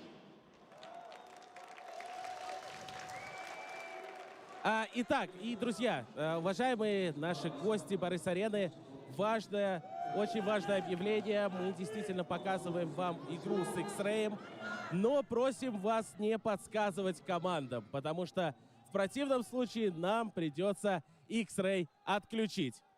Вот, а так хорошего Counter-Strike всем! Yeah, Woxic, great series for him. I mean, look, we'll talk about him in a moment, but he is he's a simple man, right? Like if he gets off to a good start, he hits that flow state, he'll take over a game. That's a lot of guys, Richard. You know, any player would tell me three headshots in the pistol round, I'm having a great game, you know, that's all I need, which is, you know, sometimes a bit of a tall task, but no, he definitely got rolling early in this series, right? Even on Mirage had some good rounds. I think the clutch has been a lot to him because he doesn't have as many opportunities as you would think, you know, in this system. It's just the riflers creating space. He's doing a lot of supporting. So the most you're going to get out of him is CT side openings and clutching, right? And that's what he was able to do on a really, really high level in this series. Yeah, absolutely. And I gotta, like, you know, we just saw the interview as well from Woxic saying, I think 7. I believe it's their first playoffs win in 6 back-to-back playoff appearances. So definitely a weight off the shoulders. And I think it's kind of poetic in a way because Woxic is someone that I brought up in the pregame saying he's been having a bit of a miserable tournament thus far. It's been, you know, kind of Xantares and Wycadia. But just him coming alive here, you know, with the caveat that Mongols are a little sloppy. They fed the beast, but the beast, you know, he kind of woke up and chomped them up. I mean, we'll talk about him more in a moment, you know, but he's always been one of those players going back to the mouse days. You know, if he gets going in a LAN environment, he will give you that extra 10%. He is a big game player. It just hasn't always happened for him in this particular lineup. But anyway, let's talk about Mongols. Let's talk about their problems. You battle back from 8 to 12 down. You force the OT. There's signs of fight there. But once again, we're talking about Mongols on the stage, in a playoff game, in a tournament. They're talking about winning, falling short. And it's not just about, you know, the Senzu disappearing from the server this time around. I think it was a collective, I wouldn't say necessarily call it a collapse because it didn't manage to hold on to it and bring it to overtime. But you can see just the way to approach this game, man. Just let's juxtapose how Aurora started the CT side. First buy around or like hot buys. They're aggressive. They're in your face and making things feel uncomfortable. For the Mongols, they only seem to go for the aggressive plays in the second map here when their backs were against the walls, when panic was setting in. What happened in overtime, once things got reset a little bit, once again they turtled up. Once again they played safe. They played a little bit scared. And I feel like I don't think I can necessarily point the fingers at Senzu. I think at his moments here and there. But collectively, I got to put the blame a little bit on Blitz. I don't think the calling was up to par here on map number 2, and it just kind of fell apart there. It's just the difference for them coming into this arena. You know, we showed the round against Navi from the group stages. That's very layered, very good coordination, team play, communication. And here that just disappears in some key moments. You know, it feels like guys aren't on the same page. One side is pulling, other side is pushing. I don't know, I think they started pretty aggressive on the CT side. They threw the stair smoke and went water 2 times back to back, really wanting to put the pressure on Aurora, and had mixed success, managed to hang in there. A couple of YOLO plays from Blitz towards the very end, gave them a lifeline, but then you come to overtime again and you see more of the same, right? Yeah. Like, in a coordinated hit, the Opper should not be able to pick you apart this way, right? Like he gets one and gets traded, or, you know, the other side of the split comes to get him. In any case, he shouldn't have that much space, and Woxic took advantage of it. And also, I think the final round of overtime as well kind of exemplifies some of the nerves to the side of the Mongols, right? Major from that E-box dark position, getting 3 kills. The first flash coming in, 9-10, you know, peeking a little too late. Major avoiding the flash. He gets taken down, and instead of being a little patient, being like, let's wait for the smoke to dissipate, we go in together. I think just one by one. They can't wait. They can't wait. The call was from Blitz. I'm going to rush me. I'm going to simulate an A split. I'm going to smoke temple fast. I'm going to make it seem like we're going to speed up A, right? I'm going to jump down window. You guys are outside. We're going to go B. You're counting on them sort of kind of moving a little bit. Definitely Xantares is the rotate player and just trying to catch them by surprise. unfortunately didn't work out. And that's the problem when you decide to go for a freeze time call, right? And you try to get a read, and if you're wrong, the game is just over.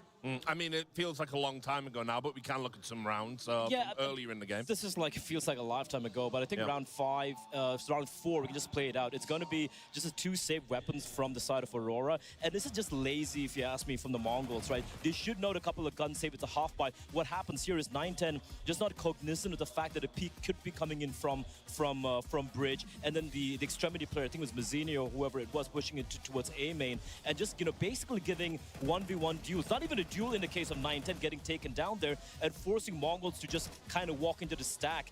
It just feels a little lazy from a couple of individuals and from Mongols, because in a buy round you're expecting the player who's holding dark to have someone watching bridge, just, you know, kind of dotting the I's and crossing the T's, and you make this tiny little mistakes in a high-stakes environment against a team like Aurora.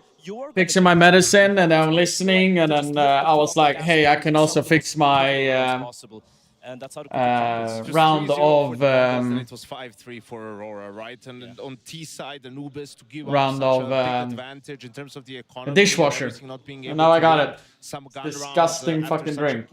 But I'm not looking forward to Sunday. Sunday I'm gonna drink laxatives. So that's a way more disgusting one. And I'm streaming on Sunday as well, so you guys gonna see how fucking painful it is. And you also gonna be cheering me on if you're gonna be watching on Sunday. Articulated, but it just seems when they have leads, because that one is gonna be like I wanna puke all the fucking time. Ah, what up, Nico? How you doing, buddy? And my question is this: what more could you want?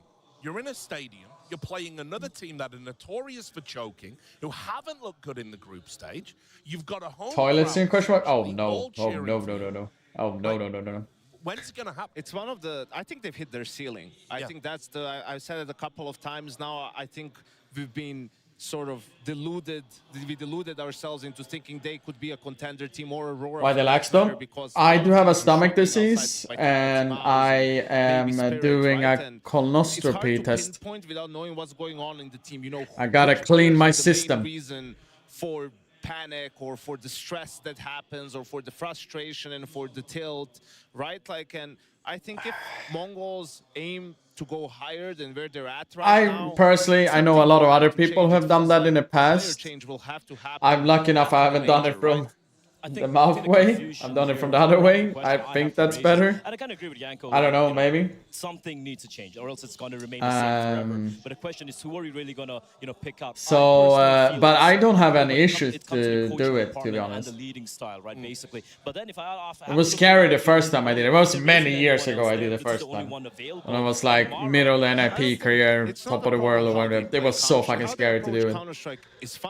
And then I understood it wasn't that bad, so it's like, yeah. Compared to, you know, how they look in group stages is significant. That's the issue. It's not like they play the silly Counter-Strike. You like it? Not doing things right. They don't have no, it's annoying. It's just, it can be painful. On a high level in these big games. I have severe like infection then when they had to really go in and see, and it's like they were almost making playoffs. To making my playoffs. father-in-law did it both ways at the same time. Wait, really? Can you do that? The entirety of this year basically, and I've been asking them, are you going to get a mental coach? Surely, even though your population is just 3.3 million, there must be some you know, coach, sporting coaches. To that point, right? Let me tell you about another team that what I hate the most about the whole thing is the pre-thing, because you have to drink laxatives. It's so fucking disgusting.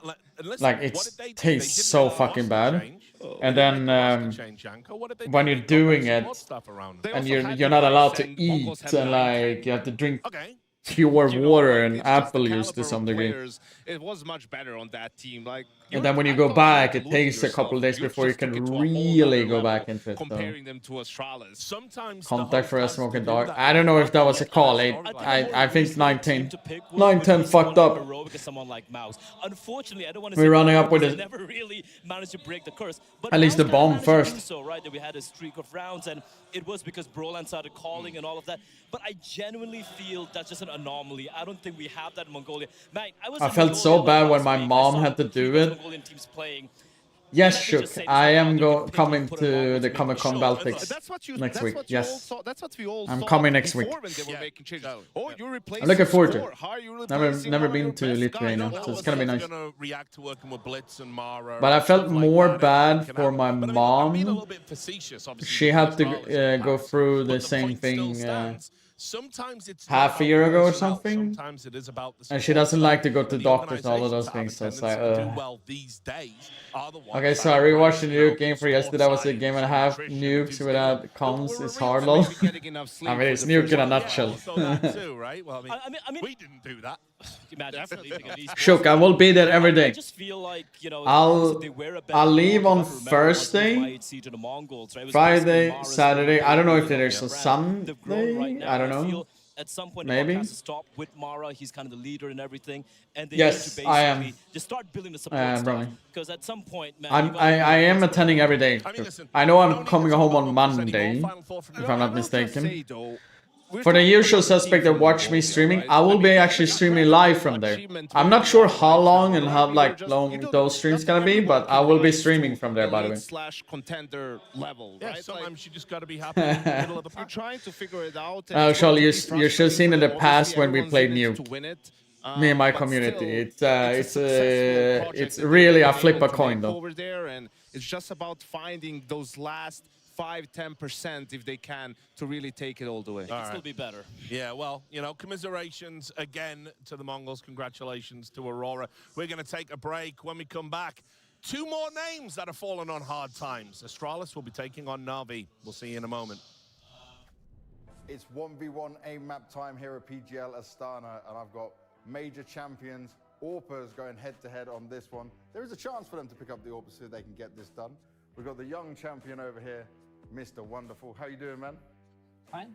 Fine? Yeah. Just through playoffs, so it's been a good day for you.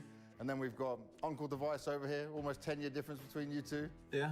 But you made playoffs again, it's still going well? Oh yeah, first time today, this year, almost. Second time this year. Second time. Yeah, This is the arena as well, in a nice way. Everything's going to be good. You got a different leader now. Things are looking better. Things are looking bright. Definitely. How comfortable are you feeling with the 1v1? You play much 1v1s these days? I played it when I was young. Yeah, that's about it, right? Yeah, but that's a few years ago now. What up, Will? It's one of the hardest pod maps, at least if people don't like to communicate. Yeah. I'm doing good, Will. I'm doing good. How are you doing, buddy? First to 10, you can't cross on this map, and we'll see what happens. Who's going to be the aim star? I like your 5-stack Rampa CT pistol. Hey, me and Toliko with a nade and defuse kit. We were waiting for the tilt rush ramp. Okay, we're playing a bit cat and mouse. Ooh. Walked into it. First round goes to Device. Spotted him out already. Dancing behind the boxes. We're playing CS2. Oh. Straight into it as well. 10-0? 10-0? Don't say that yet, Wonderful. You got to fight. No. Oh, fight back into that, the swing into it. Killer planted Wonderful them. on the board. Hey, my chance knife on Olaf didn't go well, okay? Just over the top of the head. The I'm not saying anything, but he was a fucking pussy, I'm just saying. You're not just brawling. Pixel head, we're not hitting shots. Ah, okay, Rochelle, someone was stream sniper. Okay, fair enough. Alright, that's good to know. I mean, I even called 5-stack ramp, okay, and then late swapping it out to inside. Okay. That's why we're Orpas. Don't worry. Yeah, that's okay. It's okay, Rochelle. It's okay.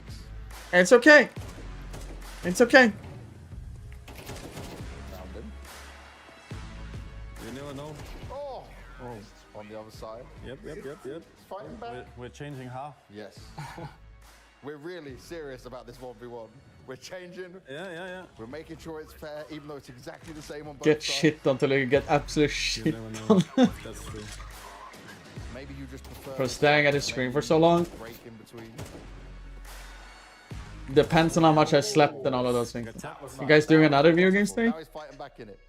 6-4, he's still trailing. On the ramp, playing a dangerous game. If it becomes like a long break and all of is streaming, we can probably cook up a viewer game. I am not expecting myself to do any viewer games today because I had to leave earlier before the last game. So I don't know. I would. I have a wood. I have a wood, a snipe. Slide. I don't mind. I'm in office again, Puke. Oh, so hard, Dylan. Gets this one. But that was. That's why I shouldn't be an Oba. So Hooksy Orb. Yeah. Hooksy Orb. Morning killer. On the rifle. I would have called her out. The clash would have been epic. Not gonna lie, there was a coffee so Luke the whole time. But she can't love me. I feel more sad about the guy on ramp. I think I went 7 rounds in a row against the guy on ramp. I don't know who that was.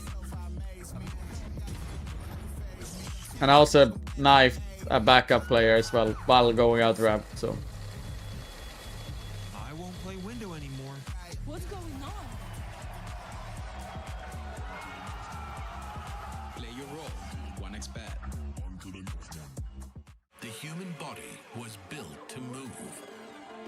Not Can I? to the desk in one What's the Euro show that night? 12 hours a day. And I'll Tulsi fake Nick Elmer. You're Rava? Oh, it was. Then it was. Yeah, Rava, yeah. Ergonomically engineered for you. Gamers. Sorry, buddy. I'm so sorry about that. But I can say Toliko, Fola, Densi, all of them in my community. They have been getting a lot of knives from me. So it ain't that bad. I've also been knifed as well. Do we have the Toliko clips though? When I get shoot through the smoke by Toliko? Oh no, wait. It is you, Toliko, right? On like a noob and shit? Or was or like that picture? That meme picture?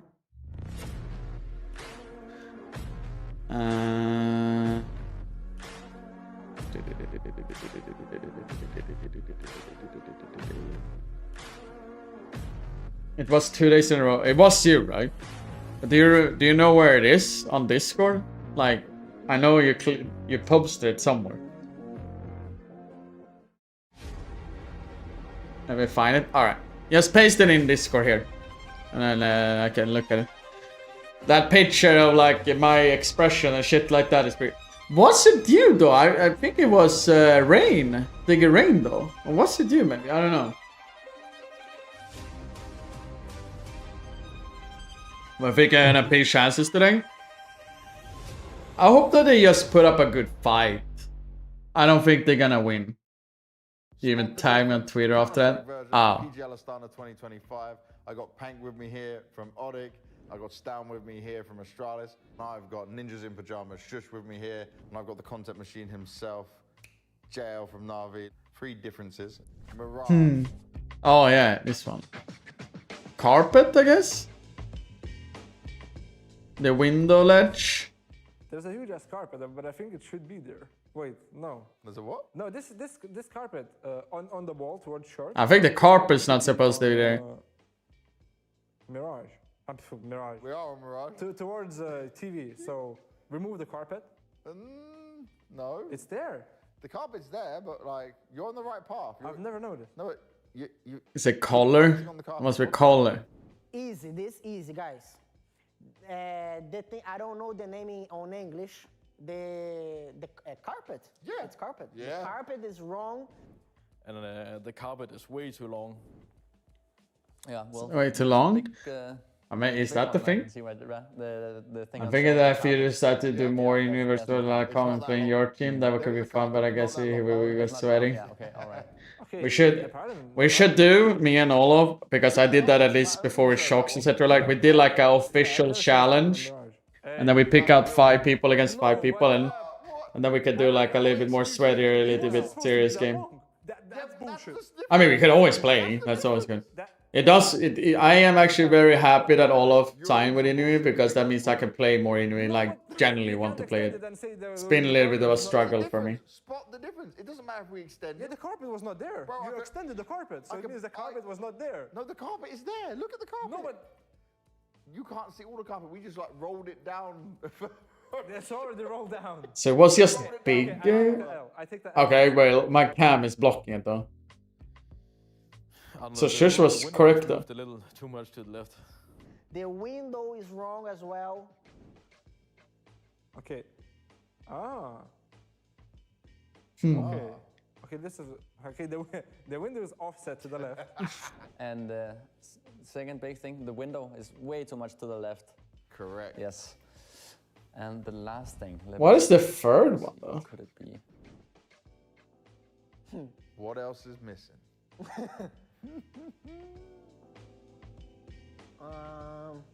What? I'm trying to see it though. I don't know.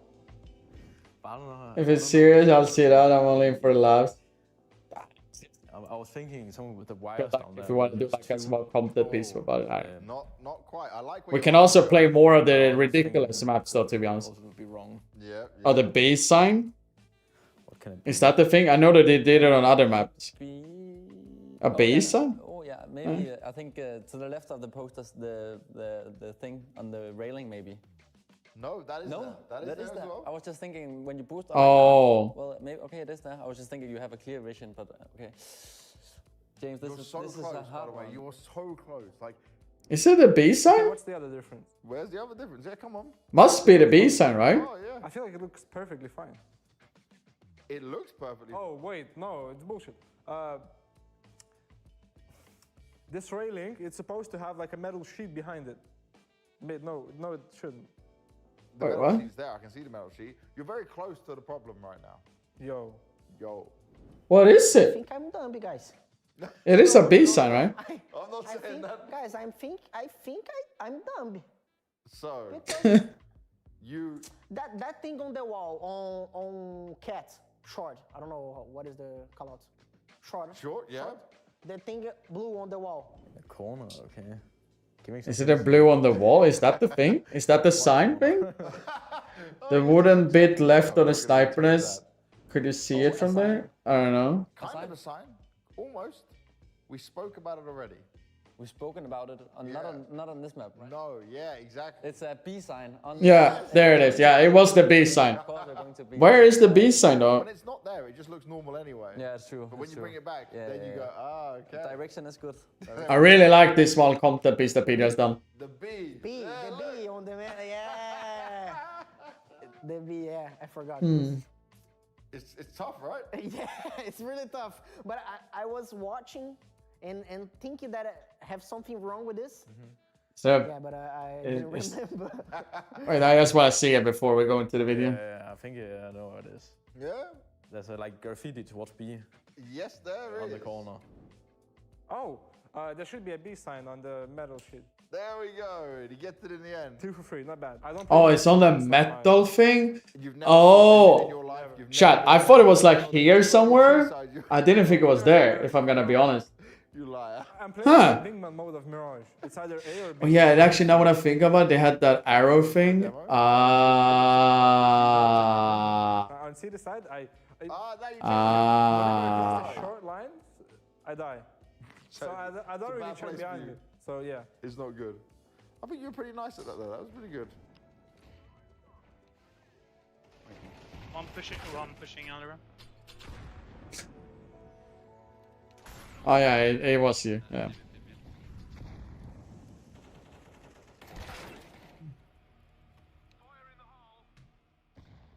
One more op was mid somewhere. Op was pushing up. I don't know what he's doing. The picture is better though than the clips, to be honest. To be honest. One pushing Alira.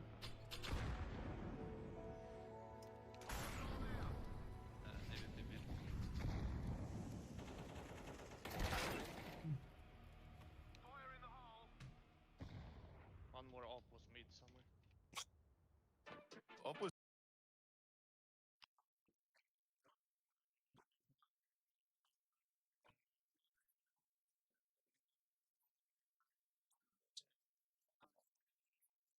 What is it? Expansion point throwers, right?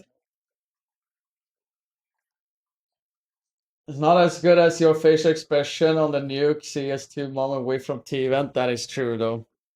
That is true, actually. That is actually true. Can you clip it and send it in a Twitch chat, Brian? Or at least the video. Sweetness and light. Happy Friday, buddy.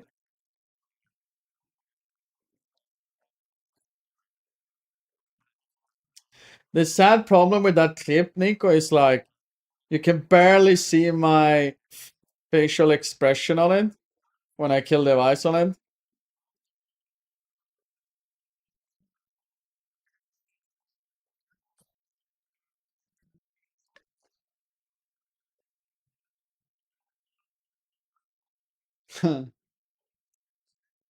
The Lord taking my name. Put a picture in Discord. Right here.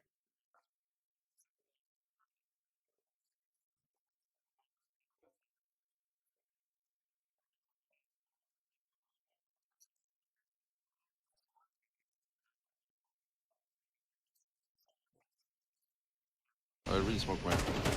I can hold smoke, you need. I'm fine. What?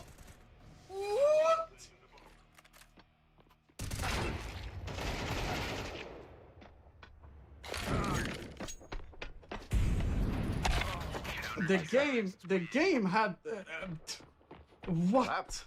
No, you know I stood T-vent when he ran in to shoot you guys in door. I'm shooting at him before he strays out. Smoke man. I have pistols. Let's go inside. I really smoke man. I can hold I mean, smoke, you need. this is basically like, god damn it, I gotta fucking go and look at it now. I don't want to look at this from yesterday. Fuck, man. Oh, I don't want to look at this from yesterday, though. Holy fuck, this yesterday. Where is it? No, that's the wrong mod. This.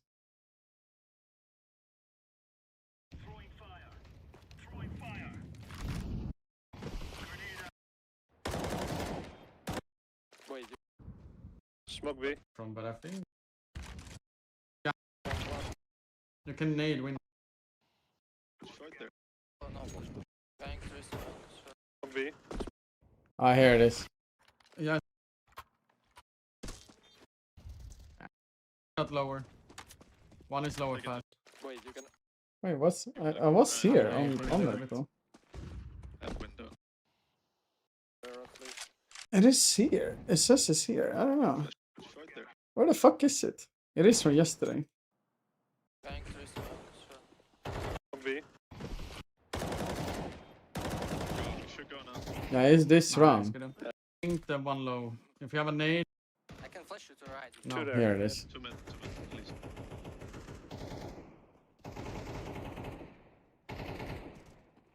Xbox. Okay, I fucking fail. I one ding, then one low. If you have a nade, you can get a free kill.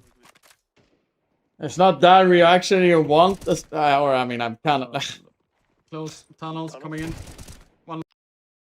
Squads that didn't make a roster change coming into this year was one of the two best teams of last year. Like 2 rounds later, I was trying to go all in with a Zeus jumping for short after I got double entry. I mean, that one was just fucking fucking stupid. Last stupid. year was they were more than the sum of the parts, right? But I have to echo the sentiments here that it feels like the With a glue was steering wing, that one is fucking golden. The steering wing one.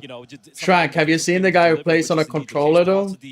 You know how they min-max. That guy's fucking goated at playing a controller. Even this event, by the way, even though it's been a pretty reasonably clean affair in the group stage, a very close loss to the Mongols notwithstanding. You haven't it has seen been people that one? like Alexi B having Wait, I almost think like I have it a here. I life gotta tournament, see. in all honesty, to kind of propel them to the play. So this is what mothers can get to playing on controller that us on mouse and keyboard always said, yeah, try playing Counter-Strike. You guys couldn't handle it over here.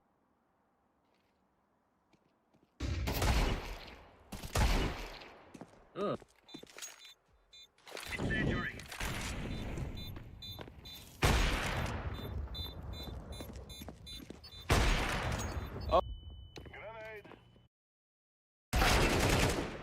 One's mid.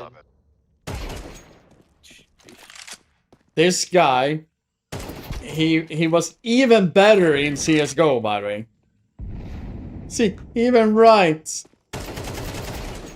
Middle clutch, Sweetens Light, much love for the gifted one, by the way. Oh, we gotta go back there because fuck. I'm gonna see this one. Look here, like.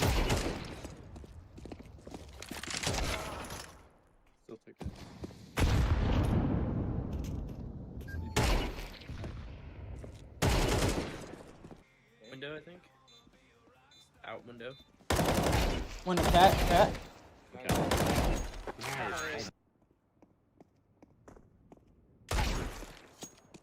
Nice.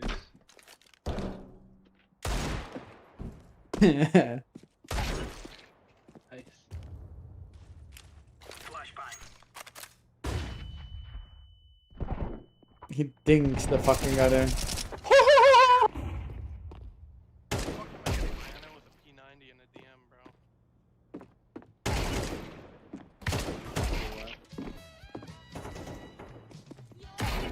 He doesn't have aim assist, but I understand. You see even like how he moves? That's how he moves around.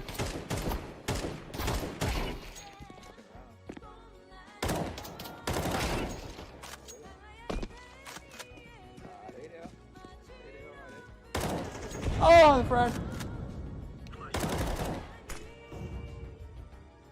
I think he went to like global with being a controller.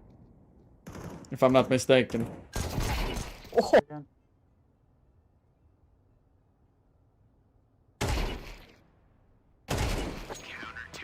Quick pause for this video sponsor. I'd like to give you a huge shout out. To absolutely nobody! That's right. There's no sponsor. There's like much love for another gift, buddy. Much love. Buddy. Imagine how big you would dream if you knew you couldn't fail. Ready on the stream on the taps? I mean, of course he has to stand still. I'm streaming on YouTube, Twitch as well, but YouTube is just another one.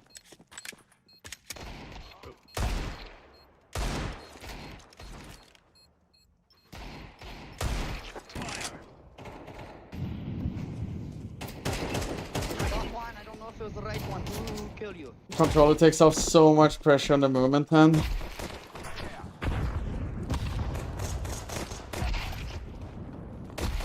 Block is just so unfair.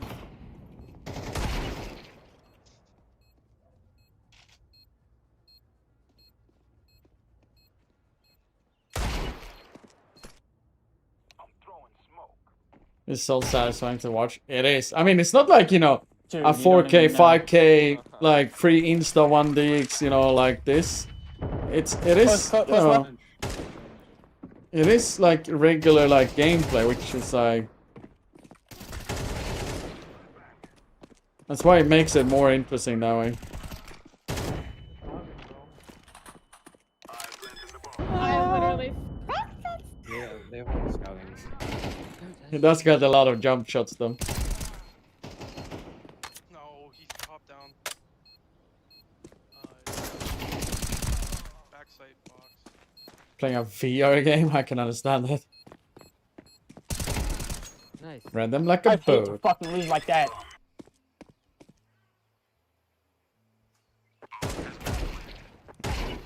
Oh my god. Chance knife.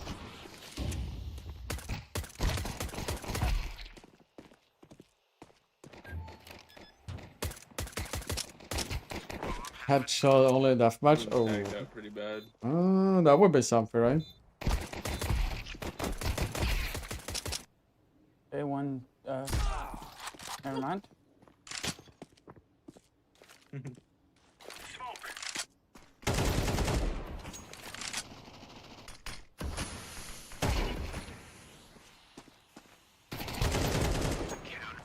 I'm rotating. Oh, I lit that guy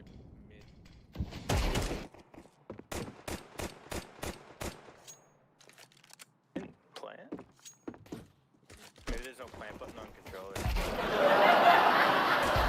If you don't die with the bomb.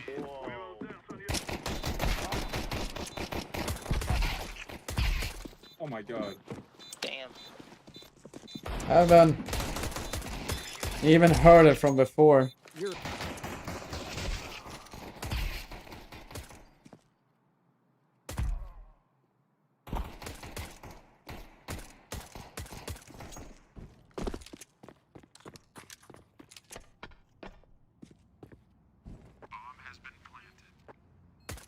Is this real? Yeah.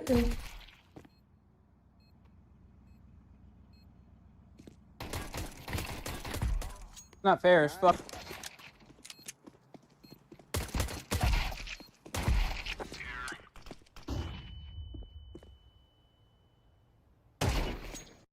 If you just got through this entire video and still don't understand how this is possible.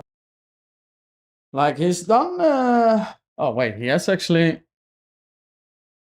Wait, he has done another video. Since setting out on this journey well over a year ago, I've managed to stack up 1,000 hours in aim training. This is what's really possible if you put in the work yourself.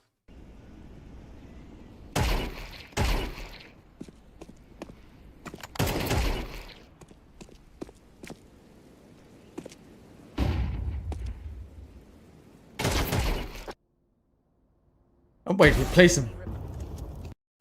What?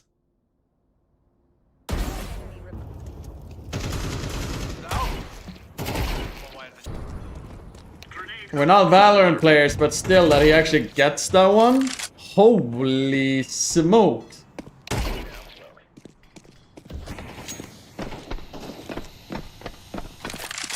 Oh yeah, by the way, we actually should be maybe focused on this one a little bit more now instead.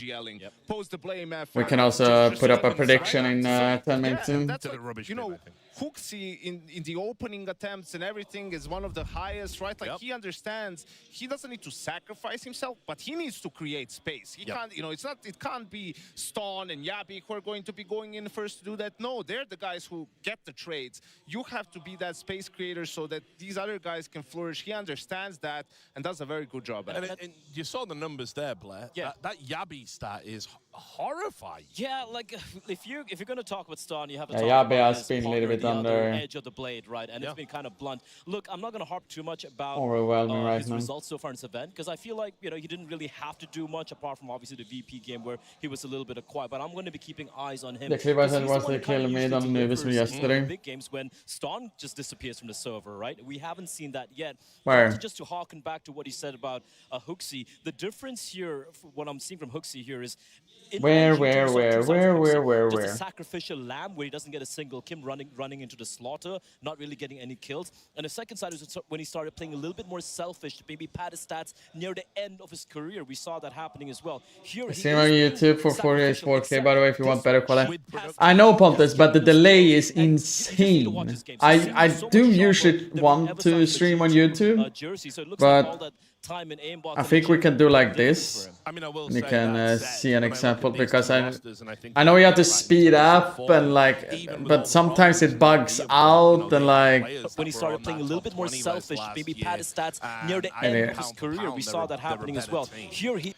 I think they're the favorites So, here, without a doubt, right? chat, It's going to be specific look here at a for timer. Astralis. It feels like they would have to play from ahead. The playbook just isn't going to be super deep and super detailed with limited time that they've had with Hooksy. I know you sometimes can speed it up a little bit, but it can bug out. So On the server, because Device is on Astralis. Stone hasn't lived up to his potential that we saw early on in the heroic days, right? But has had a good tournament so far. The likes of Stair, who we've been praising for his versatility, also had a bit of a quiet tournament. We'll see what he'll be able to do, and you can see the glow up from Device. I mean, and you'll see it from Stone too in this event, just playing with a renewed confidence. kind of got up there now. We're still on it. To be the best player in the server right now would be. Yeah, it's normal now.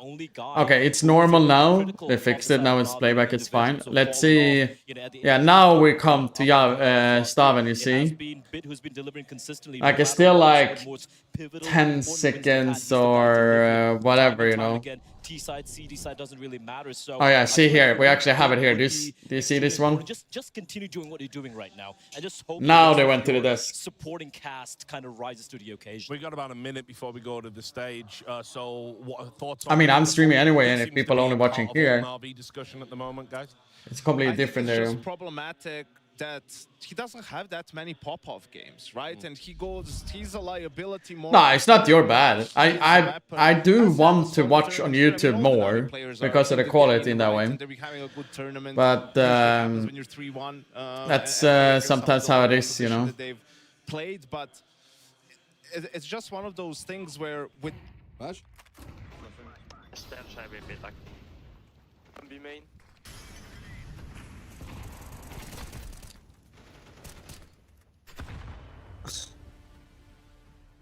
main deck as well. Too low. That nade was a little bit early. I'm choosing everyone to get first minute. I remember this one. I felt like I should have won that dude, but I guess I was that slow. I mean, he also got the dink on the, you see, on the first bullet that almost killed him anyway, you know. So I was kind of fucked either way in that moment. It's so apparent. But I feel like for JL, he's been more talismanic, right? Oh shit! By the way, struggles that recently we've had the Brian. games, we had the JL take over maps, even in a series. I haven't seen it from Wonderful, so I wouldn't necessarily put him in the same conversation with JL right now. But yeah, Wonderful. Yeah, all eyes are going to be on you here today. I mean, prediction, buddy. That obviously we still see fans saying bring Simple back. You know, he's still under contract. We know he's going to be in phase for the major, but you know, like every time Wonderful has a normal series, everyone's going Simple. Yeah, I mean, Navi I think I put it up. Teams that you feel like anything barring some sort of a miraculous major run again, and I tried to put it up at least. Destined for some roster changes too, and that people are kind of playing for their jobs towards the end of the season. And playing from that, when you're just playing to survive, as we sometimes speak about in games as well, trying to win and trying not to lose, that can get into your heads, right? He's using both his wrists to aim and a lanish long shot. In turn, actually make it worse for you and your team, so to speak. So yeah, all eyes on them. But that being said, I feel for Navi, for me personally, they're coming into one of the favorites. You look at the way the bracket shaping up, they should be looking to make it to the grand finals. Yeah, go up against maybe a Spirit, and they need a little bit of wind in their sails to kind of take them deep at the major. Well, I wouldn't get the trophy. I wouldn't get too ahead of ourselves. You know, even this game against an Astralis who maybe gets hot, right? Who has mission accomplished for them in this tournament. Sure, really absolutely. Playing with house money now, and you have Aurora waiting in the semifinal, who finally won a playoff game, has the weight off their shoulders. Let's wait before we put Navi in the grand final. I'm just going to be disappointed. Blocks in my region too. Doing the Shanna Ponting. Last year, they were in every grand finals. JL was even joking about, I hope I don't jinx this. What happened in Shanghai, right? They were the only team among the top 8, top 7, whatever, who did not make it to the playoffs. And I feel like that did kind of... I kind of want the Astralis to win and come back, but now we will probably win. I'm not sure what to support. I'm pretty sure that we all want to some degree them to play well, right? Despite, so Astralis having a hot streak, despite Aurora finally breaking the curse, would really instill, I feel, a much-needed confidence in the team heading into what is looking like a very, very packed Austin major. And I think just in general as well, everyone's got Spirit written down as like the eventual winners of this competition. You have to kind of break up this like hegemony at the top when you're one of these other teams. Like Navi, you've got to get back to winning trophies. I have to switch between official app and Frosted. The Gamma's Frosted doesn't have the feature. Astana, how we doing? Как настроение, Astana? We're certainly looking good out here, but we got two teams ready to go to battle once again. For Navi, this is a team that need to prove themselves and prove it to the world that they are still one of the elite teams, still title contenders. And here is where they can do it in Astana, where the best competition is not exactly He's here. softer. This is where they need to deliver on the stage the same way they did in 2024. Ну что, мы переходим ко второй паре, и первым участникам этого четвертьфинала действительно нужно доказывать, что они до сих пор являются одними из фаворитов.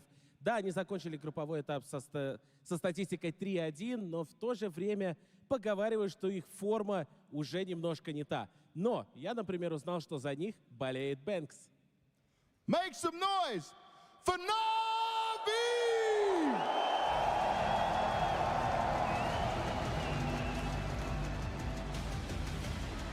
which one is that though?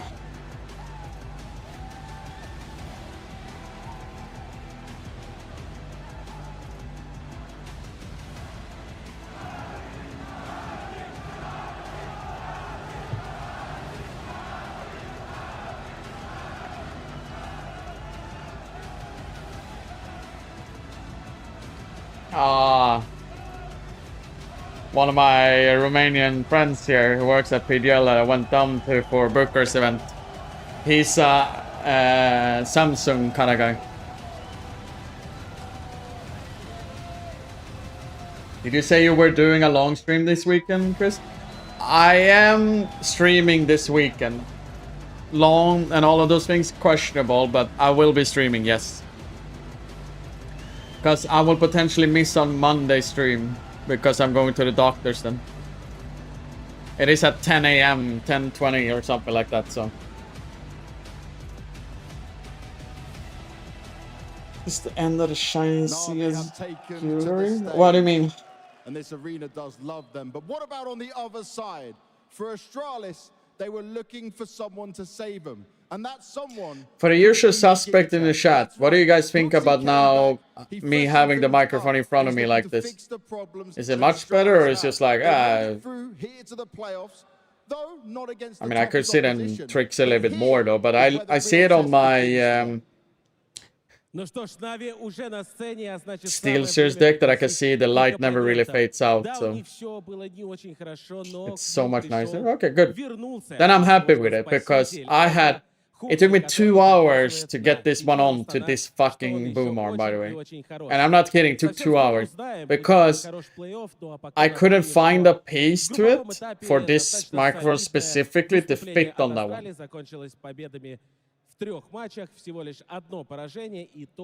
What up, buddy? There's worse places to put it, for sure. God damn it.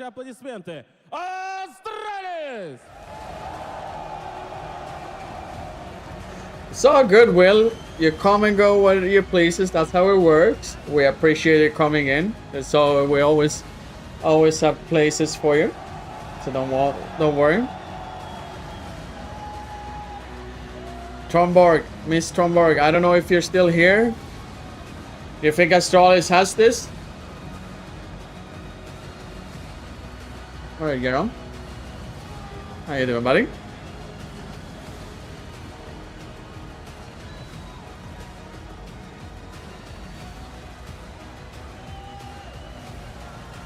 Well, the noise gauge has to be set a little less sensitivity, I think. What up, NATO? I don't know how to say it in English. What do you mean? Well, oh yeah, I mean noise gate. I mean, I think it's I don't know.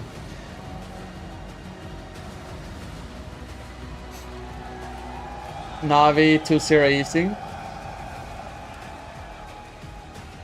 Someone bought Pandora and lost $1 million. We got JL joining us. Wait, come on what? up here as well. The rest of the team can take their seats. Hooksy.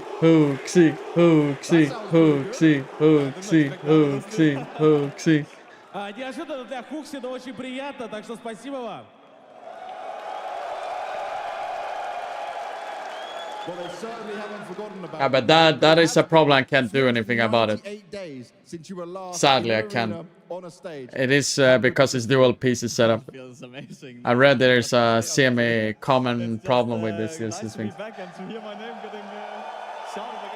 Vamos, much love, buddy. 398 дней прошло с последнего For the second month. Хукси на арене. Но сейчас он чувствует себя максимально комфортно, кайфово и безумно благодарен всем зрителям, которые его поддерживают. I'm a full-time streamer, you know. That's what I'm doing. To learn how to use these pieces and these players, but with what you've been able to do across the games you had in the group stage, now coming into these. At least it's been a common issue that I've looked from before, so. It's pretty high right now. I think that we got some momentum on the last win. We had a few days to prepare, and for myself individually, obviously I got a ton of praise all of a sudden, which is not what I'm used to. So an all-time high, I would say, actually. У вас было совсем немного времени для того, чтобы сыграться новым составом, но после группового этапа как ты оцениваешь ваши шансы, насколько вы уверены в своей игре? Было несколько дней на подготовку, так что получилось собраться, получилось найти коммуникацию, так что достаточно высока уверенность в себе, и Хукси надеется, что все сегодня получится. Now for you, JL, on the Na'Vi side. It's all love on both sides, but given the recent form that Na'Vi's had, do you feel like you have a point to prove here? I have no idea what to say, but really fucking amazing. And I have recent form. Now is our chance to prove that we're coming back. You answered the question very well. Yeah, I had something about recent form. Ну что ж, вопрос был именно о форме Нави, что в последнее время она была не так хороша, и чувствуют ли ребята из Нави некое дополнительное давление, потому что им нужно доказывать, что они до сих пор одни из сильнейших. Ну, GL абсолютно уверен в том, что сегодня именно тот момент, чтобы в очередной раз камбэкнуть и вернуться в одних из лучших КСеров мира. I have the short one as well. Navi right now and the shape you guys in enough to take down these guys? We'll see. It's Astralis and Nuke. It's going to be a tough game, but I look forward to it. All right, well, you look forward to it, so do I. Ну и последний вопрос, насколько нынешний Нави готов обыграть этих ребят из Астралис? Ну и ответ от GL, что посмотрим, увидим. Это будет сложная игра, но они в своих силах, уверен. Shake hands, fist bump, whatever you want to do. Take your seats and get ready for the battle. Now, this is quite interesting. It seems very split. There was some Hooksy love, there's some Navi love. So let's find out how split this is. We got some Astralis fans in the house! Ну а теперь давай проверим тех, кто болеет за Нави! Let's try that one more time. I'm not 100% sure. Astralis! Some booze. Listen, my friend. Navi! Well, I guess we'll have to settle it on the server. Settle it on the server we shall, James. I mean, great moment there from the fans. Obviously, Hooksy said he wasn't expecting to get his name cheered. Really shows that, you know, everyone here wants to see some good Counter-Strike. And so, over to you, we can get into the... I haven't been sponsored by Steelers in ages.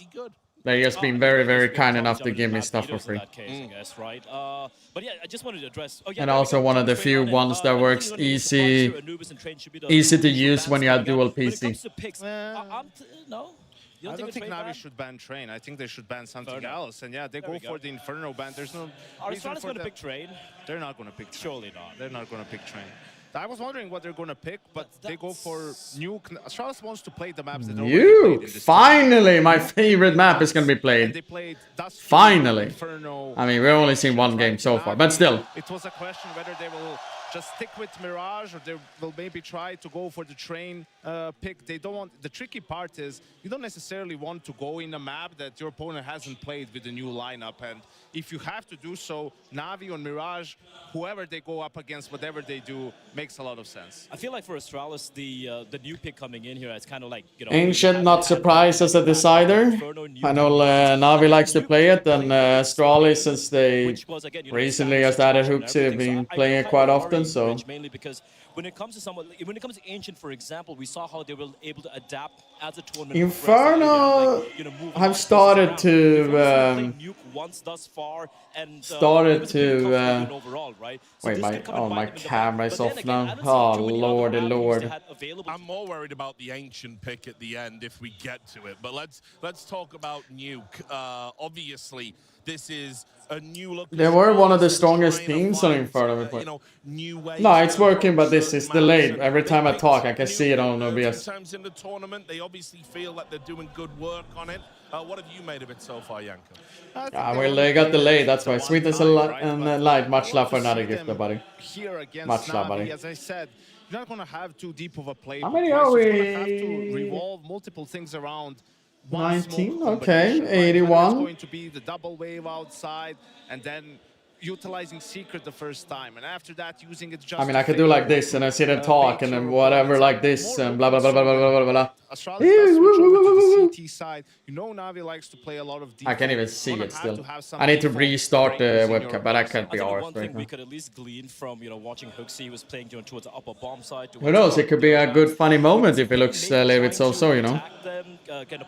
Kind of punish him a little bit, but I gotta say, the rise in his individual ability, at least in this tournament, or rather from the break he's had, he was able to kind of hold his own as well, right? So I'm expecting Navi to try and abuse or kind of poke and prod. Are we gonna see a Hooksy cinema performance? Can we get some Hooksy chat in the chat? I mean, they're both very important for Navi. on Nuke on Alright, the T Poplar. side. JL as the lobby player probably gonna have some aggression coming his way. Gonna have to be able to punish that.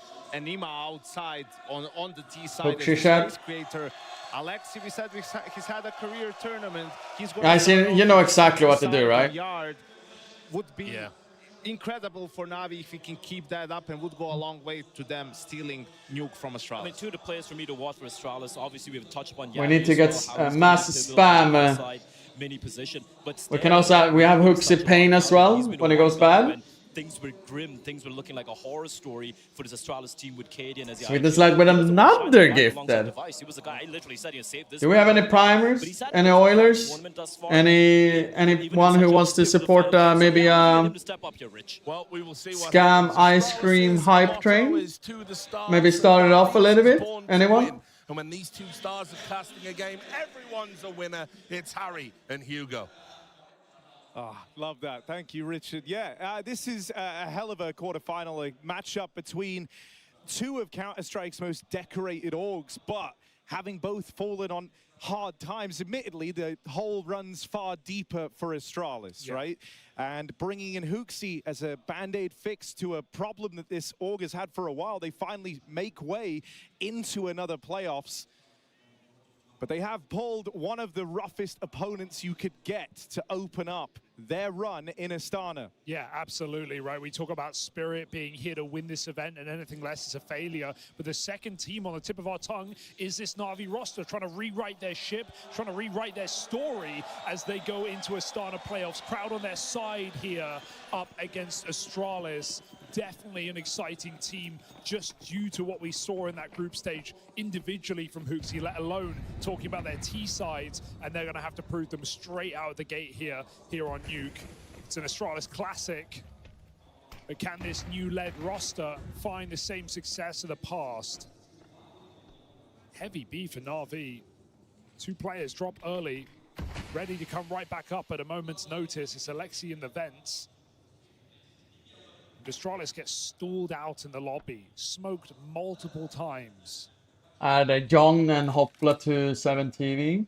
Still by wants the to way. be that A-pop. Is Stair going to come in on a late lurk? What's it gonna add to Behind Mini Lico? right now. You guys can Blocked sit again. there and if It's you time feel to like wrap. there's something need to be added. These smokes proving to be an annoyance for Astralis. Pending. Oh yeah, I invited you at least. Hopla, Toliko, and John. Very quiet pistol. Very, wholesome seeing Hooksy cheers from the crowd and surprised to see it. But he said he's feeling very, very confident here. Oh. And so let's see if that reflects. Did get away in this though. Astralis Wait, pistol what did I round. write? Ah, fuck! I missed the They shot. try and get out ramp, but in doing so, Entry. they walk into this double setup. Bit and JL. No, Hopla, I said I added you to the 7 TV. To Ema, he'll hold on to the lobby, extending this lead for Na'Vi even further. Oh. Yabi on a timing out in the door, should have one Oh. dead to rights, and so Astralis will have some Why is on legroom floor over here though?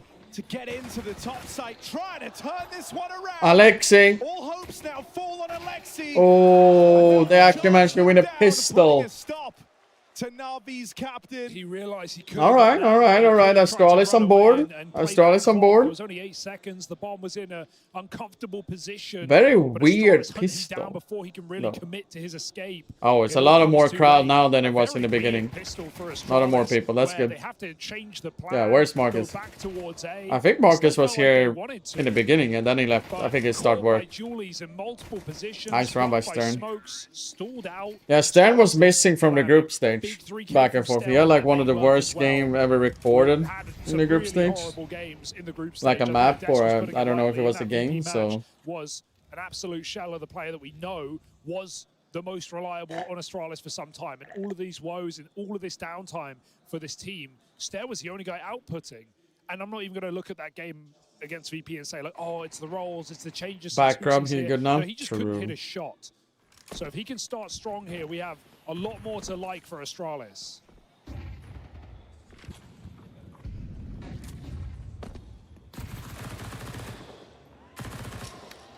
It's a lot of damage from Alexi, but Stown still makes it past. JL on the board next. 1-1 though. Yabi picked up. 2014 and a beat So Navi. for now, Astralis going to lend as much time as they can to Stown up in the heavens, but he's very, very low on health. That's good. And that might limit just how involved Stown can look to be here. Yeah, they just go down secret. Stown's going to potentially catch vent rotates. Stown is slow as well. Just need to hit his fucking leg. Now, timings as JL checks it and gets back into cover. I think Stown's got a whiff. He just can't get the kill. Time wasted as Astralis announced their presence at B. Alexi B with the door fake. And now the scout is here to support Astralis alone. That's a good tag. Their last legs. They're coming for this kill on the ramp. Oh, that's the bomb.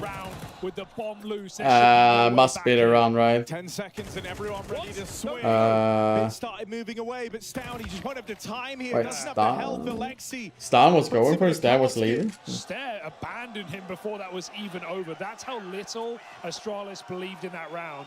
They want the AK. Can't lose. Hey, he got fucking wrecked though. Going hunting ramp was too much for Astralis. Yo, this is my career. Just went 80 audio. Wait, what? So Na'Vi find a force buy early in this game. This is going to be hectic, I can already tell. A map that Na'Vi have only played 3 times this year. They do feel a 7-map pool. They ban based on the matchup. And Astralis, who have that happens every time. Simple game against a Pain with stand-in and got 10 rounds on the CT side here in this event.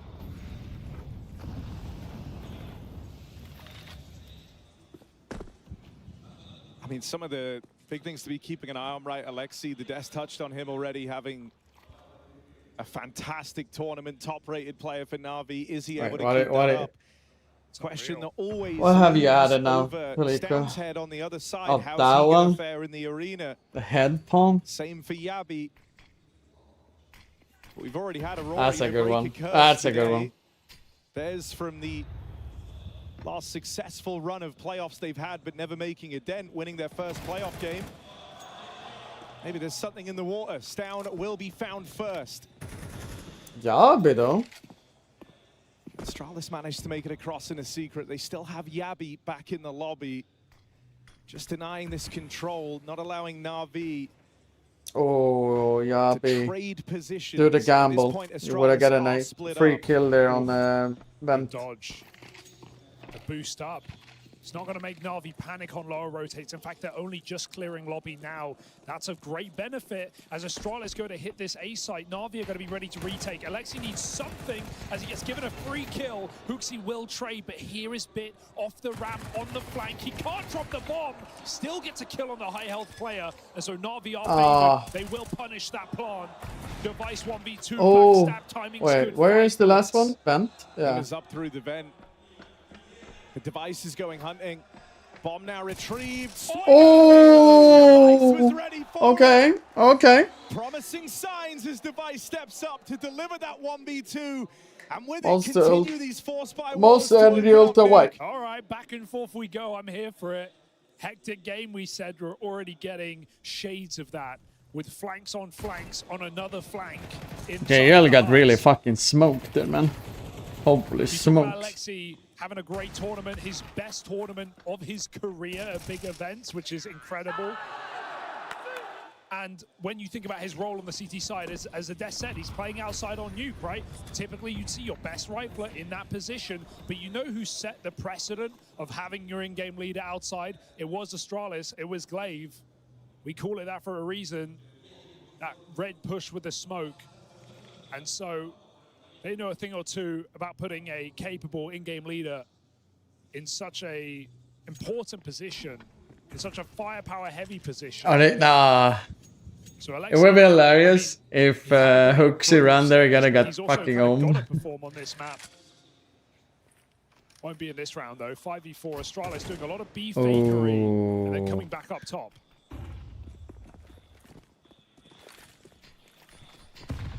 Oh. Good util making life hard for JL. That's too hard. Fight for him. The wonderful scout getting contained Alexi, but it's just good for the first.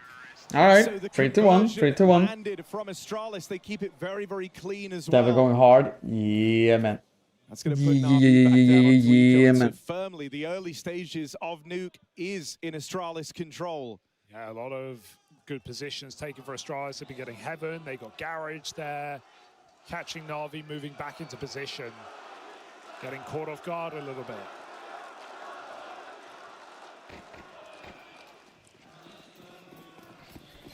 Astralis leading this game.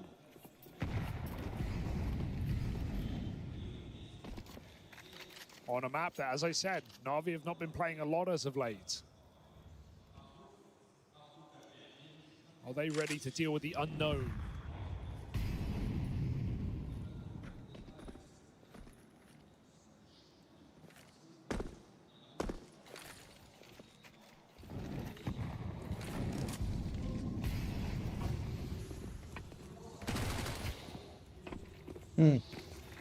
They are going to go into this stack, but only pistols here. I love this smoke Oh. exec too, doing the Alexi? smoke. And the Missed garage timing. smoke just constricts Could have Na'Vi worked. So much. Look how desperate they want these fights. And Astralis say, come and get it. Hooks is too low. He had a Mac Keeping 10, it but clean, there's no trading point. Off that one Mac 10, they get 4 rifles out of the round. If I'd like the Ultra Mango. Choice of utility. We'll see what walls Astralis decide to go for in the yard. The meta's been evolving here in Nuke outside. We're seeing teams go for Did they have a wide, Ultra typically Mango yet? Na'Vi smoke wall. But they didn't have a and then sugar free one. Following up with either a second one of those or the old standard secret cross smokes, typically just to stop those nades breaking and ruining your round. It can Actually, feel so I'm dangerous to getting it. cross outside in CS2 with smoke spam and HEs being a problem. No, wait. So do Astralis adopt that, or will we see more of this kind of main split Gotta util check control? This one out. Stan being very vocal. Mention of him being or having troubles on the I stage. think I need to 3D Certainly print one of we've the seen screws. That's why I was I mean, looking this at is them. his worst year on record as an individual since he joined Tier 1 in Heroic back in 2019. But at the same time, this is a really good event for Stan. 1.22 rating, putting up a solid showing in the group stage. No, So if there were a time, maybe it would be now. Even in the match that sent them into the playoffs, right? It took him till the 3rd map to get activated, but then he came alive when it mattered most, which is a stark difference from what you usually say about Stown. Yeah. Chance to get that early opening befuddles Astralis. Stare offers up some resistance, does all he can, and takes attention away from the push in through the lobby on that lurk at main. Oh, Device tried flinging himself out through the door. Hoping a bit of a Hail Mary could open up this top site, and it hasn't. Stare and Hooksy left up in this one. Hooksy feels like it's still worth investigating this top site. They saw him there. And he didn't see them, so got to watch out as Astralis don't know where Na'Vi are in the silence. They've stacked this A site. Wonderful takes the line with the AWP. Bomb coming back in late to the lobby. Astralis almost destined to just walk into this A stack. It's going to go wrong for them. Wonderful, simple shot. Stare in the Easy clutch. peasy. Oh, and they count down, they swing him together. No chance for Stare.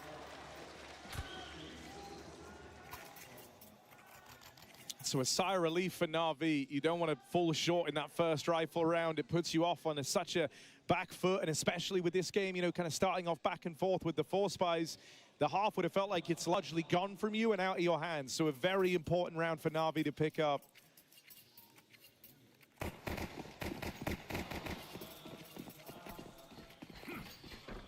Oh, shit, first Astralis, Chris? No one specifically.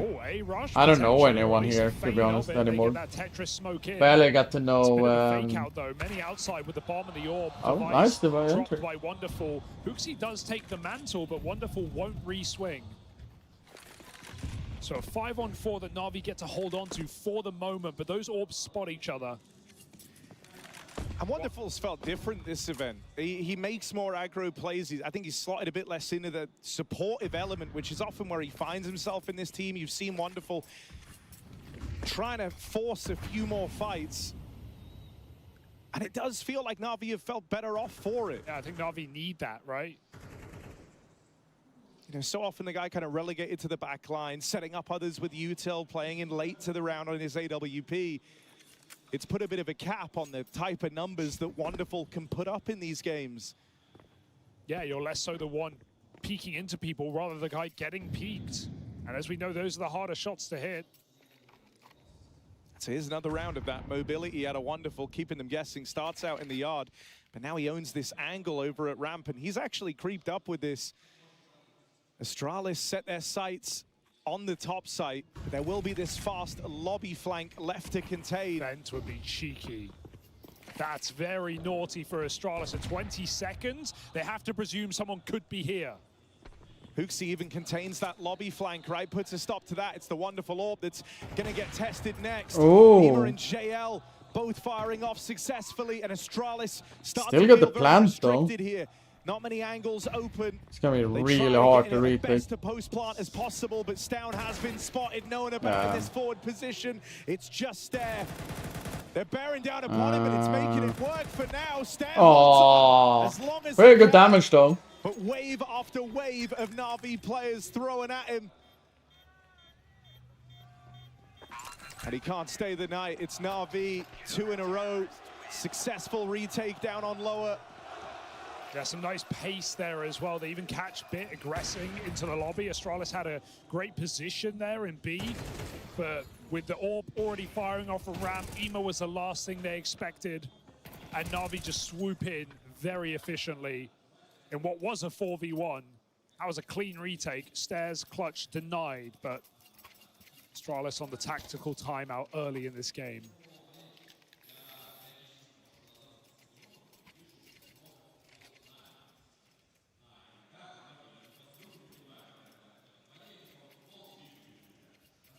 Not much money. Could scream top hit. Wouldn't be a bad choice. Thank you for the sub. Yes. Smith's Light was very kind to you. No one asked for your signature bot walls.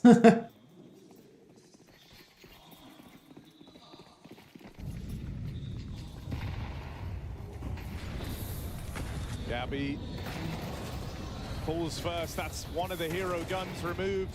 But the Khalils and Tech-9s do find their entries. Alexi still alive back in main, but smoke. Damn. And it's down on That the push to nade catch on Alexi, Stern. but in doing so, the site left open. Wonderful, allowed to move in on his AWP. Stown's Wrap of Heaven now begins. And he was very decisive in this move. Oh, that damage though. He's getting real tricky with it, is Stown. He knows that with some time having elapsed, they will be considering Heaven. And so he tries to go for an out-of-the-box play, wrapping all the way back in a lobby. And because of how quickly he did this, you might be aware. Naughty. Might be aware that he's repositioned. Are you ready for him in the lobby this quick? All right, bro. We know you're from Astralis, but keep it together. None of it's going to work. Punished for his errors. Karma. It's a bitch. I think it was Sweet as a Light, I think.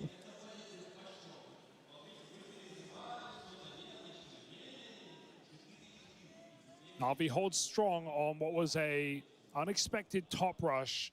Bro, you Some won nice 20 util pounds to flush out yesterday. those backside True. players, but right now building into this game are Na'Vi. No longer feeling the burn of that force buy victory for Astralis.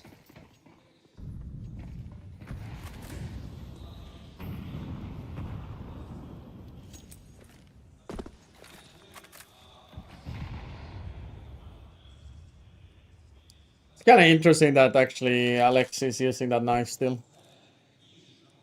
Alex is so. Oh, Alexi just peels back. Hard is no name disorder. No, they're known to be on an analyst list, those people. An extra gun to help out in the yard. Oh. Yep. Oh, that was limp. Managed to get Hooksy across. Oh. Stare in the board next. Oh. Another from Stare's Deagle. Stan again. Truly rolling on this outside play. Stare in with 2 as he reaches 3v3. double digits. Wonderful misses on that AWP, and Astralis still own the yard control. Considering, you know, this is an eco round for Astralis, having leverage over outside is an impressive feat already. Yeah. Where they hoping the end destination is, 2 players ascend up into the heavens. Stown still making noise out in the yard. Taking attention away from his teammates on the heaven wrap. Wonderful. Oh, He's no. missed 3 shots in this round. He misses a 4th. They fall into the site, closing the distance. Wonderful push back to the lobby. That's the The bomb is bomb. loose outside. There's no recovering it for Astralis. There's no time. They need the kills. Forward they go. Stare jumping over the box. Missed shot. And Device is on his last legs. They will not give this away. Na'Vi looking for a 5th. Wonderful. Doesn't hit a single shot in this round. And Na'Vi still win it. I mean, he will still keep the gun though, so that's pretty fine in that one. That way. By virtue of time, Na'Vi find 5. I do like Astralis' game plan, though. I like what they're doing on this T side. They're wrapping a lot, getting heaven control, faking lower, back into main splits. They're keeping Na'Vi on their toes. But we haven't seen very active lobby lurking. And so Na'Vi keep clearing it out. They keep getting control.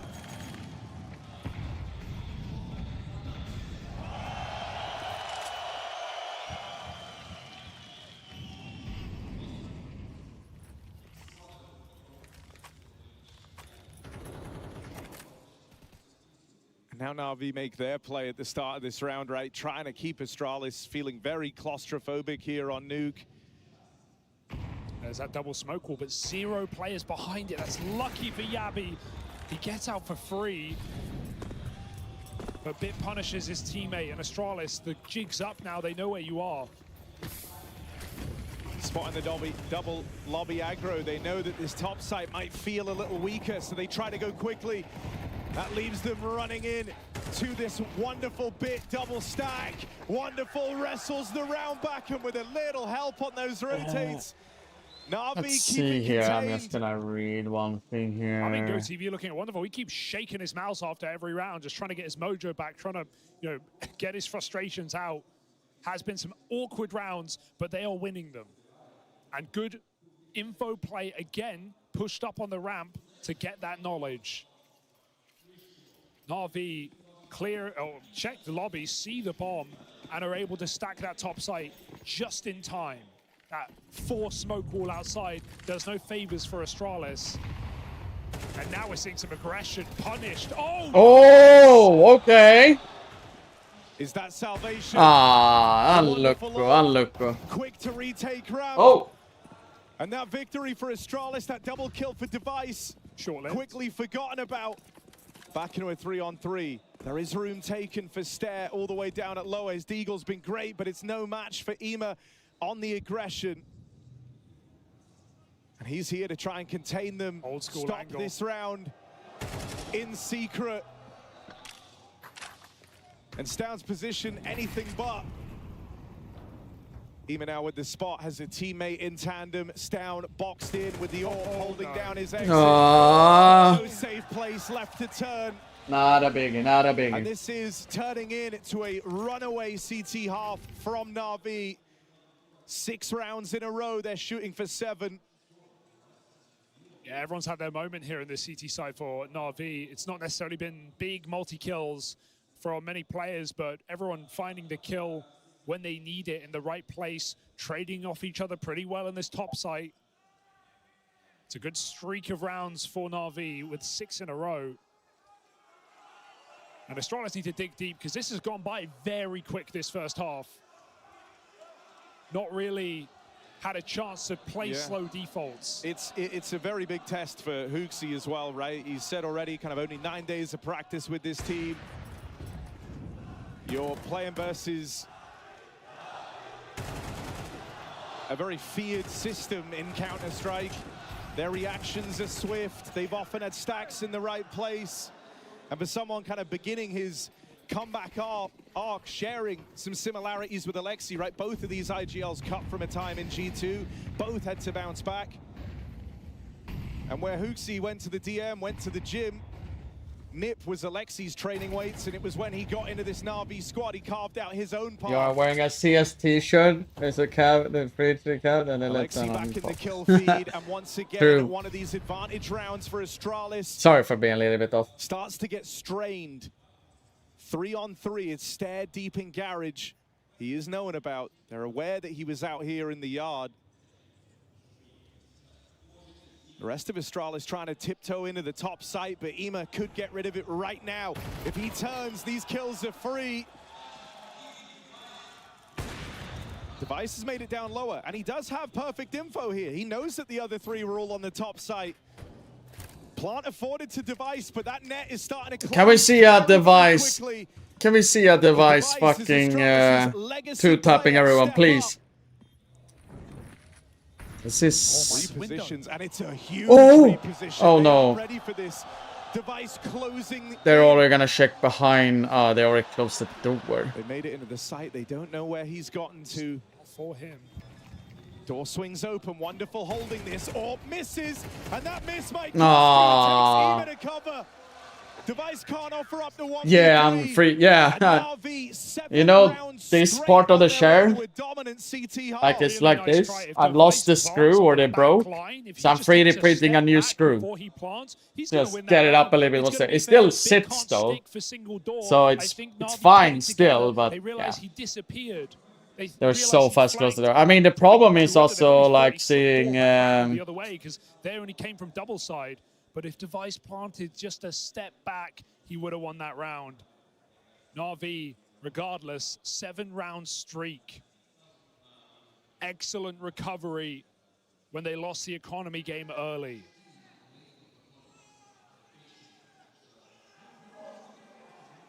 And Alexi keeping up his group stage form as well. Not exactly a dominant piece outside, but denying it when it mattered. Wins that fight to Stown. Last round of the half. Throwing a pistol, and Astralis are in trouble.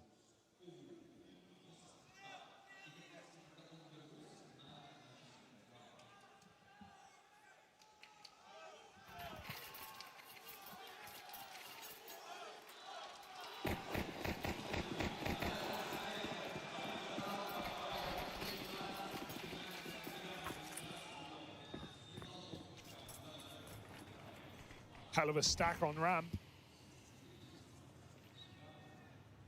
But with no kit, this read won't pay off. Well, Hooksy gets the info. They are in the top site. They have overrun it. That's it. It's lost. You have one flash for the retake. It's been given to Hooksy because he's low on health.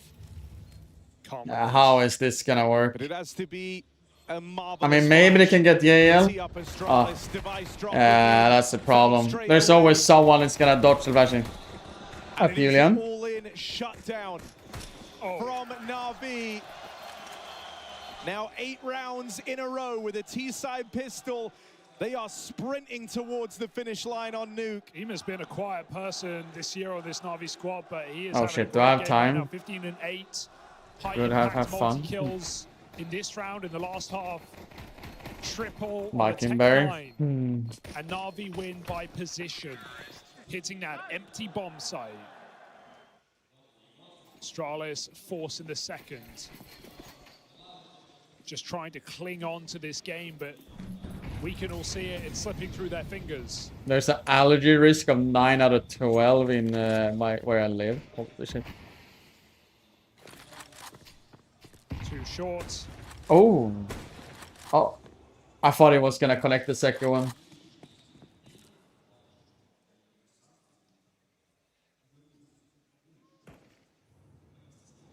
Down with an entry. That's down secret. But Na'Vi are getting prepared to hit the top site in the downtime. I'm sure Na'Vi watched our nuke demo from yesterday. True. Alexi for this main wrap. Wait, where did they get the kill? Was that earlier than the Device was spamming? Anticipate this, and they start to get aggressive in through the hut now. Oh, for that peak, and MP5 though. come down the ladder. Just heard the molly come from T-Roof, so aware that that would be his next point of contact. Oh no. This can escalate though. Get themselves to a good position for a moment. They still have this bomb to play around, and they have Na'Vi split up all over the map. They're just holding 30 up. seconds, He's Na'Vi trying to baiting. regroup. They're putting a lot of faith in Alexi linking back up with him, and that being enough to turn the tide, but that gives room. MP5 on Icaro? Oh no. Oh wait, that actually worked out perfectly fine. That was a good bait. It was a bait all along. To not give it over. They're going to come for him over the top of the roof. Wonderful fighting tooth and nail. They jump the corner. Classic hooksy there. Win it off of a force, an aggressive lobby. Yard secret. Okay. I'm supposed to visit the owner of Master Corporate where I was accepted work via phone. However, now they told me there will be an additional happy with that one, but you can ride it off. Oh. That's a little bit weird, no?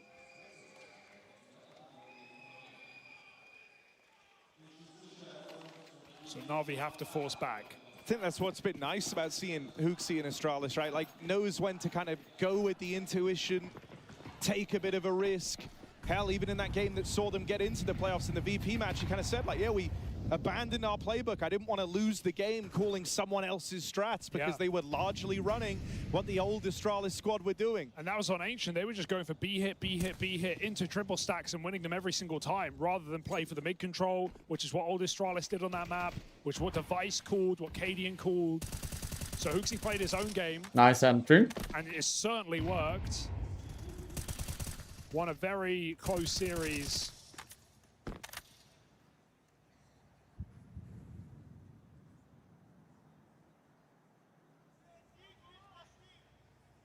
So could this game come off the back of a CT side?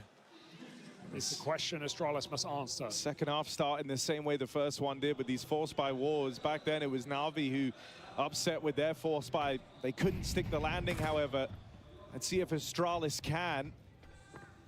5v4 extended, and that is the bomb caught out at the back. Even though you collect these kills over towards ramp, you still have to go back for the bomb. Astralis trying to make these moves. They will get round Device. They do get that bomb back, and with it, a route opens up.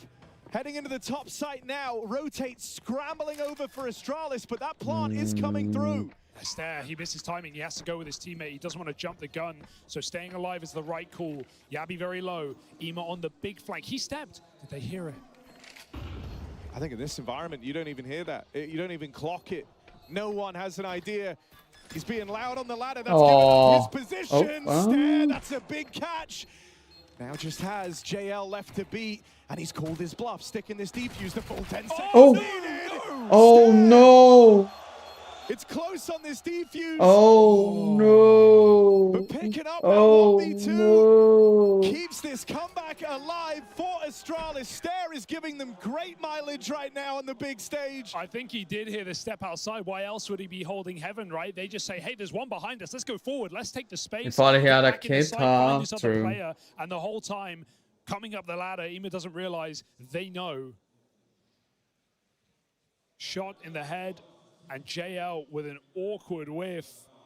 That could have been Na'Vi yet again, winning the force. Wait, the Crowns is UC. It's not Crowns actually. They told me it was Crowns in the beginning, you know, but it's UC. The landing, and we potentially but it is a struggle. It is a struggle. That's how it is in life. So. Late smoke. Huh. JL Hero AK.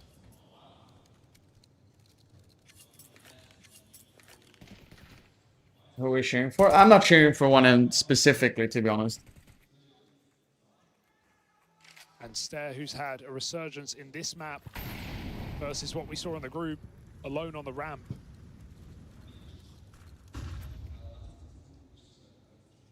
Just feel like it's hard to stress Stair out. He always looks very composed. This is going to be a real test of that composure, though. As 4 players explode out on the ramp side, he quickly darts away and gives it up. I got a lurk now. It's all 4, you from the know. round out in the yard in the downtime. Device dodging this peek from JL. He doesn't know it. Came very close. So Na'Vi creep B. 2 players in position. Yabi baiting for Stair. When they see the MP9, they should know there's a rifle as well. By that point, they'll be committed. That's a really good smoke. Really fucking good smoke. Oh. That'll beckon you in. Oh no. Oh. Full focus, trained in on the crosshair, living up to his name. Nails that ramp take. And Cheering for a bada busted. Na na na na na na na na. This gap is tightening. Oh. Na'Vi finally gets to come back through with guns. They're hoping this can be where they get back to their winning ways. It was them who embarked on an 8-round streak to get to this position. I mean, since it's quite hard nowadays to do a triple spray down, that was a pretty good round. Yes, they were on eco, but still. I mean, these, Stair playing so well. Device also looking Well, good. it was also the backup actually a lot player of freedom smoked to though, Stound so it and wasn't Yabi, his right? own smoke in that way. Right now, the rifling efforts I don't, or maybe he dropped it. have been I could have missed very that. consistent level of output But I don't for think I Stair, missed and that it kind one. of changes down into more of an But that smoke X did factor. do Less a man who a has to make lot. all the difference, but if he But then you can, gotta also play suddenly against enemies Astralis who are are in a actually really gonna good be, spot, and he has been you know, getting away with some good pathing out in the yard, right? Coming up through Secret, done that a handful of times now. He actually found the 5v4 in that last round.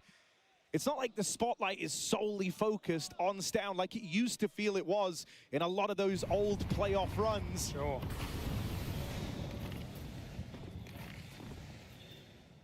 Oh, do they molly the smoke? It's a big miss for Na'Vi. And that gap there, even nading the smoke now, kind of sells the lie that there isn't a gap. And so Stair has this little angle to peek through. He's Stair, 18-11 by the way. Trying to make it down. They run right into the Device AWP. Astralis 5-on-3. Jumping through the ramp smoke, Stair won't give them anything. Playing safe in the spawn side. Yeah, I understand why they went out ramp there, because of, they know Stan is the ramp player. Pushes into hell. Meanwhile, lobby control, Stound, risky move. He might be able to live though, just diving out last second. He actually got out. And you see, there it is again, wonderful, feeling the burn, feeling the pressure. 11 and 10, but not good enough for him. 3v5, and they've had ramp all this time. Bit hasn't gone searching any further. He wants to be grouped. He wants the trades. You're going to get him. Device and Hooksy in this B site. To be honest, I played for like 10 years and I was 3K hours, but I never got into where I want to be. I used to watch his play. Brings JL down low, trying to bait it into Hooksy in this double setup. And it works wonders. That's the bomb away. Bit, try as he might, there's no winning Dinks him as well, or he was low maybe. That gap is closed. I try from Bit though, tried his best. For Na'Vi. Astralis Too busy to embarking practice. on a comeback. The classic issue. And chance of Hooksy fills Alright, can we get some arena. Hooksy shad now? And he will give the people what they want. Who would have thought that in Astana, of all places? Hooksy's the hero. And given the moniker of Giga Chad, not in a truly endearing way, right? Often used sarcastically. But the aura he's brought to this Astralis squad is palpable.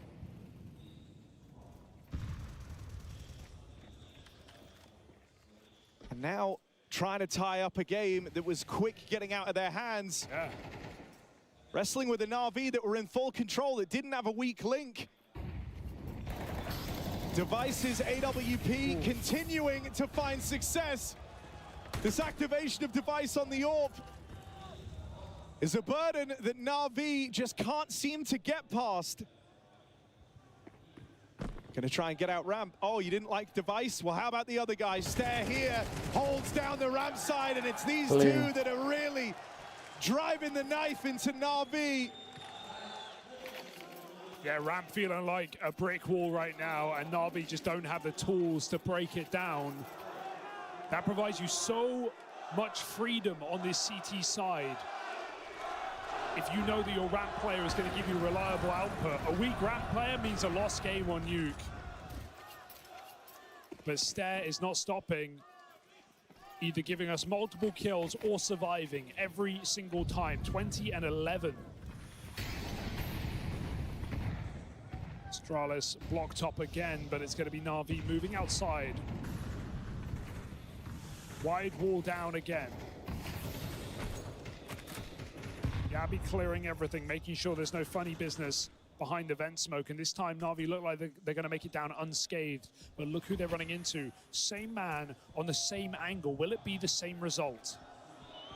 I mean, you've loved how much Device has been roaming in this game. Oh, okay. He will get a taste of Very important entry. There's the opening. Look at the rotate. Stan is still alive though. Oh, oh no, yeah.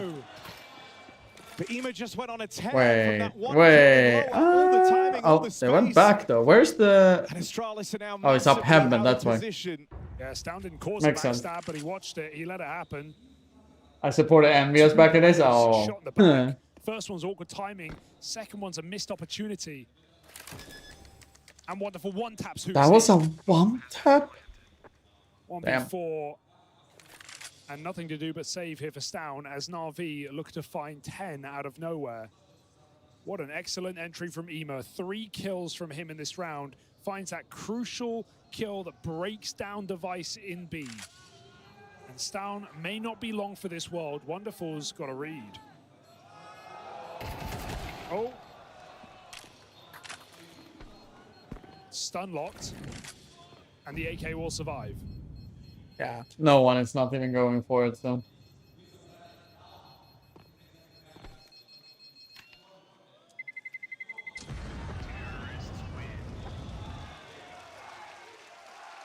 You know, JL kind of ended up being like one of the talismanic players for this Na'Vi squad. I think even someone who could be even considered like mischaracterized, because you see him, he's a very smiley guy, right? Like, looks like he's a real chill dude. But in terms of the interviews you get, I actually find he is the one with the most fighting talk in him. It feels like he's always down to big up the gang. And Ema's playing a very confident game and has been, even as like these rounds have started to turn against Na'Vi. Nearly 20 kills deep, trying to match up against Stare on the other side.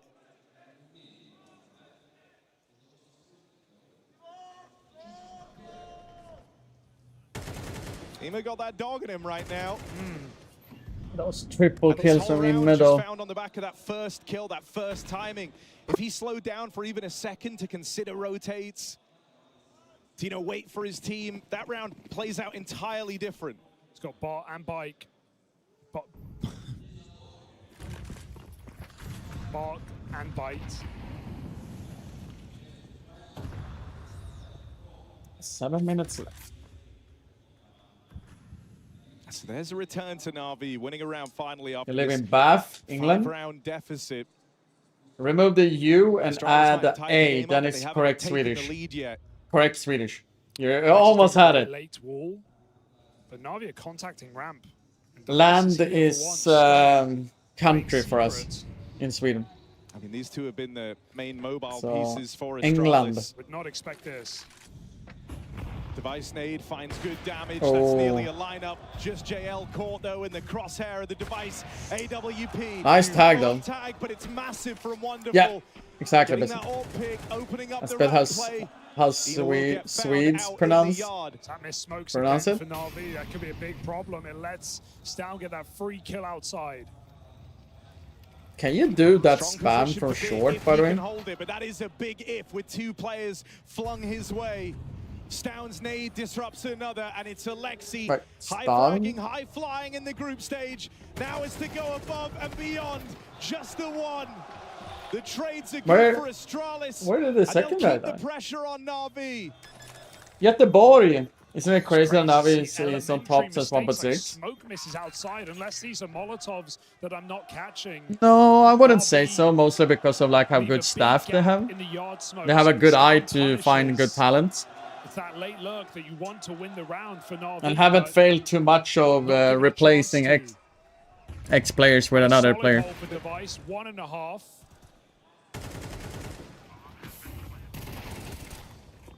And in this wild Oh, it was a nade, that's why. tug of war of a quarterfinal, this next round decides so much.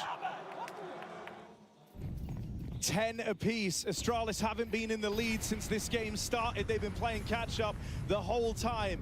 But with Na'Vi putting all their money in, this is the chance at the turning point for Astralis. They're looking like the man who's going to get pressured. He has been unwavering in his ramp hold. Forced off the line, has to concede. The flashes wreck him. JL double opener out in the top side. What does that do for Na'Vi? He's just found 2 kills on A, but they're following through into Stare on this lower site. Stan, who's been a solid fucking player as well. Same time on Nuke. Yeah, that saves them a lot. They know they can. If they can save, they can drop guns. They really need to save both of their guns. There's no one fast supporting that B site, so Na'Vi are still 4-on-1. They have the space. They should take it, and they do. What a double for JL. Where did that come from? Kills Hot Roof and Heaven. Min familj. Mitt hem. Mitt hem. That's just wording though more. Broken. Astralis, these guns matter. If they can hold on to both of them, they can definitely get a decent buy up. But I mean, the thing is, like seeing countryside CS, it's always something, right? Astralis survive.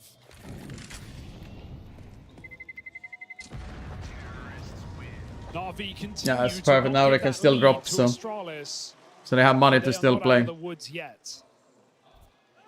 Has Patrick started to stream? Is he streaming inside Arena? No. Was a rumor though he was gonna do that if they went to the playoffs. This round does flip the script a bit though. Right now it's Na'Vi with staying power and the lead.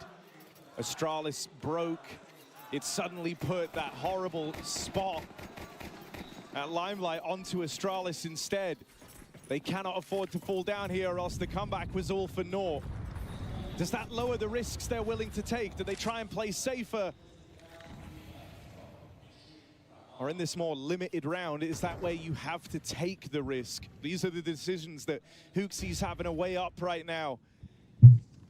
Full upper exec into the 2 weakest players of this Astralis team right now, Yabi and Hooksie. Next to no individual output from Yabi so far. This could be his moment to save it, but he's smoked off. It's Hooksie alone. He's stuck in the bomb site. Molly lands well, but he's on their head. They don't know where to go. They don't know where to look. 2 kills. Bomb Hooksie holds his own. Can his team step up to the task to keep this round up for Astralis? Oh, wonderful though. With the rifle opens up A, and Na'Vi in a 3-on-3 needs a plant. Molly slows the roll for a second. Oh, Stan with an Stan. important pickup. Off him and left on the extremities. Sailing. Plant for main. Knocked out after the first. For Stare and Device, they're risking everything. All the money in going for this. Stan has been so solid so far as well. You want to believe that if anyone could do it, it's Oh, okay. Gale went into hot now. man to beat.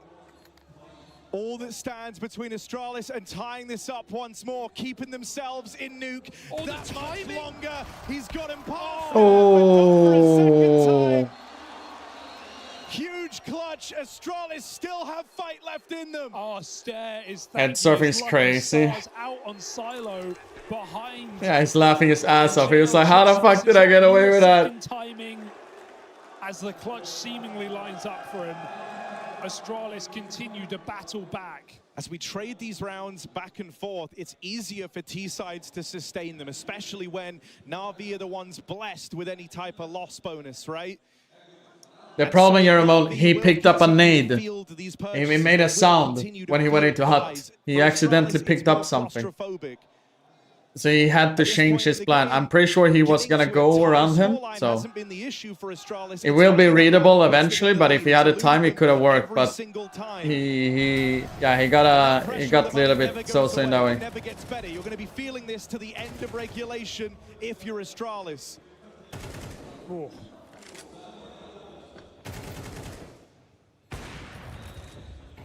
It's crazy how many rounds Stare and Device as a duo have just won in this CT side especially.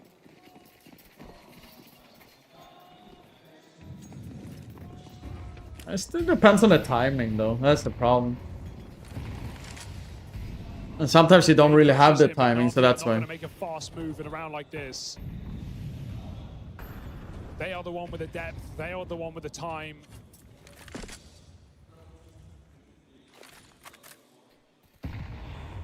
This is where they've got to show it. Could be down secret is the call for Astralis, but the second wall makes it a certainty. RV cross as the nades expire. And Astralis have almost nothing left. 3 smokes, no mollies, no HEs. This is a fake. They're coming for that top site. Oh, and Aimer's just heard the mag dump on main. I think that makes it very, very tempting for him to kick up the pace and go now. Gonna catch the first man, but that's all he's able to accomplish. Astralis still holding strong out on the top side. Oh, he's so fucked. Wonderful is holding behind now as well. Spam. RV take the pace, they pump the brakes. No! No! That whiff! Every shot that's been required of him. Stair now tries to take up ramp. That's That's info for Na'Vi. That's a kill for Bit. Yabi in this alone. Spot up on the heavens. This info goes both ways though. They know how to dodge him. They know how to avoid him. That bomb running in towards lower. Time wasting. Now he left. Yeah. He drops down. The Vice gotta be furious about that, man. Want a tango, 1v3. Down towards the bottom of the board for Astralis, known to struggle in high pressure moments. Oh, they missed timing. Nice round by Bit. Double look for Na'Vi. Look at the options available. They get one in main, Bit wraps round the world, and Na'Vi do it. They continue to hold the lead against Astralis, not once letting them take advantage. Their chance to close here on the Danes map pick. And what a game from Ema. But it's this round from Bit that puts map point on for Na'Vi. It's high stress. It's not There's easy, but no Na'Vi can gun. survive. They have survived. 1 MP9, that's about it.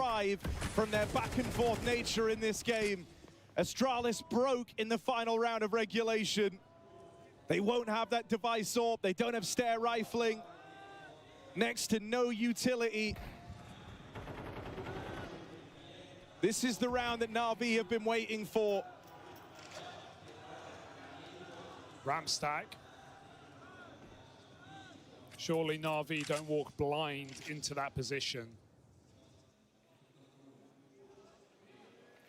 Ema lurks outside, and Na'Vi, they're looking for fights everywhere. They're not getting given them. Astralis is saying you want it, you've got to commit. I'm streaming on Twitch as Got well. to find out the hard way. Where are we? YouTube is only secondary. Na'Vi don't bite down yet. Pressure on the default. My print is Ema done. unwavering Yay. behind red, and Na'Vi go roof, which signals this top hit.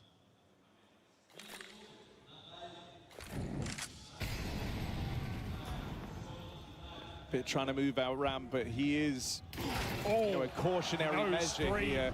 He gets the spot off on everyone, and that's going to trigger the fast reaction into this top site. Stown can't withstand it. Device lobby flank is getting active, but that relies on these players in A buying time, staying alive. Yabi will manage it. Yabi gets another one. Able to get to the hut just in time. Will he be able to cover? Yes, he will. This is the low E. Oh, we're going the whole thing. Huge stuff from him. And that only opens up because Yabi just refuses to go down on that top site. Into overtime we go. Yeah, arguably Yabi's best round yet, just buying time with the MP9, setting everyone up for success. And after Device misses that one shot, patient in the lobby the round prior, he does more than make up for it here on a 5-7 flank. Astralis want more chances. They want more time fighting from behind. Disastrous round for Na'Vi to lose when you consider they knew that was a triple ramp. They sped up A, they had a weak top site, and Hooksy never even revealed his cards from behind bomb site. It's going to feel like a huge missed opportunity for Na'Vi, right? It's not going to get easier than that to close out this game. But Can afford that in pro match as well. The run would have been completely changed if that hit. You have to credit the Astralis reaction for coming together so quickly. Hey man. Do you think that NFP will be donked today? You know, it's one of the Oh, most I don't know. prolific system teams in Oh, Counter-Strike, maybe. up against the squad that have had 9 days of practice. I just hope they get a and the map. 1 day off between Or making play it to the really, really playoffs. tight, both of them. I don't Ending expect their a win, group but you stage never run. know. Wall comes down. And nades reveal. They saw something. Ema doesn't make it this time. Very close. But Oh, Alexi that's the battered bomb just the as same. well. Na'Vi have barely made it to secret. It wasn't a hit, guys. I watched it slow motion. Stound's Or he already either moved. rotated lower to stop him from I going too felt much crazy further. though, because it felt like, oh shit, we see him walk Suddenly a in for very free, you know, difficult and then like, round. Na'Vi plunged into darkness. Device and stare on ramp, that's too much. But it will come to them. JL is holding for the ramp swing. For how long? Doesn't matter. oh no, Yabe's dead. Out of device, and sure, they're going to feed bit one, but it's more info at least. And Bit needs to go Still get to outdoor. maintain that In advantage, case and you know about he's a lobby stuck. presence for Na'Vi. Stound's been very patient here. They can root Oh. signal door, but if they plant open, he can stop this and win the round right here. Na'Vi, no other option but swing that door and hope. He doesn't hear, right? Now he hears. Stout can hear these footsteps. He can hear the positions they're taking. Plant open. Catch is wonderful for free as Alexi was hoping to take space. Good stuff from Stout. Never overstepped on this lower site for Alexi. There is no winning this round, and he knows it. Oh, clean. Astralis clamped down, no longer burdened with money. And they get aggressive in the first round of overtime. They bring the fight to Na'Vi.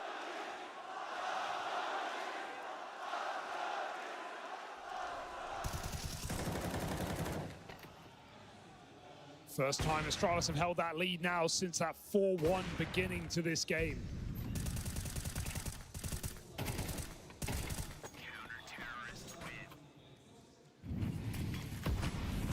No orb for Na'Vi, they stick to the rifles.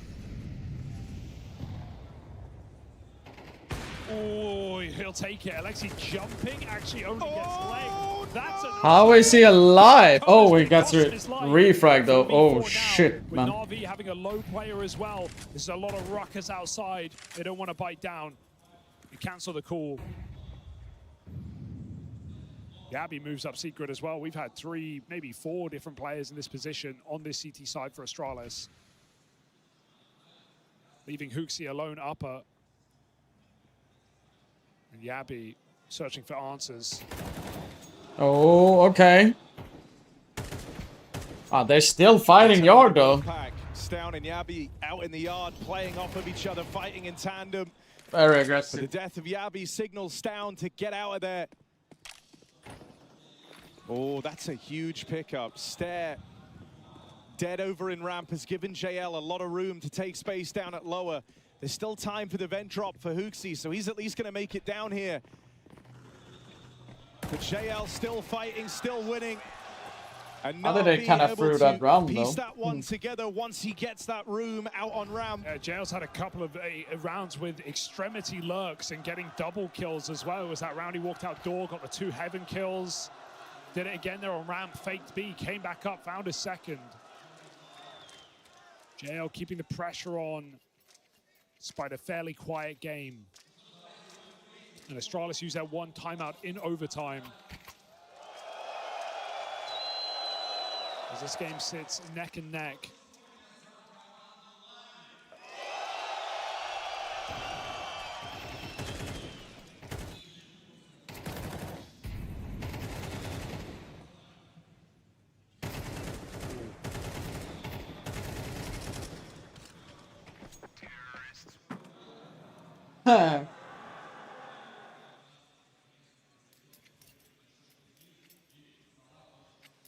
Stauner's caught up. He's overtaken Device and Stare.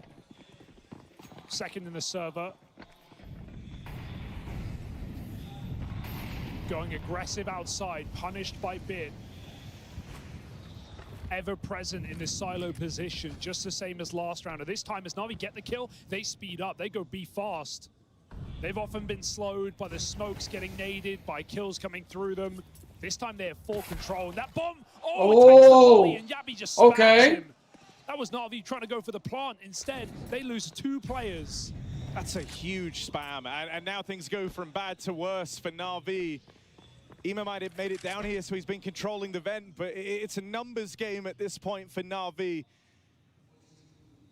Don't have the resources to even hold on to that vent drop forever. Alexi will need help when it comes time to take in this bomb site, and so with Device already here, strong position on the AWP.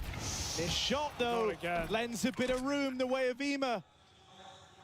Stare next in line to take up this ramp angle. He's got a teammate to support him. It was Yabi's double that gave Astralis the fighting chance in this round. Now just Ima left to beat. All right. Close. Astralis winning out this first half of overtime. Stare keeping up appearances all game long. Stown rising up the board, and Yabi now joining them. Yeah, the issue is we're getting more players switched on for Astralis as time goes on, and for Na'Vi, they're getting quieter, they're getting colder. Couple of entries. On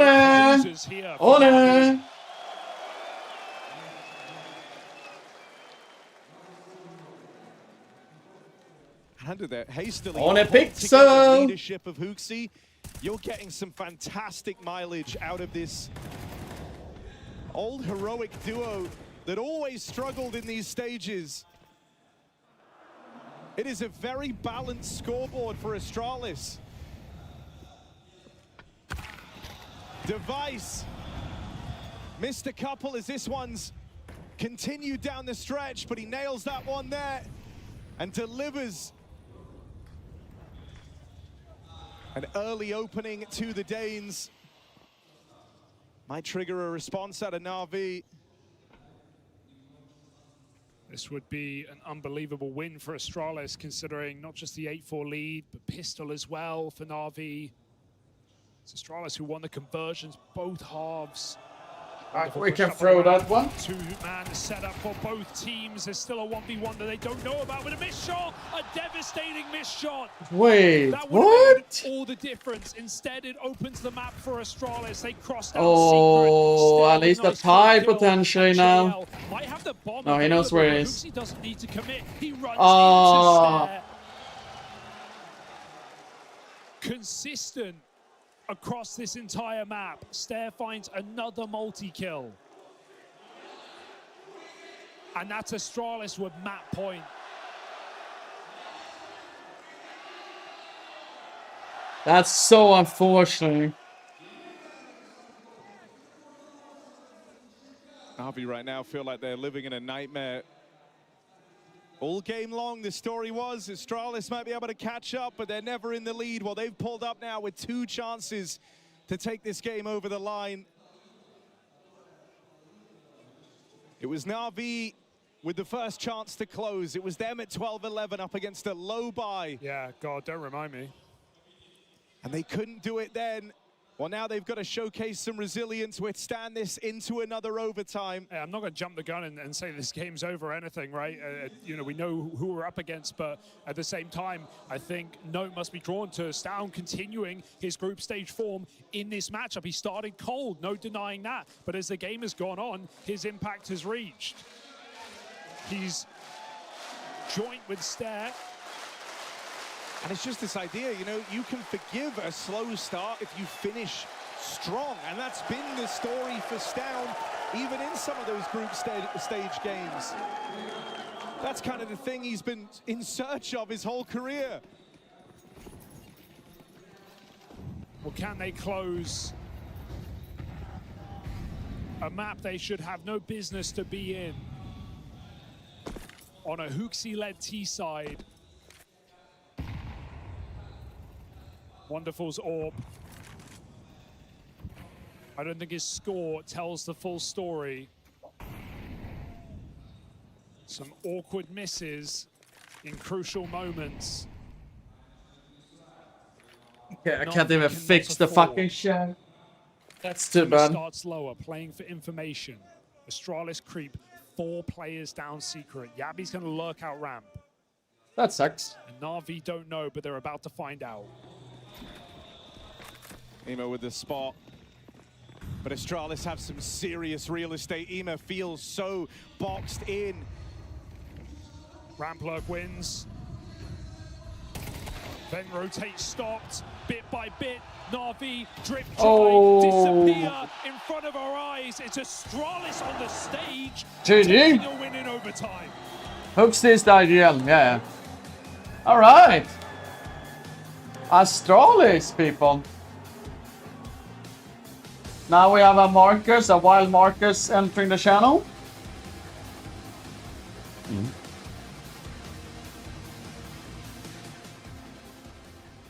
She said she loves you, but she can't love me. But I love you.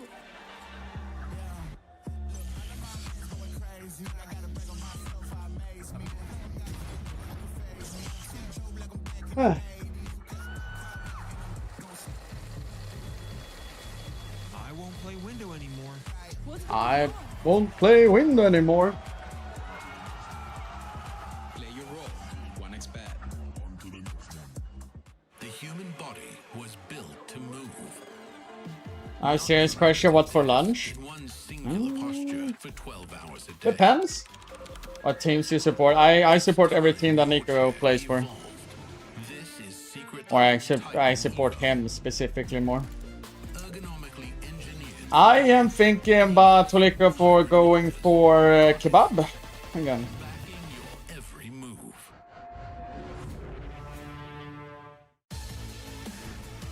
Or are we doing a Dima and eat McDonald's?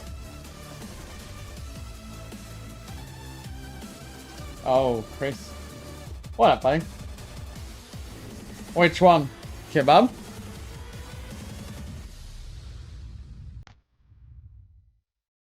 What are you going for, Marcus? I know. Kebab? Okay, I'll do the same. I'll do a plate, by the way.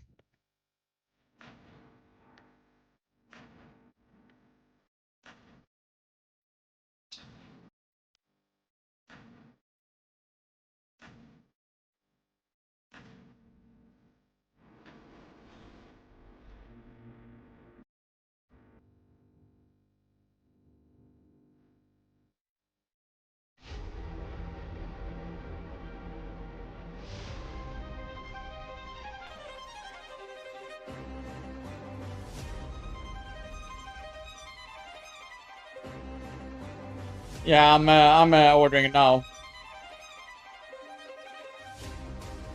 When you're out drinking, you feel like...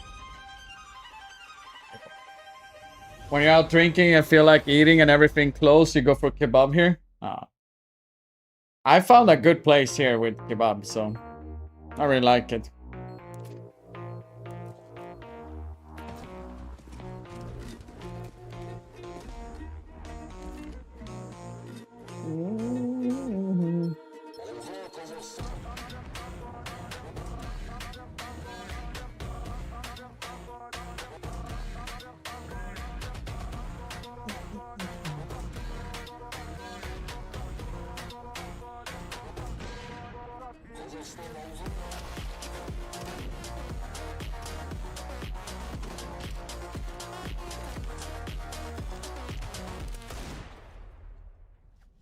Welcome back. A fantastic win for Astralis there. They might have gone the scenic route on their map Right pick, on. but it's his playoff Counter-Strike, so it doesn't matter. All the wins are good wins. And I have to say, I'm a little bit surprised with what I saw.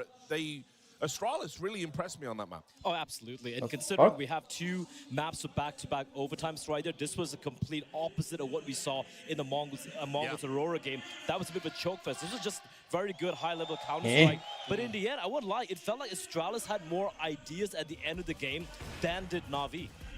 I think it was a very fun game, first of all. And I think for Astralis, the main thing was they won the key rounds at the beginning of halves. You know, they started 4-1 in the first half, 5-1 in the second half.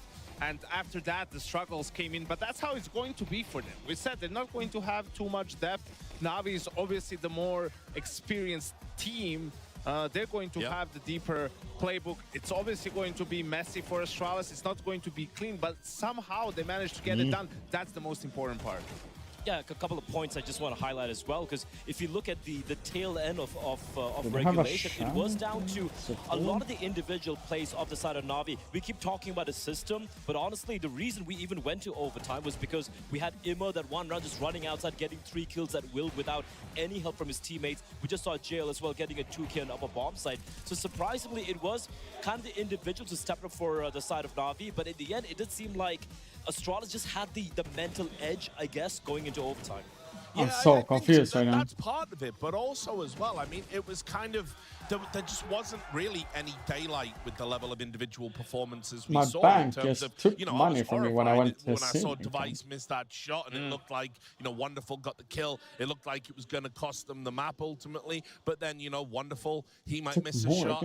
And they were, you could see that everybody was pretty much operating at the same level across both teams, and they're feeling the pressure a little bit. Yeah, and I think for Device, he's had such a great game, but there was that round and the round where Ima gets a triple kill. Device is waiting for him and sort of just falls asleep a little bit, doesn't fire off a shot. So he had a great game, a couple of frustrating rounds. Luckily, his team was also there to deliver, right? We mentioned Stair. He had a great map, especially in the first half. You know, some of the early rounds that were absolutely key. He had a lot of impact. And it's got to be said, chili what and he did chicken. in terms of game management with, you know, like, let's settle down. Like, they were still laughing on Astralis when it was like 11-11.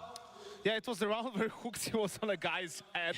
Stomping it. Luckily, he had the fat M4, you know, otherwise it might have been if you had the film, it might have been bad. Yeah. Oh, look, let's take a look at some Chile of these always. rounds. I think we got round 10. It feels like a lifetime ago, but yeah, just to highlight, you know, it's the sort of mind games coming in, how Na'Vi in the first half were looking really good. This is going to be a double outside fake from the side of Astralis. They're going to go for the cross smoke right there, you know, kind of like the Z smoke. But Half look at what always Na'Vi do. extra They're gonna be chili. super aggressive. They go for a second phase of smokes outside, but Na'Vi know what the play is going to be. It's going to be an upper hit. And despite having kind of the stack there, Astralis, it did come down to 2v2 at the very end. So like what Astralis were trying over there, I would have liked them to maybe have someone sell the fake to what's outside to make things uncomfortable. But what we saw from Na'Vi there, Rich, on the CD side, was them being proactive, being aggressive, pushing ramp, you know, trying to brother. be in your face. But we saw it kind of peter out when it came to overtime. We saw the final round of overtime. Are they really big on those versus Na'Vi? Yeah. So I felt like the they are. start that Na'Vi had on the CT side in regulation,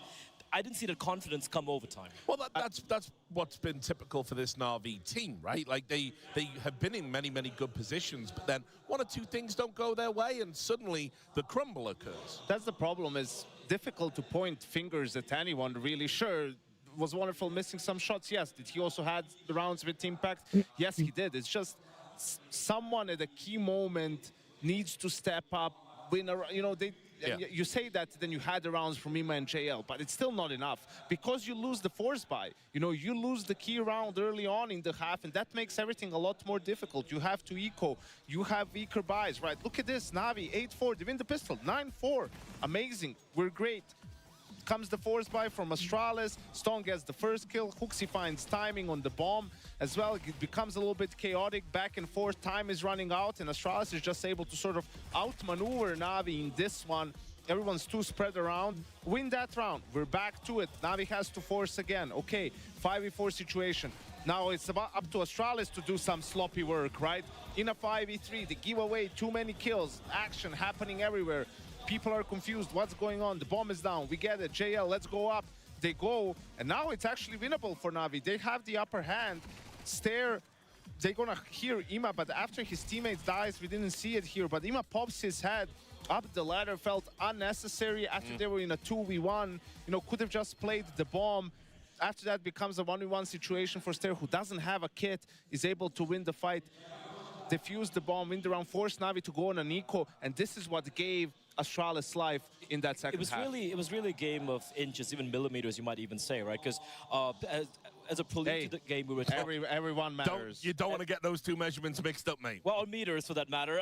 But the thing is, with the side of Astralis, right? I was looking at a scoreboard. Apart from Have hipster kebabs also start popping up in Stockholm, like 100 kronor, and they put all sort of weird things in it? I mean, that's been for a while. I'm looking at Yabby, who, look, he had a lot of uncomfortable moments just watching it just from the eye test, but he had a lot of impactful rounds as well. He was 23 alongside Device, so everyone kind of, you know, just kind of raised a floor of the team, but everyone just chipping in. And considering you have, like, on the side of Na'Vi, a couple of players like Wonderful Moment just kind of tapering off, it felt like when it mattered the most for Astralis, when it came down to the clutch moments, important round, each player delivered.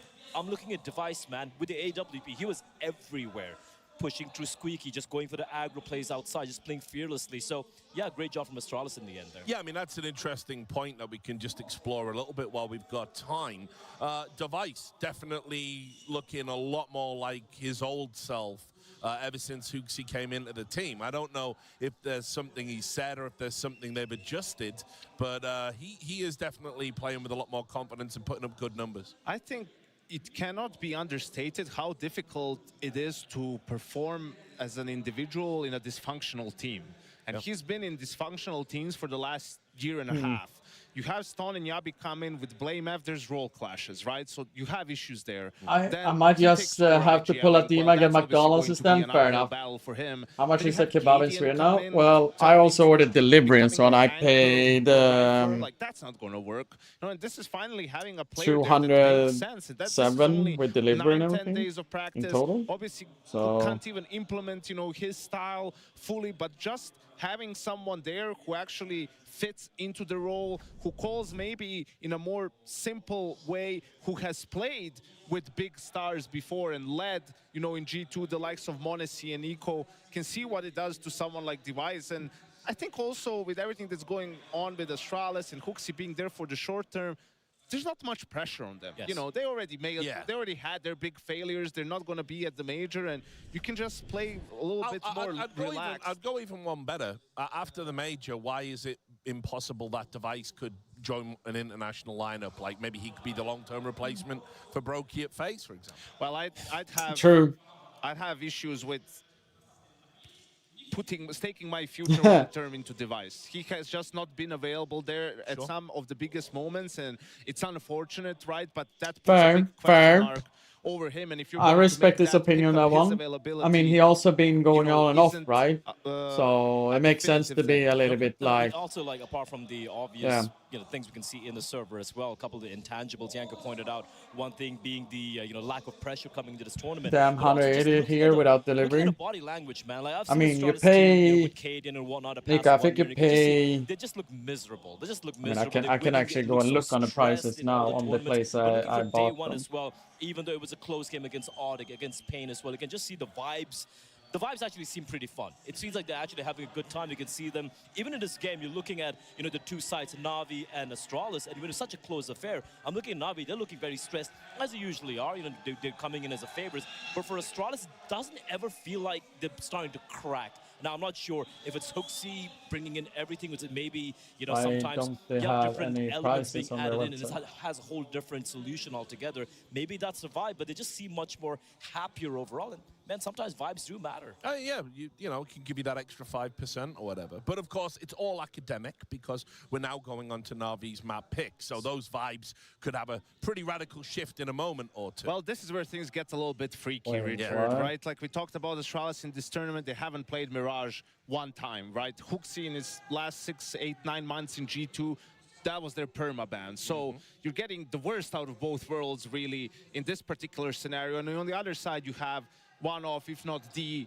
best Mirage team in the world, right? And for Na'Vi, that's not going to necessarily be a problem. But what I do want to see here from Astralis, I want them to try and cheese their way in this game, right? I don't think pound for pound they can match up against Na'Vi on Mirage, so I want them on the CT side to start doing some freaky things, you know, 4 A stacks just blindly, 2 guys in ladder room, you know, kind of playing 3B, like just do something unconventional because Na'Vi has seen it all on this map. And I think the one, I'm not going to say it's going to be an easy solution, but a couple of things they can use to counter. Oh shit, Na'Vi's I paid size way on more than CT I'm side, supposed to rather, because would it's be a like, you delivery saw it up. against the Oh Mongols no. as well, right? They Now I have to for speed some up on reason this against antique. Mongols, maybe it was a read I against mean, that Mongols is true. particularly, didn't see too But much I was a little bit aggression. disagreeing They with didn't really go for too much of ramp pushes. They didn't really go for too with much the of whole pushes. And Mazzino playing towards Palace, he was always allowed to stay alive, and that allowed these A wraps, these A hits, time and time again for the Mongols, which were the undoing for Na'Vi CD side. Maybe that's something Astralis can take out from Mongols playbook and try and attempt to kind of abuse, so to speak. That's one angle. But I agree with with Yanko here, just trying to be a little bit more disruptive. And more importantly, Imma. I do think like Mirage is one of those maps, like you just back them to win it every time. I mean, I think when it came out in the veto, we kind of felt it's a 2-1 game either way. It's also the things, even Cadians, Astralis, if you look back at how they played Mirages, CD sides were horrendous, honestly. And it's not like Cadian was necessarily calling a bad CD side. It felt like the protocols were all over the place. The players, like I'm looking at Device playing to its ticket, for example, with AWP. You have Stare over there. There does seem to be a lack of cohesion in the way they're playing setups. People forget, like, Device didn't play Mirage for, like, how long? Because, I mean, it was Astralis didn't play it either back in with the end of the good Astralis. That was a long time ago, Rich. And then he ended up on NIP and had to play it. And then obviously, NIP. Yeah, exactly. And that was NIP. So whatever. Are you even playing it at that point? Because it was the bad NIP. And then it's like now he's in a team with an IGL who was banning it at G2 towards the end of the tenure. So probably if you wanted to take Astralis into deep waters, this is about as deep as it gets. Yeah, and I think this is the map where we see if there's still any of that old Na'Vi in them, right? Because this map is going to test your mental fortitude, right? Like this map is going to get messy. Like here you need to show that you're able to bounce back after map 1, which was a little bit unfortunate the way it went. You definitely could have won it. There's guys who could have definitely done more. Everyone's going to feel like that, but here you should How much kebabs you need to be like full? The place I eat from now, it's fine to just eat the normal one. Here in the Malbum, here they charge 20% per dish more proxy and $4 delivery. So yeah, I mean, it makes sense. They need to make money, right? I do want to highlight a couple of players. We already touched upon Imma on the T side for Na'Vi. I'm looking at wonderful CT side. We had some hits and misses here in Nuke, that's fine, but he was pivotal. I don't even know on average. To even get I mean, I paid. Right? So if he doesn't get activated, Wait, I let's don't see know. here. Like Na'Vi, question marks can be raised. I mean, for No, me, I don't know if this again, is the same having watched price. a lot of Na'Vi, like, But I is the player that ordered. typically tends to take over for them on both sides, and so maybe Wonderful gets a little bit of breathing room. I just feel sorry for the kid. I From think, this place that I ordered there's nowhere from, to hide when you're on a roster like Na'Vi. it's But like, every 56. miss he makes gets How much is that? highlighted. So we're gonna see how it pans out. But for now, we are going back to Harry and Hugo. Yeah, shocking win to open up this quarterfinal for Astralis, showcasing resilience. But this is where, the true limit test to this Astralis squad lies. Na'Vi pulling up here. It's going to be a matter of shaking off the rust from that first map, getting over the comeback, and focusing up, because this very much is the Na'Vi home map. Yeah, there's no excuses, as the desk said, for Na'Vi on map 2. All right, this is actually crazy expensive. But this is their home map, this is their go-to, and this is one that Astralis don't have the same level of experience on. But we're getting in. Nico, a Mirage T-side start, hoping for a more of an Imma master. I paid in total 207.76 in the previous map. Na'Vi breakout middle in this pistol. A focal point of these T-sides, no doubt. Nice. Wonderful P250 in the pistol round. It's a bit of a signature for him. 2 kills to the good already, and as far as he's concerned, he has won this pistol for Na'Vi.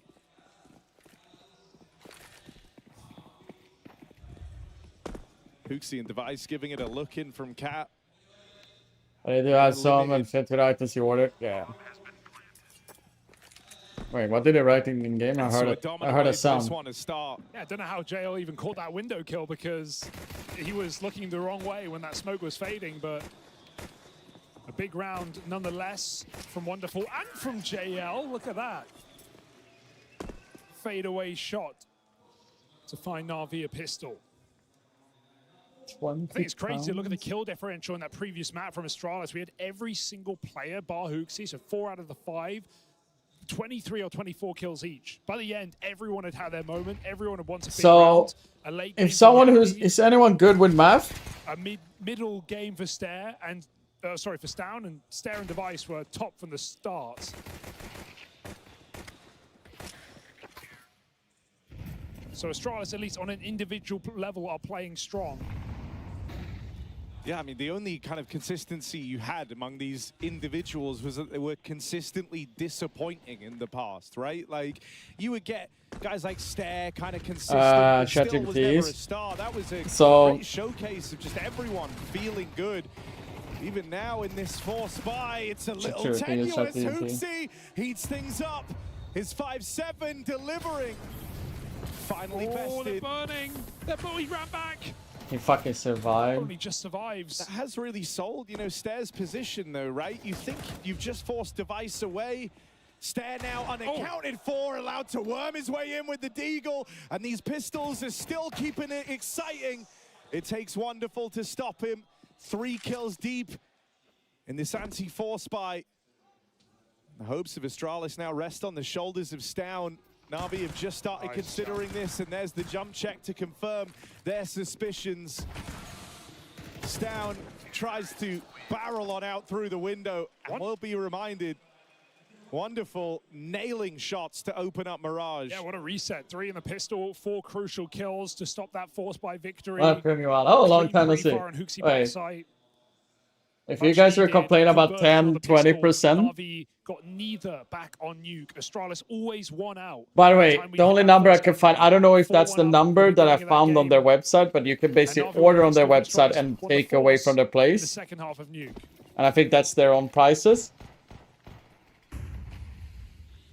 I paid 207.98 cents. Still in sector, remember that. So you'd like to think. For my delivery and everything like that.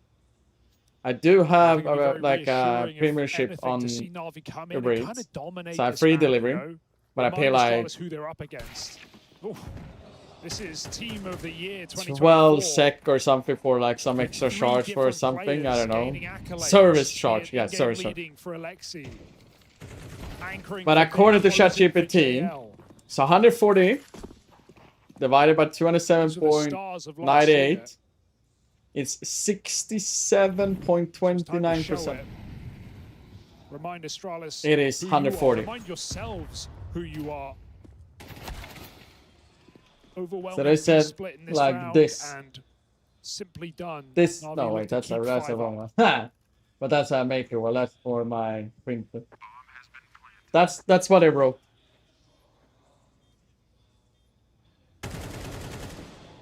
No, okay, so yeah, so it's 67.29 minus 100. One as well for Hooksy to make so yeah, changes on the fly on. Best we're touching upon it, how this kind of fell off towards the end of his tenure in G2, but even if you look back across his career, it's always been so that's 32.71%. And the various teams he's been a part of. That's what I do get my food now though, so I shouldn't complain, but still. You want your stars showing up here, you want your other individuals, they certainly did on Nuke, right? I don't need to remind you. Yeah, it's where they're going to have to uplift him a little bit, This is never a map where Hooksy's going to come in and carry you. That being said, on Dust 2, the 3 games that he played were all positive games for Hooksy. But second banned out here in this series. I think like for Na'Vi, they should be hoping for a far more dominant showing. Yes. And that would be needed, I think, just to switch everyone back on for the series after how Nuke went. Right now, it started very strong. Ema doesn't know about their second player, though, so Yabi could activate in a few seconds if he has the balls. Try and get an underflank in, because Na'Vi soon will be splitting that A-bomb site. And the fear from Astralis is creeping. They've left it. I mean, look at Stare. He's rotating out right now when they have B apartments. This is going to give the whole map to Na'Vi. They just walk out ramp. Window boost. Me, man. And Astralis just can't. Now I'm getting so mad while thinking about it. A consistent piece of this T side. Backs turned, dead men walking. Bit looks for 2. The trade should be inevitable. All right. Ah. Yeah, Wonderful lights out right now. What did he do between maps? Yeah. Okay, I'm gonna show you before I start eating to see how it looks like. Okay, I gotta close him on, because otherwise I start eating. I have Uber Eats subscription, Marcus. You get cash back on every ride you do take. All right, chat. Since it's saving. Going a man down early, So this is the box. never really getting back to fighting shape. And this is what I got.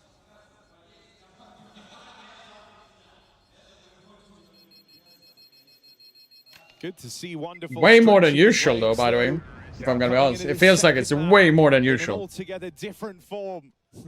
9-1. It's the conversation around him is so weird, right? Because last game, you look at the KD, he actually did pretty well. He actually had some impactful rounds, got some multi-kills, had that rifle entry double up on the top site in a crucial money round. But then you look at the shots he misses. I'm in Asia at the moment. I missed that so much. It's more of an issue of consistency. Yeah, I haven't gone and tried those Asian kebab places. Good showing in these first 4 rounds of play. Stra's going to try to put this AK to use, but look at the pace. Ema is already by connector. Does eat that Molotov, and it's going to check device, but it doesn't matter. Covered by Hooksy. Alexi For a free moment. Sharp captain fires back with 3. Alexi, man. And they know Hooksy's out under as well. So Na'Vi just slaughter Astralis in middle.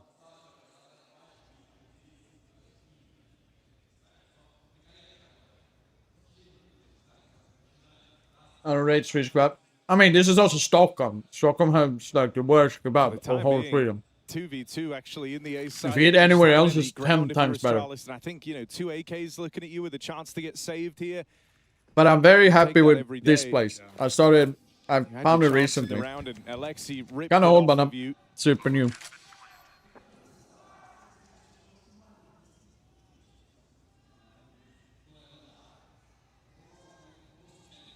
It's called Le Kebab. They have a little bit better sauces than the other kebab places, so I really like it. And every time I eat it, I get full, so I'm happy with it. It's already, you know, very, very promising signs for this Na'Vi resurgence.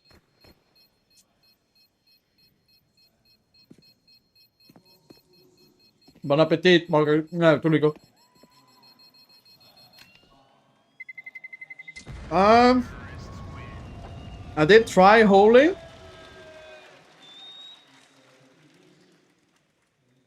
I'm not sure if it's just because I like the sauce in this place more. Stralis. Quick on the pauses. Oh shit. Yeah, I tried to eat at the same time. I ready to crush some noobs later. Solution with the breadth of the Na'Vi playbook. Astralis want to commit to the mid control. You want? I've been also. I haven't even said what I'm doing and so on. Nice timing so far. On the stream. Out the ramp dry, boosting window. When are you arriving? They've caught a few Astralis players. Yeah, stop eating the dog. Hey, man.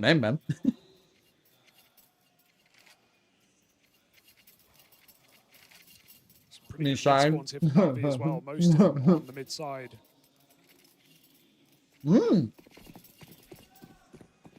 Much love, 5 missiles.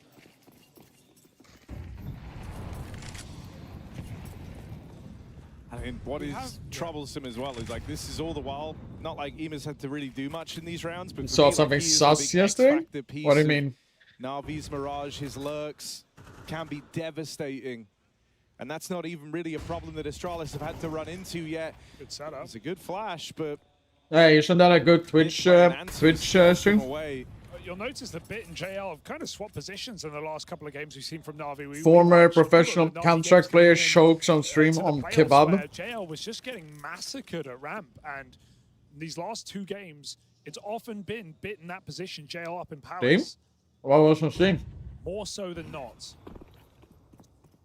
So let's see how JL's timing turns out as Bit renegotiates on ramp with Stair, push back in. Stair's gonna find it. What? Still the AWP here, but on the back is the bomb. When no one wants that. Wonderful is actually calling man. JL to come back. Meanwhile, that mid boost is in. Gives one away for free, Alexi. spotting an elbow. I mean, if Navi becomes really strong on Mirage again, they've been still good, but not that good they were last year. They can be a very dangerous team again. Fires off. Yabi gonna throw his name into the kill feed as well as Astralis try and battle for this one. 2v4 turn 2v2. Plant found. It's Alexi and Wonderful. Gets out. 16 and 2 between them. Top in the charts right now for Na'Vi. They're the two you want in this clutch. Alexi getting closed in on. Wonderful hits his shot on a device in the downtime. Now he just has Yabi left to beat. Has the bomb to play around as well. The ball is in his court. I saw him. Wonderful gets the spot. Knows that time will be of the essence for Yabi. Time is his enemy. And Wonderful swings it wide. Easy. He's back. Not missing a beat right now is Na'Vi's Orb. Maybe I was sitting configuring something. What a time to show up, right when they needed him. You know, we expected Na'Vi to come back in swinging into this second map after a painful loss on Nuke, but this is dominant. These rounds are considerably confident for Na'Vi. Doing that from the disadvantage as well in a 4v5. I wasn't playing Warzone yesterday though, which sucks. And while Astralis almost made a 2v4 happen right back, Wonderful keeps it in check. 11 and 1 on the AWPer. Until this sus matches on stream. Commendable recovery.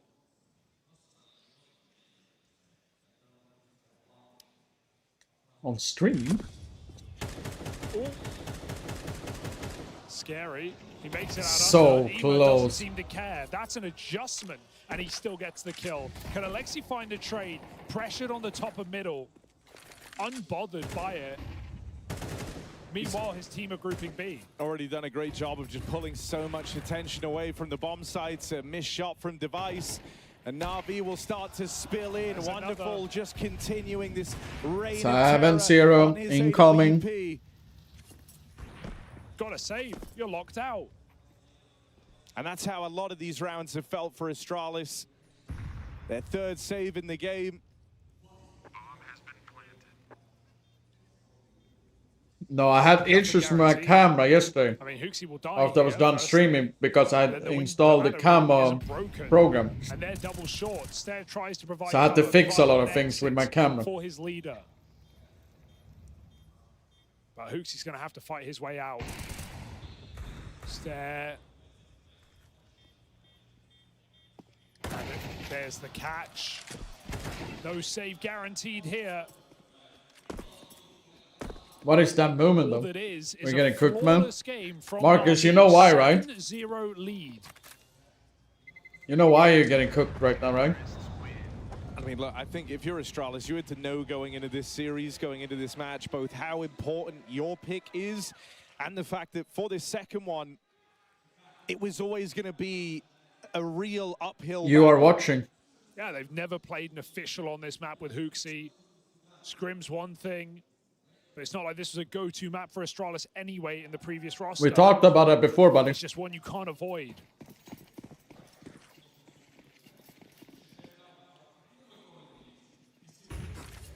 I don't know if anyone saw the wonderful 12 KD coming.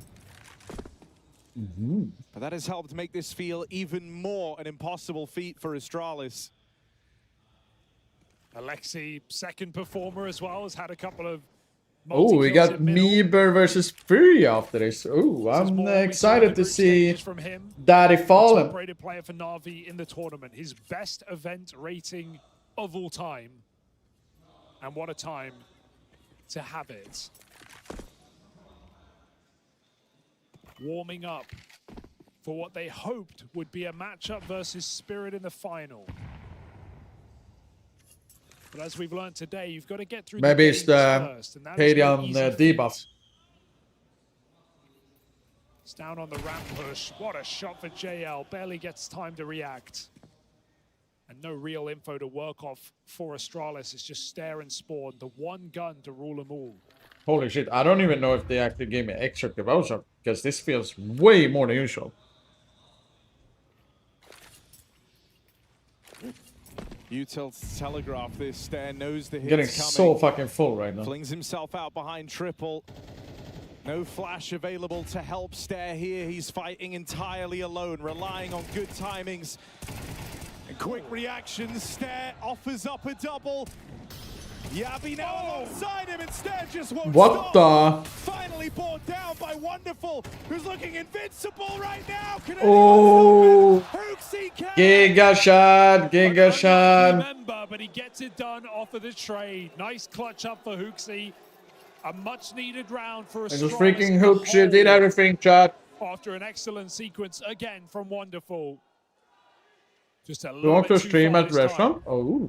Stare, what a triple. No flash, no support.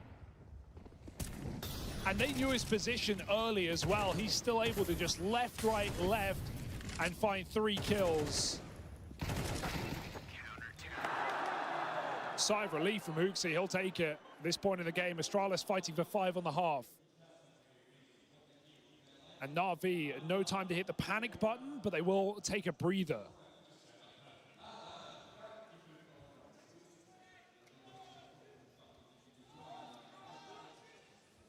It looks kind of similar to the game we watched before, Mongols game. I mean, those numbers. Remember when they do a also good were job of down big displaying time, the Mongols? difference in the experience of these squads on this map. And obviously for Astralis, the few times they have played it well without Hooksy. Alexi. Damn, a triple smoke mid instantly. Towards ramp, maybe a contact play. As this time they get past Stare with no multi-kill found. Couldn't be expected to do it twice in a row from the same position. Huh? Astralis might have mid-control. That's what they What did played Tuliko do at now? the start of this round. But in doing so, they've given up A. They've given up all this room. Plant in for Na'Vi and time to get set up as well. They've got JL flung up into the front lines. I mean, if Astralis had the mini-map that we have, they would save immediately. Look at the post-plant positions, but they don't know. They have to give it a go in a 4v4 toilet. for your money. It's so tempting.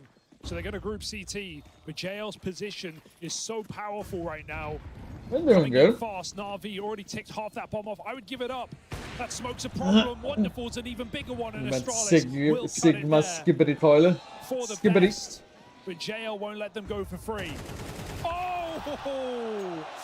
Oh, that's gonna hurt. That was a nice of I mean, JL. if Wonderful's been the eyes of Na'Vi in this You never game, know what you JL do, was the ears there. Toriko. He You're a heard wild everything. card in a He lot was of able different to tell ways. them exactly what was happening for Astralis. Oh, he naded him on B. So Astralis, a 4v4 that they feel like they had to attempt, and they get out with nothing after 1 kill trying to save. So close to getting a fucking triple.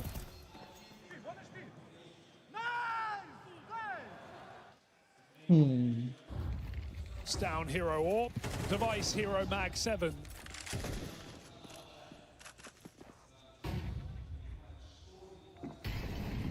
Astralis are cooked. Oof. Oh, there's the bomb gone right away. No head cam. No one even in a position to retrieve it. Show up on the order to give up for lunch train? Of course, Dempsey. I'm enjoying it to the fucking fullest, man. Ooh. Doesn't even matter. Na'Vi just floating through this map right now. Every entry attempt successful. How is our Giga Shot gonna survive this?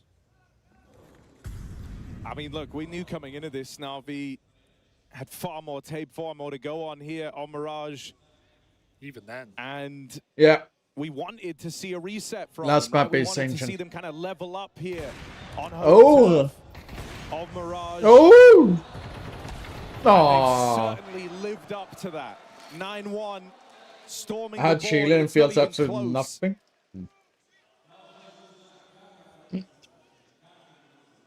And so in terms of, what That's we pretty needed to bad. see from Na'Vi to make the series turnaround feel likely, this is exactly it.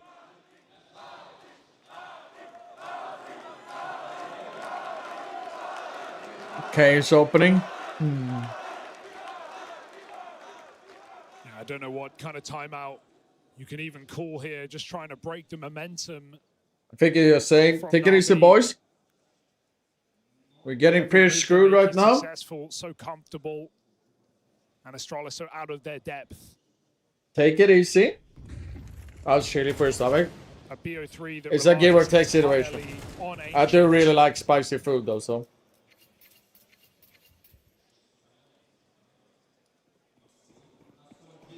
Me with up on a bad day, aware.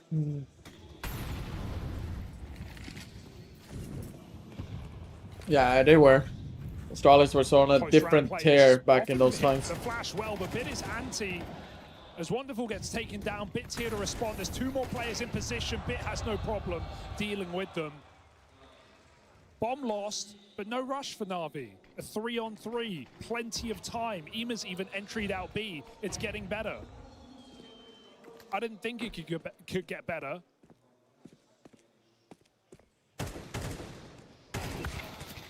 Oh, all right. Big pickup for Yabi, but you can see the effect that that 1 kill had, right? It's fully misdirected Astralis. They left A open.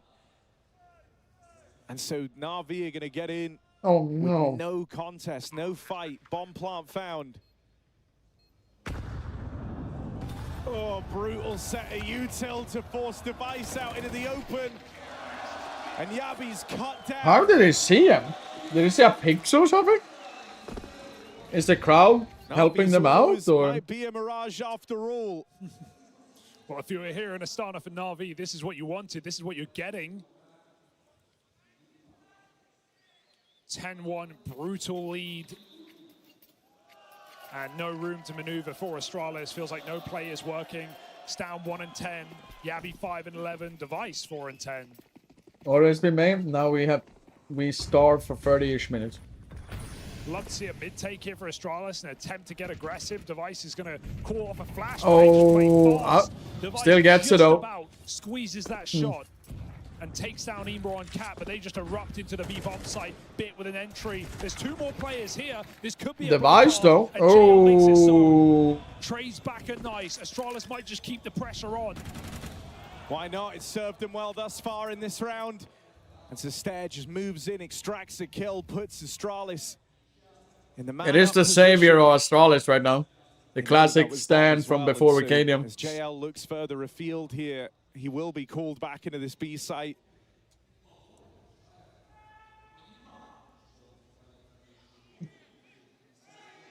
Seeming ready for the fights that lay ahead of him. JL, the one advantage to clearing out short, as he knows both players should be right here still. Won't be enough. And so 2 rounds clawed back for Astralis. But such a huge gap between these squads on this map. Na'Vi have done more than enough of the legwork here to tee this up to be a 3-mapper. It's spearheaded by Wonderful all first half long, right? Very aggressive in stance in this game. And that started from the pistol. Dry fighting mid with a P2. Now it's going to be a delicious post chroma. The rank is JL. Oh. I mean, the kill, the kills. How's it play on a stage like that? In terms of quantity, but also high impact. Basenberg angle. Sounds good, actually. That sounds like a pretty good one. Astralis' side. It's fun. Really annoying on the lurk, winning his fights in middle. It is nice. Obviously, there's no one to really talk down on here when it comes to Na'Vi. I really miss it. That for Astralis, Stair wins them. Especially when it's a serious game. 3K on triple, 2K with a bomb denial on that B bomb site. That was all Stair. No one else to talk of for Astralis. 10-2. And Na'Vi just trying to. I hope Hooks says that. Just get the ball running. Prepare yourself for next map. Relax. Just I think there's probably some like let's weird, play it out. Twisted comfort you can find from Stair, like still keeping up his appearance from map 1 in spite of the very clear mismatch of these squads on this map. But yeah, that has been the only bright light for Astralis. Bit highlight.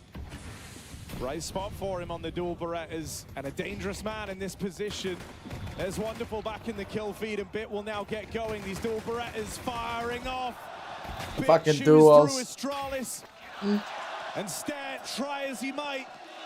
This isn't a game duels, you man. can be a one-man army, not Wait, versus this Marcus, Na'Vi squad you when made me everyone is order pulling their kebab. weight. And you haven't even bought kebab? I got my first level was I am 19, I believe, when Spotted closed down because of COVID. And it was 2020. You convinced me to get kebab, Marcus. So I ordered kebab. I was even trying to do like a Dima buy. Ooh. Back on Nuke, and then just coming out, all guns blazing, swinging fists in the face of Astralis, in the face of a devastating loss. Na'Vi say all this in. will take 3. Okay. But you got refunded, right, for it, or was it like gifted to you? Question. JL low on this B bomb site.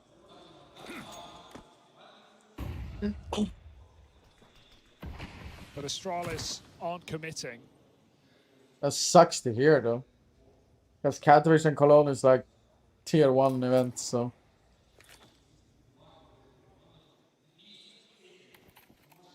You didn't get a refund? What? I thought they were gonna refund it, though.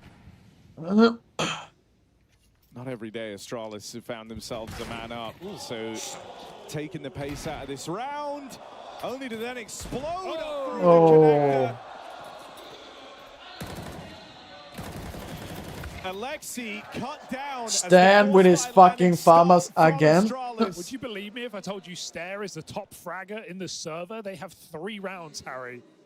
3 rounds. He's out-fragging all of Na'Vi. And it finally comes with impact. I mean, I'm he so has again full shot. won them their 3 rounds. Yabi hit a couple in here as well.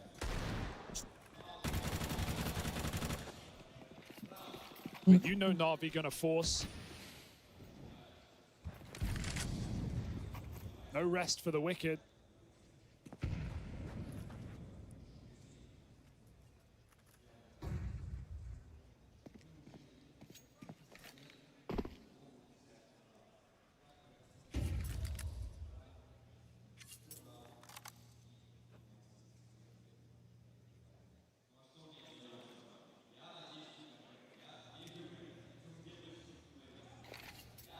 But I got to meet Olaf and every pro team I had at the same hotel as them. Impressive that And Stairs then able to gifted me a do all this jersey. while being, you know, the That's nice. least like accomplished Astralis member. That's really, really The nice. one, I guess, with still the most hunger and a point to prove. Very kind of him. And that is reflecting in his gameplay today. JL lies him way. Yabi. Oh my God. He's spammed. He thinks he's cleared it. Oh. Sure. And so no wildness from JL. For Astralis here, it's nice to feel at least like you've put together a couple of rounds. You've warmed up into this map to a degree. They're still a far cry away from even making it scary. No, I refuse to buy in any comeback arc. I think it's just about feeling like you got to shoot back ahead of a 3rd map. I mean, most pros are very, very kind, so. Na'Vi's close, inevitable, even at this scoreline. And again, let's not think about Melbourne. That didn't happen.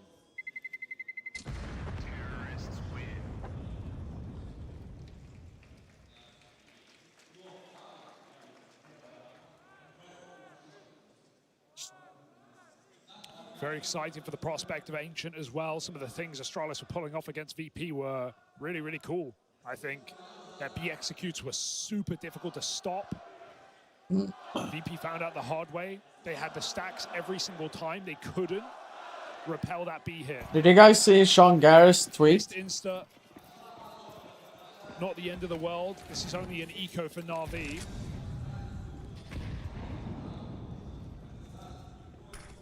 Bye. It's just an eco. Hopefully they fix it. If I'm new to Pro CS, should I always root for the guy who's losing? No, you should get a team that you should always support. In come the Danes.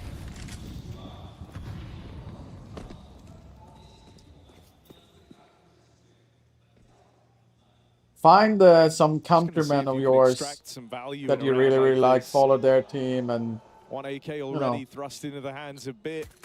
I think it's gonna be pretty good in that way.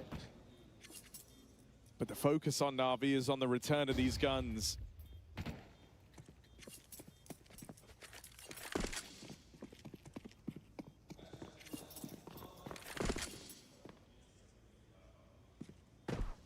Ooh. Na'Vi will take AKs especially, making them a lot more lethal in this next gun round, but only Bit to get away. Notably, right, you're going to be lacking an AWP for Na'Vi in this first rifle round. Think about how pivotal Wonderful's been to this scoreline. So a limitation they'll have to work with. When do we start to believe? Nah, it's too early. Long time coming. Maybe when they get like Timeout 9, 8 rounds, I would say. Still making sure they're 8, 9. in, right? Game's only going to get harder, so somewhere there, Marcus. Focus up. Copium, the classic copium chat.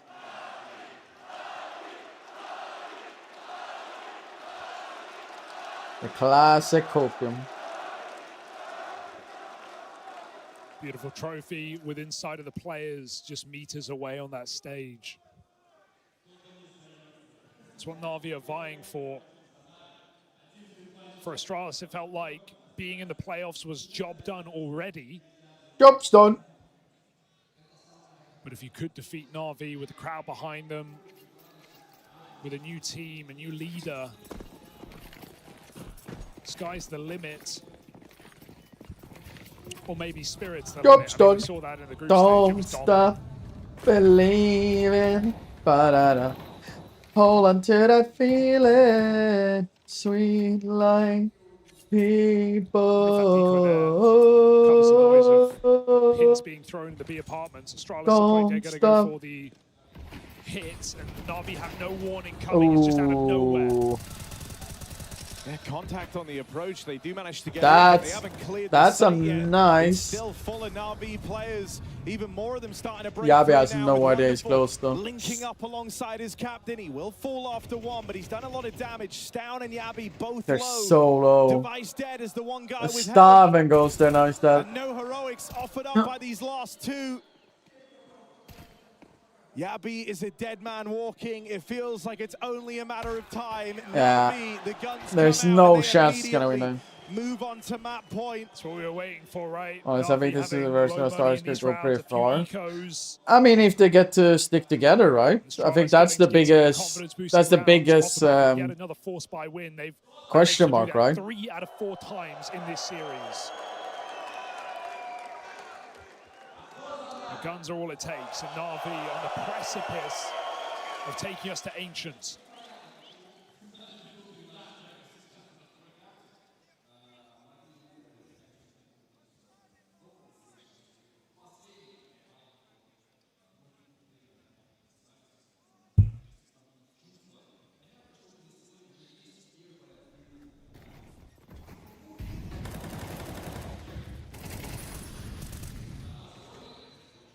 And you know, there's no better way to feel reset heading into that final map if you're Na'Vi. The fashion in which you kind of ran over this game. The faith in someone who had some awkward misses on your opening map. Someone whose miss felt like it was game defining and wonderful. You know, now rising to this occasion. And so Device gets to bring out an AWP one more time on Mirage. But a far cry from putting it to use, handed a chance at that kill early. Ema has no reason to go back and fight for this mid control, not yet anyhow. So Device is gonna have to create his own luck here on a walk up towards the connector.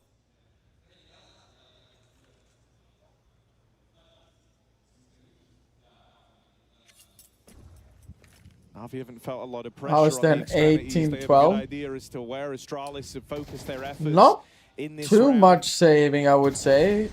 I would just say like he. Oh no! Wonderful. Still gets the better of him.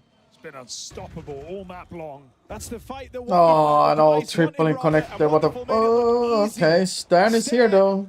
Will continue to be the light at the end of the tunnel. JL on the rotate over, and his captain Alexi left in this alongside him. He's done a lot of damage onto Hooksy. Come on, Hooksy. You have the op. The spawn is the wonderful orb, the thing that's There we go. He lights up JL. And so now it's just Alexi. He could win it. He should say he's super low. Throws it ramp side, won't find Palace. Still doesn't know where Yabi's gotten to. Can Alexi piece this one together? The clutch denied. Astralis in this for one more round.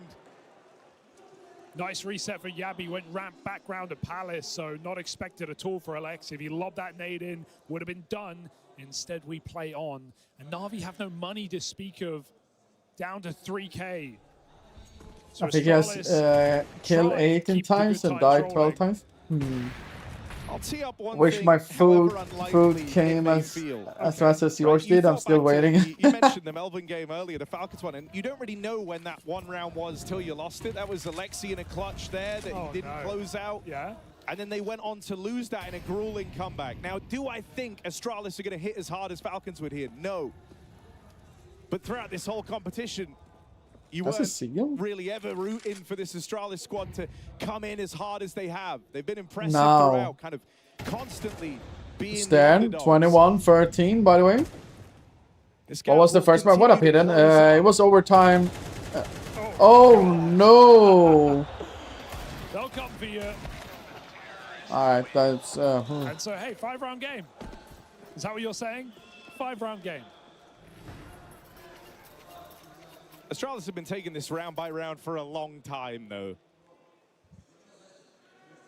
They've been on the back foot in a big way throughout the entirety of that first half. You're going to have the reinvestment here for Na'Vi. This is where you really get to gauge just how interesting this is. Wonderful will have his AWP.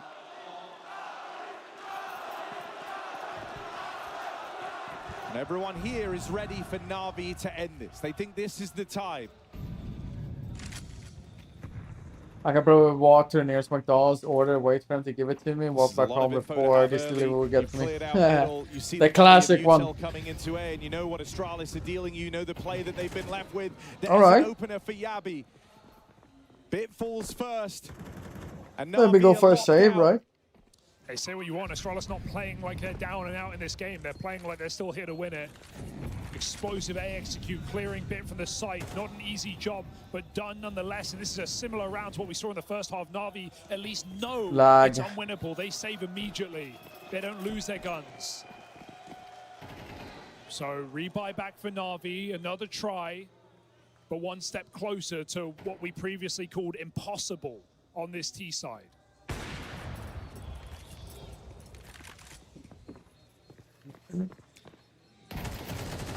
Hooksy likes the very good kill though. And I think him seeing the save called there, while sure it is arguably the right play for Na'Vi, I think it shows to him that you are at a bit of a turning point in this match. Na'Vi are considering the long game here, right? Playing for the future, not looking to take the game over the line as fast as they can. They didn't embark on that 4v5, even losing a player as the doors closed on the round.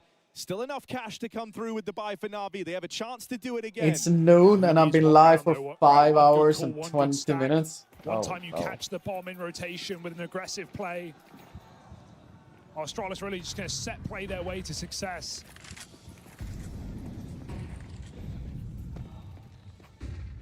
Coming out under. I also think so much hinges on it, on Stair, like not dying early. He has been the driving force behind this game. Great flash. I feel like Ema caught a whiff of that, so maybe he's aware of the window, and yes, boosted up with no smoke down. It's an easy opener. It was a pretty decent timing from Astralis. Didn't just work out like they wanted to. This would have been a 13-0. He is the reason that Astralis put any rounds on the board in that first half. So he's the one you're worried about up close to the connector. He's got Ema, and then later, wonderful to face. Can he keep Orp looks down from the spawn. Stair opens onto Ema. finds a 4v4, but comes out worse for wear. And there's that wonderful AWP to chime in and get I need that stare in that round. This is Think it's dangerous. Bit done. has so much space, he can play wherever he wants. There's no lurkers right now. They have to get the clean kill onto Bit, and it's disallowed. 2v4 now. Storm We said with it was gonna 516. happen. Here it is. I'm so excited for Kebab now. Thank you, Chris. Device What the hell? and aren't even in these fights together. Just and as Device two? backs up out of there, I think the John, knowledge what have is you done? Na'Vi have them right where they want them. Device tagged up as Na'Vi go for the killing blow. A decision to save, keeping the wonderful AWP in play. Worth its weight in gold to Na'Vi. He gets that important trade, and he keeps There it up is. as he has done all map long. Na'Vi. All right, chapter renew. All right. For a 3-map series, the Na'Vi. between Na'Vi and Astralis Making sure we're gonna go 3 maps.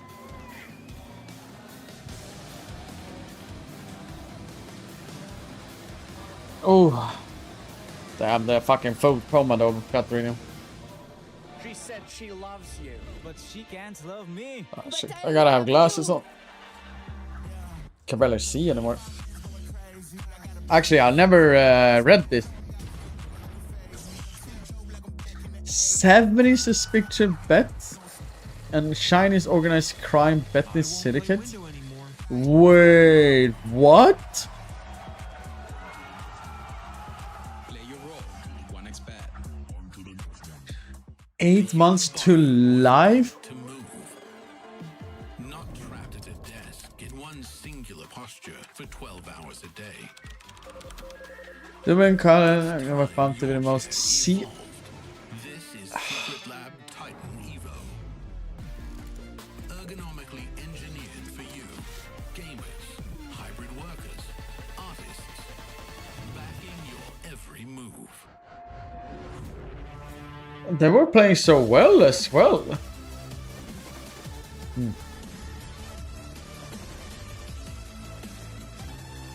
Yeah, I don't understand what you're saying. What change would you do? What do you mean? On the same charge, they will serve lifetime bans for their role in a bet scheme that involves over 70 late 2024 and March 2025 and then links these guys.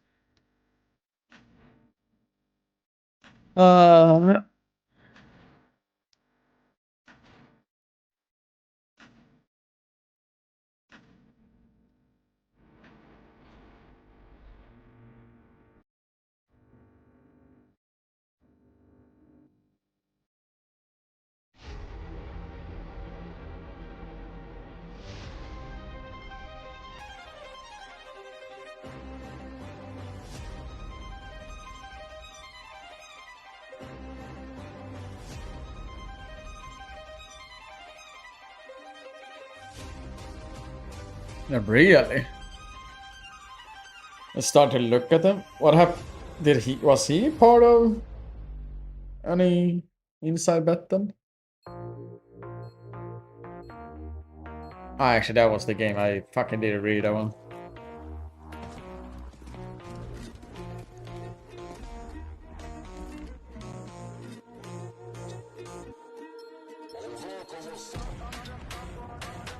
Even a code?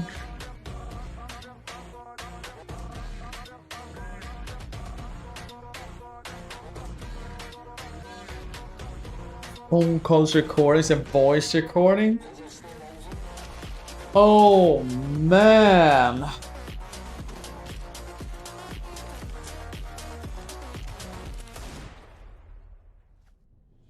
Welcome back. Yes, we're Depends on how much the other ones lose, I guess. I don't know. Desk. We did say Mirage was going to be a bridge too far for Astralis. Do we have any extra thoughts about that? He requested league console. The comeback didn't feel real, and the first half felt maybe worse than it should have been. I think that's pretty spot on. I did like, though, they did try to think that, a little bit outside the box, right, within their approach. You know, in the pistol round, they had the sort of a 4B stack, but Wonderful was just able to find a double entry. First gun round, they immediately pushed double abs, right, with Huxi and one more player, but Ima caught him on the way back from lower B, and things just didn't work out. You know, Na'Vi was ready for it. They were able to bounce back. They were able to step up individually and just take care of business on Mirage. I mean, I did touch upon Wonderful needing to kind of step up, but I was actually thinking of the CT side, Rich, but he's not waiting for that, just completely unplayable at the beginning of the round. But yeah, basically winning the pistol and able to basically win the first couple of gun rounds. They had everything going for them, and the conditioning was on point as well. And look, I like, as Janko said right there, I like how Astralis were trying to bring it back. We saw a couple of, just execs coming in the second half, not really completely giving up. But yeah, the first half, you need a little bit more of a buffer, a little bit more of a cushion to try and attempt a concept of a comeback. Didn't quite pan out. It certainly didn't, and it wasn't for lack of trying on Stair's part. Look, we'll talk about the MVP, the standout player first, and then we're going to get onto the stare-down paradigm I want to discuss. But obviously, you can see on your screens, we went with Wonderful. Oh, they're also potentially part of a different. That's what I was thinking about these two people. Because you can see it's etched on his They're face currently some every separate time he misses. ongoing That is inquiry, like, along with a is this chance my veteran last map? player. Am I Wait, out now? Is Simple coming back? What's going on? This kid is under so much pressure, despite not having a lot of big game experience comparatively. And yeah, this will be very, very good for him in this series. Yeah, absolutely. A bounce back map, a feel-good map. I mean, look at these shots in the pistol round, right? Absolutely crucial in the early stages of the game. 4K against the force buy to avoid. welcome for this visuals. Provide has proved to have spread spearheaded matchfixing organizing bribes and bets against his own team. Yeah, I mean, there is going to be pressure on you. There's Pressure is on your teammates into cooperate with manipulatory results, monitor payments to team security, silence, and cooperation. Make a final really this year so far, and everyone needs to be stepping up. Wonderful was able to do it here on Mirage. And I did a lot of it with the rifle as well, which I like. Lifetime. Right? It's not like you can have the AWP every single round if your money is in a bit of an uncomfortable position. So good for Wonderful. Also the fact that he's able to deliver back-to-back maps. Sure, map number 1 didn't quite go their way, but could see how much impact he was finding as well. So yeah, overall great performance from Wonderful. And as I said, I want to talk about this down Stair thing because it's like Stair's having a monster series on the stage here. That's actually like this one is like he's the coach, right? This guy. I'm gonna just say this, like I mean, the thing is like this also. I mean, this is a CS one. If you go to X or Twitter, whatever you call it, and then you read what Sean Garris, the former CS player, video did. Apparently, it's gonna release something insanely big next week. What I heard about Valorant Tier 2. Miserable map, but overall, if you look at the way the team was just getting absolutely manhandled the first half, even if you got like 10, 12 kills, would it really have made a difference? So I'm not going to be too harsh for this map at the very least for the side of Stone. And there's the coach, but okay. Would have made a bit of a difference. A bit of a difference, Look, sure. I'm tired of this Hooksy philosophy. Even Hooksy seems to have got rid of it. That, like, somehow all kills are equal, and if you get 10 more kills, it doesn't matter. Because not all kills are equal. There was a number of rounds on that map of Mirage where there was 2v2s. There's 3v3s, and if Stam gets 1 kill, you win a round. Saying confession from free position charged for lifetime bans. The information provided by the league not to permit to this information. Someone able to use to open a separate Anyway, why don't we take a look at some of the rounds? I think we've got round 9. I think it's a round just kind of late in the first half. Just a lot of conditioning being brought in by Na'Vi. There are a lot of these mid-plays, slow mid-plays ending in late A hits. And what happens in the second or third buy round from the side of Astralis? Straight up A-pop. Stairs all by his lonesome. Once again left to hung out to try, but the rest of his team immediately they have to go for the safe here, right, for the side of Astralis, and on the exit jail with a perfect position, almost gets a 3K. Got that triple. The moment that you saw that round, you just know the game's pretty much in the bag for Astralis, right? They were just way ahead. The conditioning was on point, and they were like just streets ahead of the side of Astralis. Yeah, I mean, I think Na'Vi as well. Like, it's good they've got a map they can rely on. Like Mirage, it was never in doubt for me. And it's not just them playing Astralis. I'd back them against a lot of teams, in the top 10 teams in the world, which Astralis certainly aren't. So, I mean, it's there's not really a lot to break down beyond that's job done. I think it's important that they were able to shake off Nuke, right? It can be very frustrating to lose, especially in overtime against a team that hasn't been together for long and that, you're just a better team, no doubt about it. But you can still lose, right, with all of that happening. So being able to bounce back and have a very, very convincing win on Mirage is important for Na'Vi. But it was always going to be either a 2-0 for Na'Vi or if Astralis is going to have a chance, it would have to be in 3, right? And we would have to go to Ancient. And here is where they will have a better opportunity because it is a map that they played, you know, 3 times already in this tournament. But that's not telling the full story. This is why I think talking about Ancient is a lot more interesting, actually, because, look, Mirage, we called it. Sometimes you get them right on the desk. Well done. Let's pat ourselves on the back. Let's talk about this. I'm going to put this right on the table immediately. I think this is a mistake.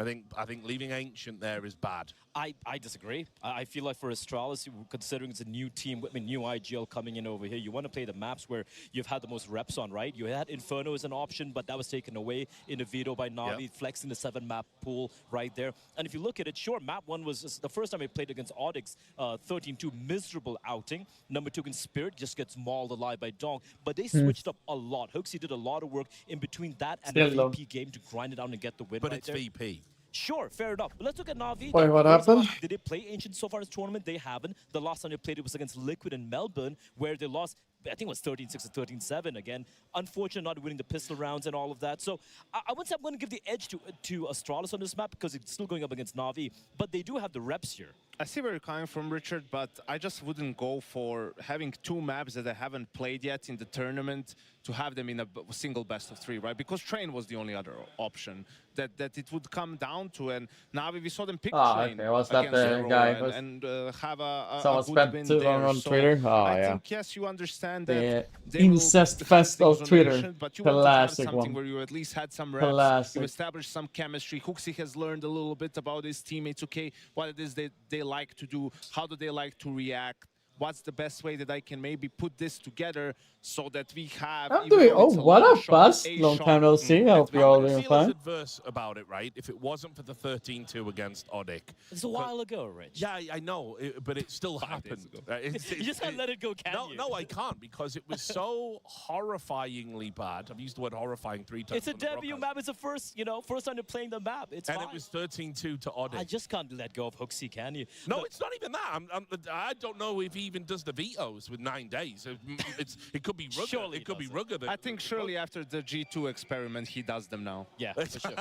that's look, good, actually. Ironically, right, what I really enjoyed, well, you got to have to bring it back. Janko has if someone he doesn't G2. talk about G2, he can't explain his idea. It can't exist. Shh, let's forget about G2 here. Let's talk about what we did like on that VP game. Sure, the caveat against VP and all of that, but he really can't take with the CT side we saw from the side of Astralis. Actually, had Work out still can't earn all money worth, but I have to start making more to retire early and become a shit streamer. was really activated, and after what was a very dismal Mirage, Did you just call me a shit he's able to shake streamer? off the nerves I and love really it. get activated on Ancient, because he is the kind of like the nuke that Hooksy is going to be using here, right? It's not going to be just a static A anchor. He's going to be pushing it towards A main. He's going to be taking his mid fights with Yabby. He's also was a part of some of the B stacks we saw coming out from them. So, look, I'm still not counting them out here. Yeah, I mean, look, I get your point. You know, Na'Vi as well, they might not have played a lot of it, but, I mean, in the past, historically, this has been one of their better maps. We know that they can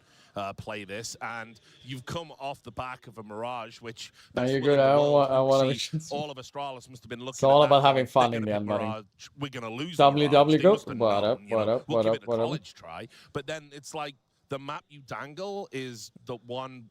They have the momentum in. It's a super momentum-based. So I don't know. Obviously, you can only take away so many maps. You have to be willing to play something on a handshake. But I am definitely worried. I think Na'Vi, as I remember them, back when they were playing this regularly, they were frightening. I think the issue for Astralis is Na'Vi and their style. They're a very, upset-averse team, right? Because they play a lot of default. So they take it step by step. They use their nades well. They have good protocols. And even if you go for something a little bit more different on a map like Ancient, I think they'll be able to sniff it out. So I don't think this is like Mirage where you have to do something wild. I think this is where you just have to stick to what worked the best for you, what the players like to do, and sort of just try to outplay them. It's more like Nuke, where you need to be able to win the key rounds, limit the number of gun rounds, right? Hurt the economy of Na'Vi early on. I think also, a couple of players, when we touch on Star, relevant in the spare, I'm just a sexy he's been finding so far pappy. this tournament. His numbers might not be astronomical. Like, you know, we've seen LXCB what? wonderful popping off, but he's Bust. all this crucial. I know it's a Friday and it's a good time, but I think I've never seen you spam like that before. Is that the thing? Is that the new thing now? Going to be starting on over here, but I'm looking forward to Ston just being a nuisance in the CD side and how I don't know, well, I don't know. Bust is a long time viewer though. Very annoying. Yes.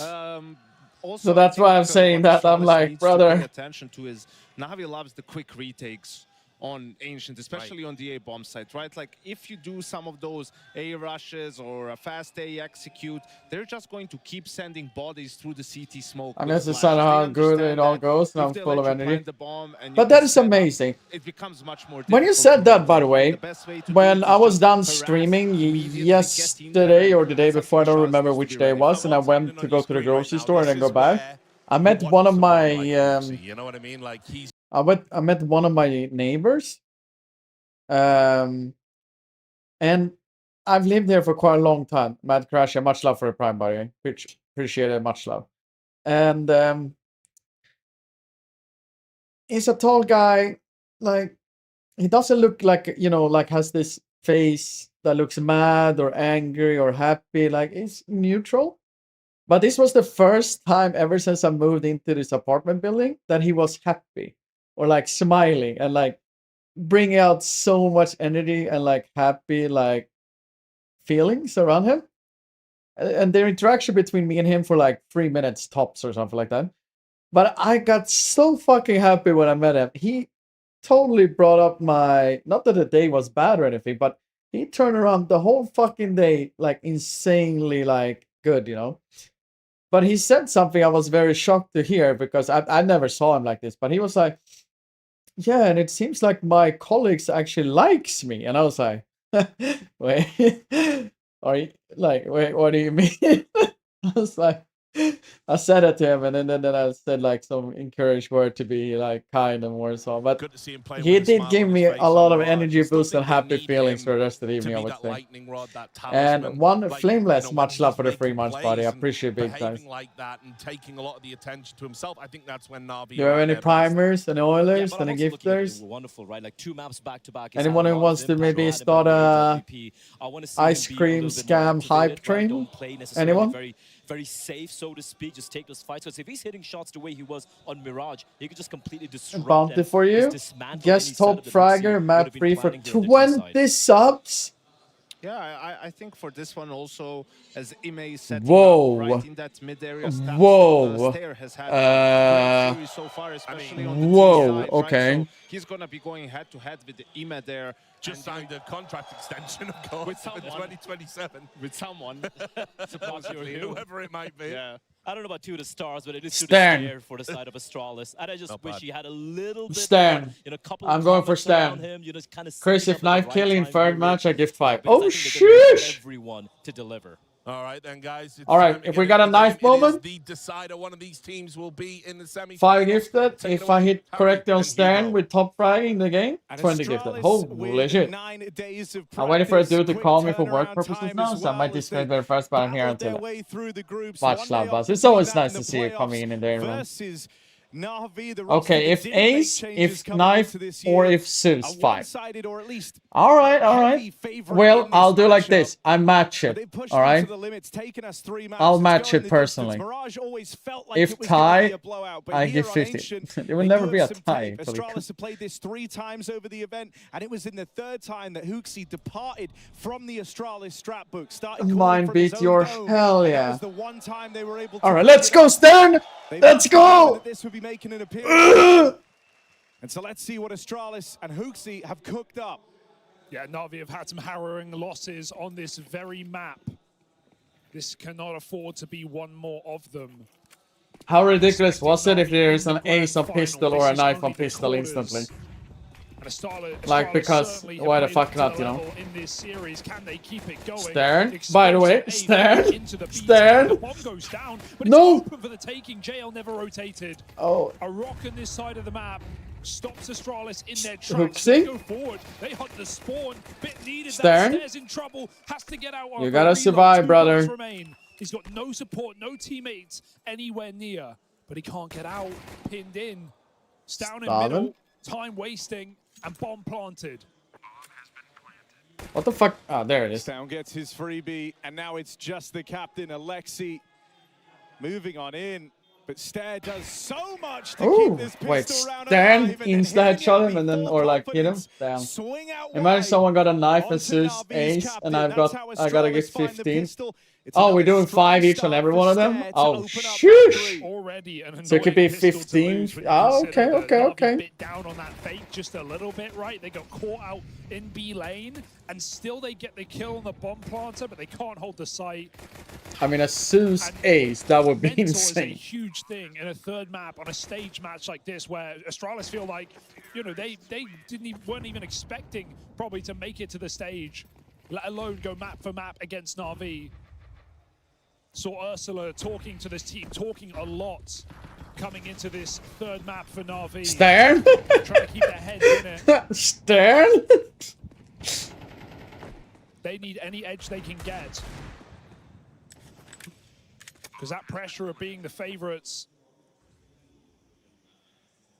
Device Ace to shut down A with the AWP, I give 15.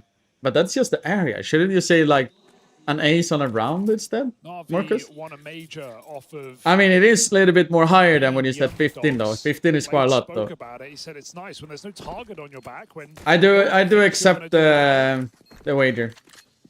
It's all the easier to win. And now Astralis are running with that same mantra. Nothing to lose, everything to gain. He's a lot. He's a lot on A anyway. True. Marcus, I'll do like this. Save their guns. Typically across this I'll double that one if it goes like this. 4 pistols.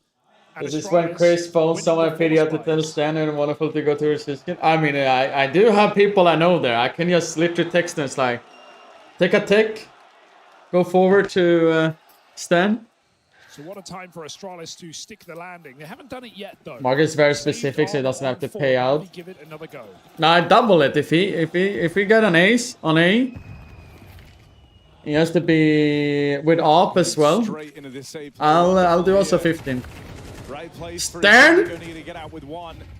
Rotate scramble. Na'Vi even Come on, Stan. Smoke into the site to cause a bit of chaos. Stern? They hope that that's enough to give them an edge here in the close range fights on the pistols, but it is. No, you died. No. Good nade from JL. Yo, chill, bro.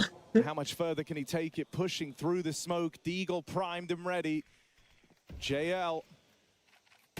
Ooh. First shot is convincing. Hot hammer. Oh! Starts fanning the hammer.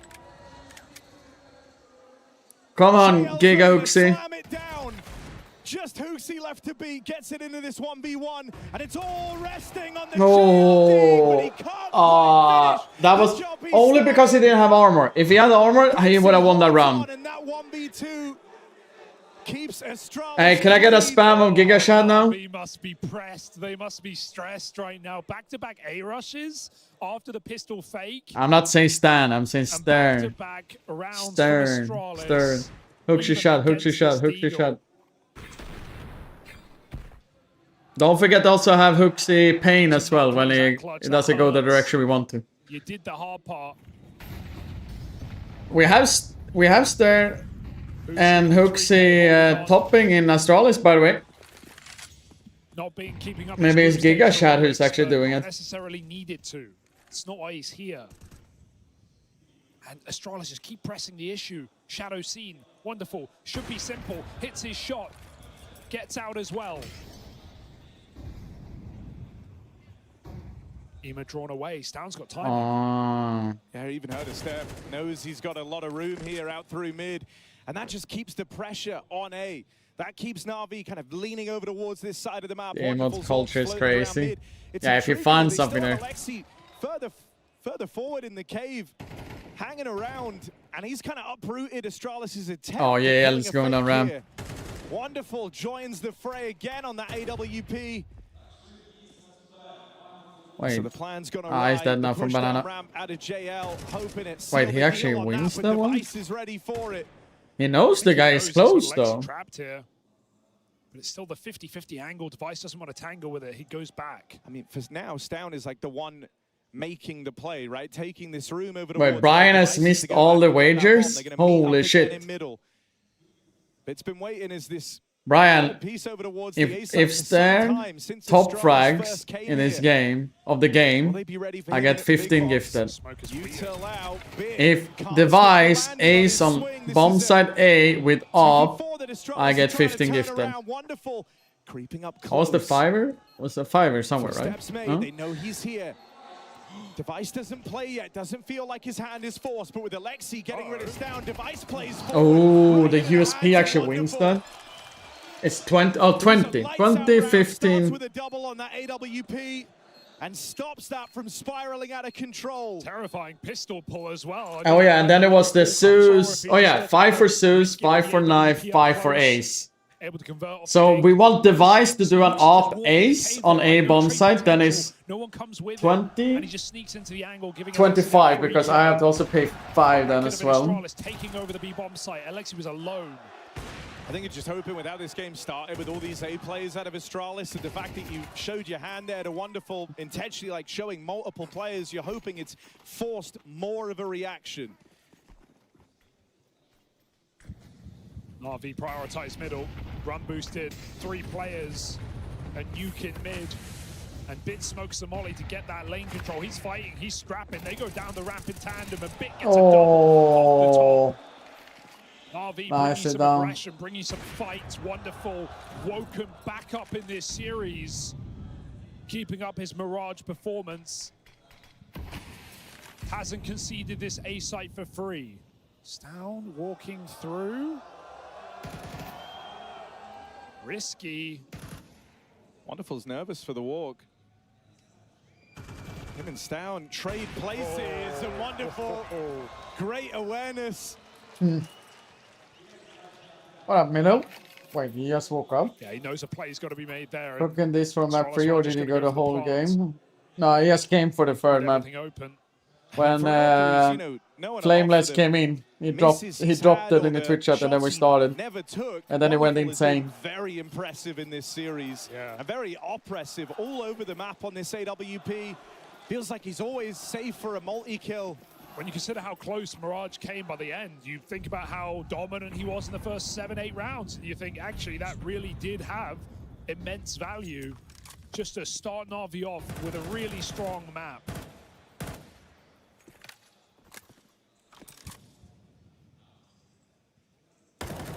It's hard to say it, Hooksy, but nah. Here on Ancient, you want your AWP feeling good. Especially because it makes Na'Vi way less worried, right? There was a clear attempt at Astralis to have them nervous about this A side of the map. They've been trying to exploit it now in the bulk of these rounds. Yeah. And Na'Vi just haven't had to worry. Me and Marcus are eating, so we're all cooked hard. And that's without a doubt. Hey man, I'm sitting here also fucking cooked, man. Because in the games that in the game that they won over VP on this map, what was it, right? It was literally just B hits. It was just a T side of, you know, doing their default, showing some heaven control, pushing back the mid players to donut, and then just executing B. And Flit was getting so much done on B, but they still couldn't hold it with stacks. So Astralis, oh yeah, that's why I'm like laying down basically. This game is just relaxing. At least kept Na'Vi honest, but that's the bomb. Had no issue holding it down. JL though, nice run by JL. 5 alive, 4 kills from JL. Clean ante.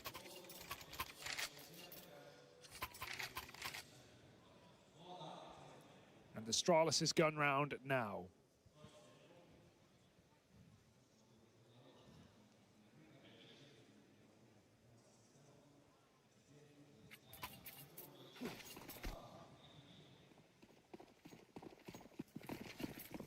Well, is this a return to the B play? Astralis send no one anywhere else on the map. They are all in, straight up. A wonderful no, not Stern. Time on his AWP again. Alexi falls. Good to find that wonderful AWP. Keeps trying to take space with Device alongside him. Hooks is top right now. 5-4. No one falls. Na'Vi don't even have a reason to be interested here. Well, what if instead of falling, they go further? Stown sharp and ready for the fast flank.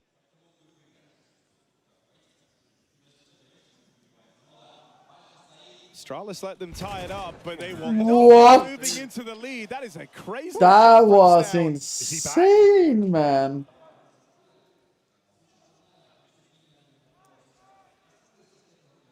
That was really fucking Certainly insta, not though. looking cold.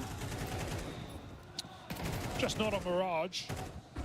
Was completely absent in that game, but his nuke had a great late game recovery.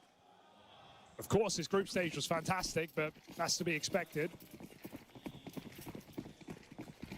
To do it against Na'Vi on a stage in front of a home crowd will be a different beast. Missed window smoke, nonetheless, Na'Vi fight in front of middle.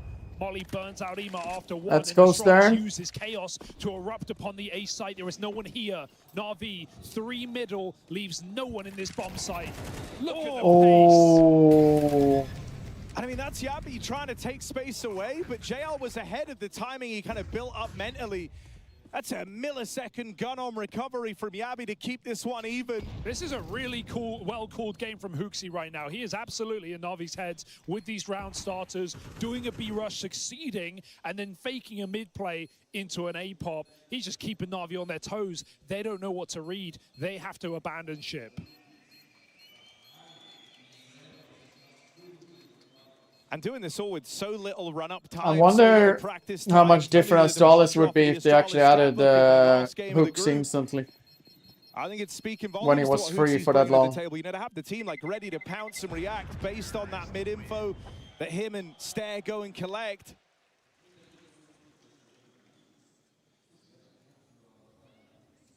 And that's shoring up this T side for Astralis quite nicely. Na'Vi might have been able to stop these A plays. They might have had faith in Wonderful, but now we're seeing the other levels to Astralis. Yeah, don't get me wrong. It's like whatever Astralis can do on this T side, Na'Vi can do it back. I think it's just the fashion that Astralis are coming into this third map on the stage after just getting blown out on Mirage, and they are calling fast rounds. They are... These rounds are over in 30 seconds, it feels like. They're playing with so much bravado right now. Na'Vi don't know where to look. Now they do use middle. One thing that bodes well is they've got Wonderful back on A, and so that kill to Stown feels like a guarantee. Ema's going to extend the lead even further, and that's 2 heavy hitters knocked out of the round early by Na'Vi. Yeah, bomb in red is a band-aid solution. It's not your first option. So Hooksy might just have to go back and group with his team, try and hit this B bomb site. Limited utility.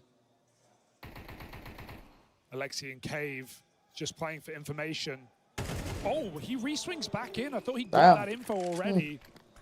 And Yabi gets a clean kill. Could this get weird? Smoke is big. Yeah, having this crossfire and now time to really get comfortable in it is nice for Na'Vi. They're not at the mercy of the pace from Astralis. And this is what you talked about, Wonderful being reliable. He's tasked alone with the A site with middle completely open. Ema's just holding red, leaning towards B. Triple boost, no one long. Shouldn't net anything. Right? Don't think, oh my God! Oh! That is wild! But surely oh no! To the round win, Device just hit. What? A crazy shot. It might all be in vain. All right. Hooksy at least has Hooksy. That's one thing he does have in spades right now. Wonderful was. You have a smoke and a flank. Go, Hooksy. You have time. Runway's open for Hooksy to get a bomb plant. So paranoid. Could he really? 1v3. Year out of the game. Hooksy making a splash. There's Wonderful dead first, caught facing. How much further can he take this? Ema shuts him down. And Na'Vi breathe easy, a sigh of relief as they stop Hooksy in his tracks. Yeah, just about. What an unreal shot from Device. I think like JL probably calls that triple boost. I think he should have bounced the flash on the wall, you know, when he killed Wonderful there, and then the wall on site there, and bounce it to CT. And to even take that peak, like you have to start sliding off the boost. You are literally. Yes, you hear the bouncing, but I think that could have been potentially much better. At least Hooksy gets a plant. He keeps the pressure on. He keeps the money good for Astralis. Trading out rounds now.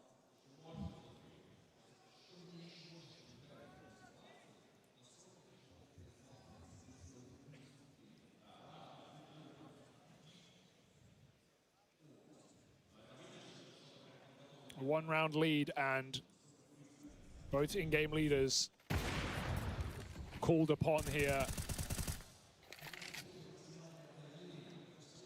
Not an easy game to understand for Alexi. He still gets that kill though. In an obscure way, I think tanking the shots is also why he got to stay up there even longer. Maybe, yeah. Like, it slowed him down. Interesting. Going quick heaven. Alexi's had trouble here. Once more, they try to put one past the captain, but he does good of just staying alive now and with the block. Sure, they get the control over Jag they were looking for, but it's not that opening. It's not that ability to fast play into the B site. That's what Astralis really wanted out of the triple cave peak. It's just a classic BXX. This is the kind of stuff we were seeing in the groups. And there's only 2 here as well. Meanwhile, Na'Vi have a main. They're retaking middle. Sure, it lets them flank, but that relies on a solid site hold. Wonderful should stay. Yeah, Wonderful's making his way over now. Okay. So they will get here in Oh, time. They will Bit get is still here really as the good. smokes come in. JL. But you've got to decide now, do you want to push through? Do you want to play ahead of No, them? they never you feel do like here, you though. missed that timing. Wonderful. Will play through. Nails the first on the Oh, AWP. But Stern. goes no further. It's a double opener from Stair that By gets the way. Astralis in. Rotates arriving, but Alexi perishes in the fire. And this flank from Bit going to arrive far too late to weigh in.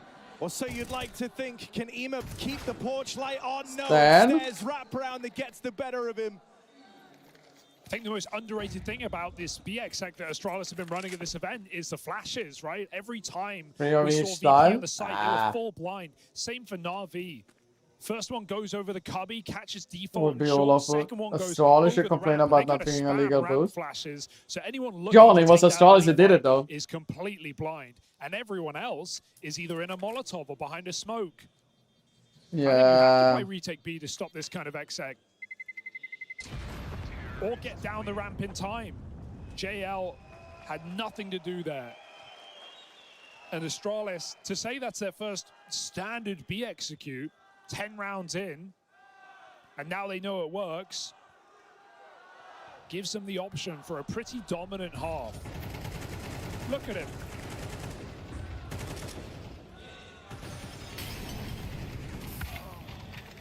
Nowhere to hide.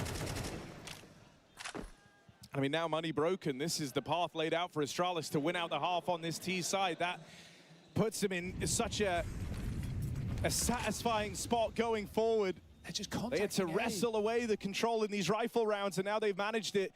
This is where they're hoping to get their reward. Wonderful pushed up has been a rock, but with only a 5-7, what can you expect him to do? And you've only seen Hooksy. You don't even know. Oh, the kill Yabi. Orp on B. Device needs to Oh live, though. Doesn't want to give no, them any Device. He's pinned in right now. They are going to win the round on A. There. You don't want to give away an AWP for nothing. It's Oh, exactly what's Device happened. give up the op. But Na'Vi aren't really thinking about saving. They don't want to. They've got to buy next round Oh regardless. no. The issue is you're so out of position. Yeah, you're just so late on You have 2 of to. these 3 players. This one's done. So Astralis are looking at a The 7-round thing is, it took them ages to set up in the a boost. deciding It's map very for the fucking long, man. semi-finals. Coming into this, you know, one of the things you said kind of setting up this game was that Na'Vi have had some weird losses to underdogs Wait, here. how Like, long the did one I that have sticks for out for I'm me as getting a my heartbreaking loss sticker? was thinking back to Shanghai, the game short of going to playoffs. They lose to Heroic here. Well, what happened in that game? It was Wonderful who they put a lot of their 21 faith hours, in to then be I the get this difference one. maker. And for the side of Heroic, it was their mid guy and their AWPer both playing a very, very clean game. Nerds and Degster. Here it's Stair who is that component for Astralis, firing on all cylinders as he has been across the entire series. Yes. This would be a horrible time for history to repeat itself for this Na'Vi squad. They're left vying for 5 rounds on the CT. Hey, I was showing you how to use the website and how it looks like when you're waiting. He's kind of done everything you've required of him as an A AWPer, but it's you know, riflers towards B. I think Alexi's actually had trouble holding cave. And it's more so, it's less an individual problem, more so just how Astralis are playing, right, with these grouped executes, doing A rushes early in the map, winning out the clutches there. Now doing B rounds, it's not even close. How it looks like when you're waiting. That's one amazing This is a game that looks deeper than just one player letting you Suck it. down. Dick. Oh, 100%. I mean, the two guys that end up Sorry. kind of being most entrenched are the ones topping the charts for Na'Vi.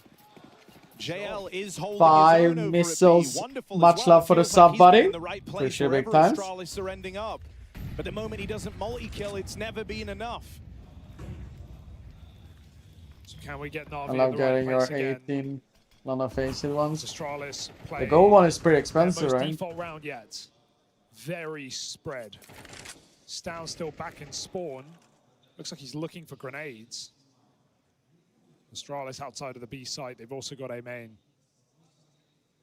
Wonderful's orb holding for a boost. We saw Device go up there last round. Astralis look to retake middle. No one here. Just Ema getting info. Do Na'Vi want to force the issue? It's not a bad answer. Down the ramp, going searching. There we go. That's bomb. Another very important kill attributed to the wonderful AWP. And it's allowed for a full lean out of Na'Vi to pad out this B side of the map. 40 seconds left. Right now, Astralis are lending time to stare on this pathing out in middle. He's taking control over the red room. But this is a position to cut down rotates, and Na'Vi have mostly 81. rotated everyone over. 76. So instead, he's actually going to have to be the one making a play, making a move, or else this round never gets going. There he is in the kill feed. Yabi up there with him. JL can't hold on. Hooksy. Main upper, by the way. Main upper. Look, chat. Stern 11, Hooksy 10. Ema left up in this one alone. You guys see that? Gets the freebie on a stare off his mid-lurk, but still has a lot of ground yet to cover. Time ticking off of this bomb. Pressure setting in. Lewis Hamilton. Astralis are entrenched. He has no info, no idea. GL12. Ah, but it's fine. And they can play on their timing. They can swing this together. And Hooksy on 11 now. Hooksy sends Astralis off 8. Main upper Hooksy, by the way. 3K off the AWP as well. 2 entries up ramp. And Steph finds that backstab. Oh, what up, Kata? How you doing, buddy? Hold for Na'Vi, and it gets doing well. melted. And you see the difference in reaction this time, right? It was Na'Vi going, okay, let's push down the ramp, right? We don't want to sit in the bomb site, get full flash, get caught again. But Astralis through the execute. And I mean, the difference between Hooks and Kyrian is a completely different like style of player. One is AWPer, one is Rifler. Both ideals, yes, but have different kind of style of calling, etc. like that.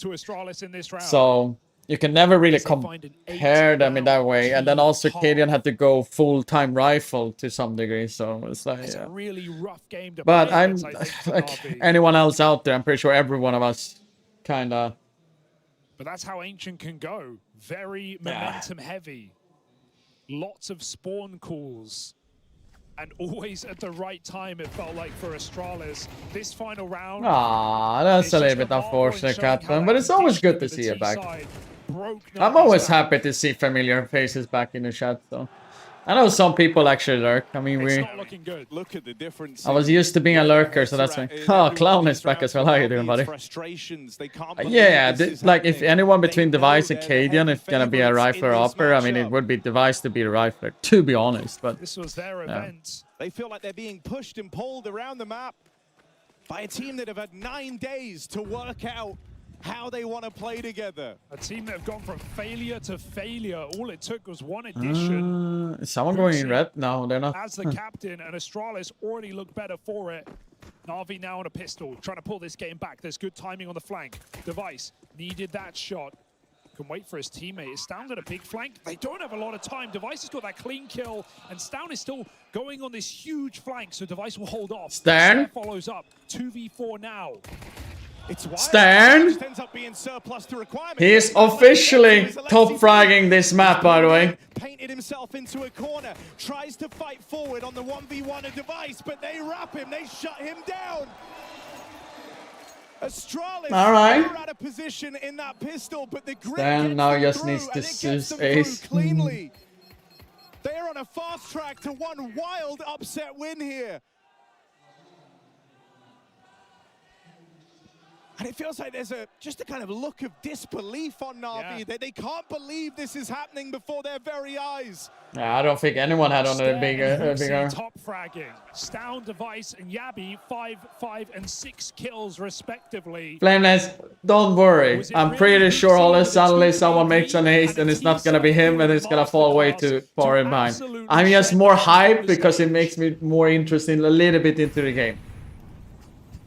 This is a guy who's been out the game for a year, 6 months on the bench. But it would be more cooler if we get like the AVP op ace, AVP op. Wait, what the fuck? The op device ace on A bombs. Stance from Astralis to open this up. Stealing the money from market. The pistols. Hello, Yabi. It's down on this mid aggro. And if anything, you know, them not rearing their heads gave Na'Vi a bit of a false sense of security. This duo will get to play off of each other, and they will leave a mark. Double digits as good as done for Astralis as that full eco is brushed aside with ease. Hooksy is the top fragger in the server right now. With Stern. Don't forget, with Stern. Time offline well spent. Whatever he's been doing, that's a recipe for success right now. Bringing back great individual form, along with decisive leadership and some explosive T rounds in this tournament. I can't say anyone expected this. Feels like the whole arena's trying to bring Na'Vi back into the game as well, right? You've got Na'Vi chance left and right. But it's probably too late. I mean, it is just on this round, isn't it? 10-4 down, fall by your first of the half. Of course, Na'Vi couldn't even get a pistol on top of that devastating first half. And so you're left with this. A final hurrah. Bit going silent in this map. Not one impactful round from potentially your most skilled player on a mechanical level. Na'Vi force it out middle. Astralis allow it. Double smokes and no threat. And Astralis make a bit of a gamble, leaning on the A side. They've taken B ramp back. A lot of control, which only enforces your setup. And Na'Vi haven't even got a main. True to his time in G2 Hooks, he's still a guy who likes to press the advantage, right?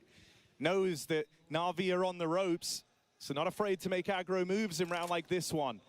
He went and sussed out that this B lane control and JL just firing through the door is kind of one man puffing his chest out over towards B.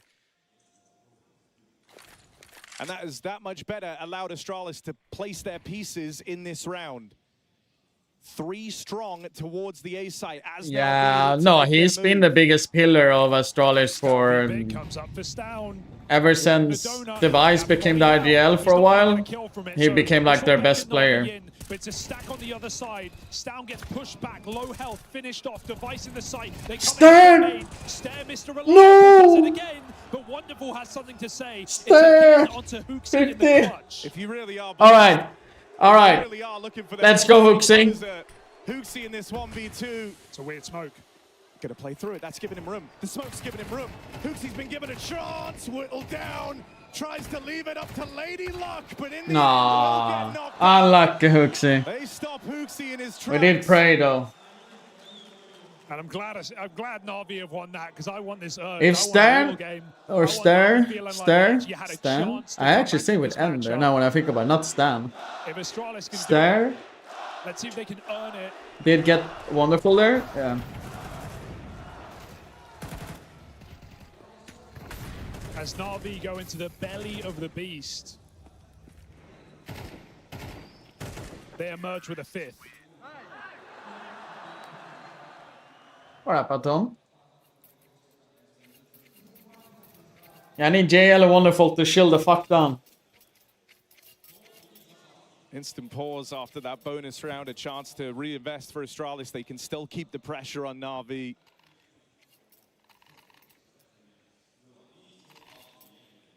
doing this while Device is 5 and 10.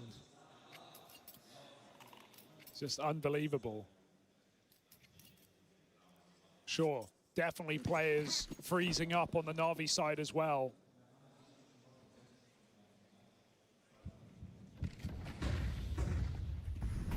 I mean, Bit and Ema notably absent in the match so far.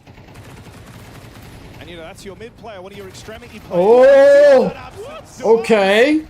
Only 5 kills, you wouldn't know it, goes barreling through this smoke. Knows that risks have to be taken. Big pickup for Ema. He gets such an important kill there. To find instead. Removing him from the round, you just feel that much more comfortable. Stown can save the day. Stown can win the round right now. He's on his own in a 1v2 at this A site. Finds Bit, who is just not feeling it right now. Sneaks into the angle, doesn't land a bullet. And Alexi is delayed.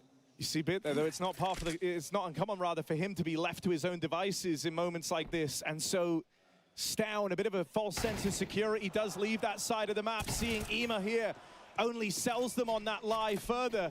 But a cleanup from Yabi. And now a chance in a 2v2 to link up. I mean, this is a duo back in those heroic days. They were known for grouping, roaming the map together. The wolf pack, we used to call it. For now, Stown is making a solo move. Trying to do this Wonderful, no. Wonderful. Giving open this bomb plant to Na'Vi. Yeah, they know where he's coming from as well. That molly indicates it. Just seen in the cave, Yabi goes through middle. Alexi is actually creeping up in a donut. Wants to take this fight early on. You hope that Wonderful's in a position to be able to play off of that. You don't want to risk this all on a 1v1. Alexi, balls of steel, just holds the line. Na'Vi started to grind a path back into this game. That's 2 rounds. To hope he will get a timing or something, that's why. You said That's you why I wanted peeked. Na'Vi to feel like they could come back, like they did have a chance in this second half. Well, they've got Dane that second supporting win Dane. now. They've got to seize every opportunity. Wait, what? Who's the Dane? Astralis are deciding to buy. This is a wild investment. They may have the round leads to play with, but that goes Just away calling it quick. in. They had 2K I assume you're and the 2 streamer. stage loss. This is I am a Dane? investment for Astralis. Get the They fuck feel out of these here, two Tom. closer rounds mean they can break Na'Vi, and while that would be the case, you do not have a lot to do it. Yeah, you're going for like a real knockout blow with this, but it's high risk, high reward. And they know that Na'Vi aren't ready for it. They haven't thrown any smokes. They haven't given away the fact that they bought. Na'Vi would expect an eco at this point. This is a risky call. It would have been fun to play in Fnatic, I would say.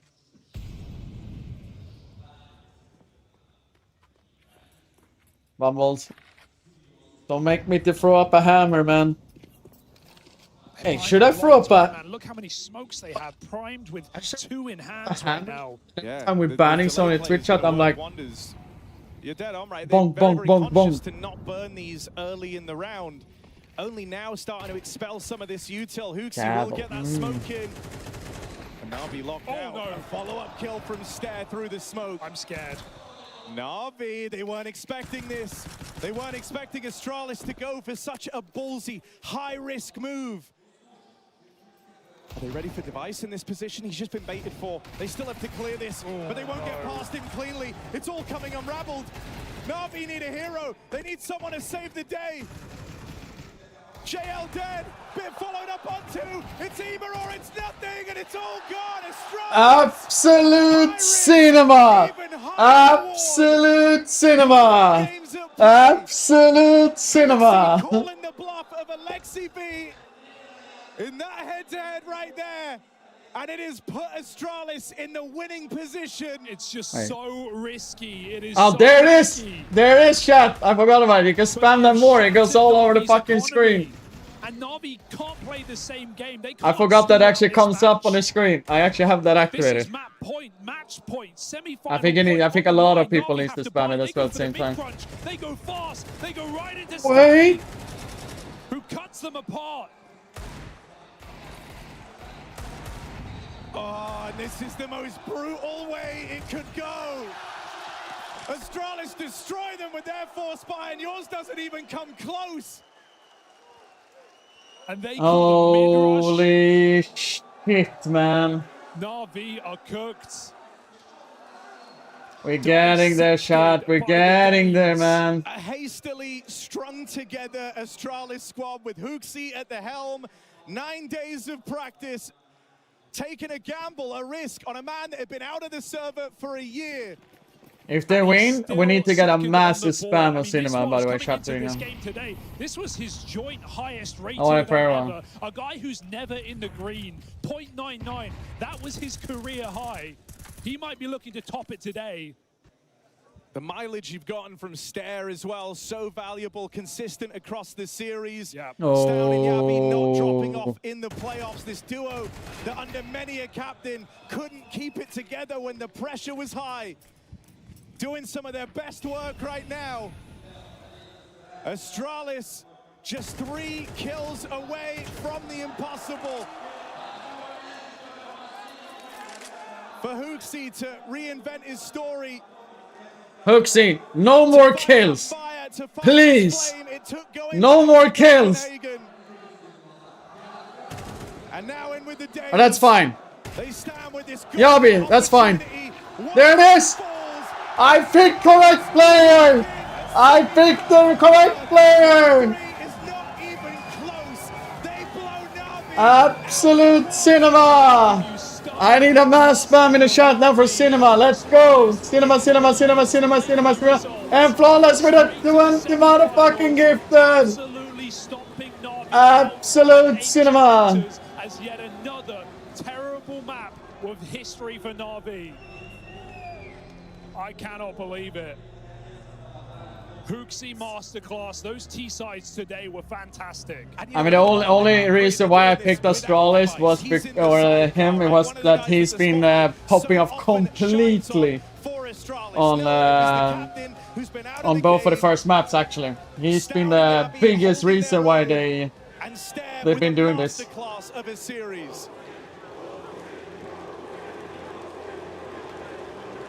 Astralis have done Guys, it, and they march on forward to the semi-final. Before, And Stare, no wait, actually we can you still were hear. one hell of a big piece in that. Here, How good chat, does this one look. feel? Feels amazing. It's the first inning with Hooksy, and I think we showed Look. how good we can be. We practiced for 1 week, and we have this kind of level already, so I'm insanely happy. The guy that disappeared in group stage. С выхода в полуфинал, Стер, каково это ощущать вот эту победу? Да на самом деле все And much love once again, Flameless. With a 20 gifted. Much love, much love, much love, Все much love. прекрасно, великолепно. Они счастливы? Talk to me a bit more about this though with Hooksy. Like, how is it for you as him being the leader? What changes he been able to bring? Because this looks like a fantastic run in the making. Yeah, I think Hooksy knows like really what he wants to like, how he wants to play like, and every caller has different play styles. I always say that.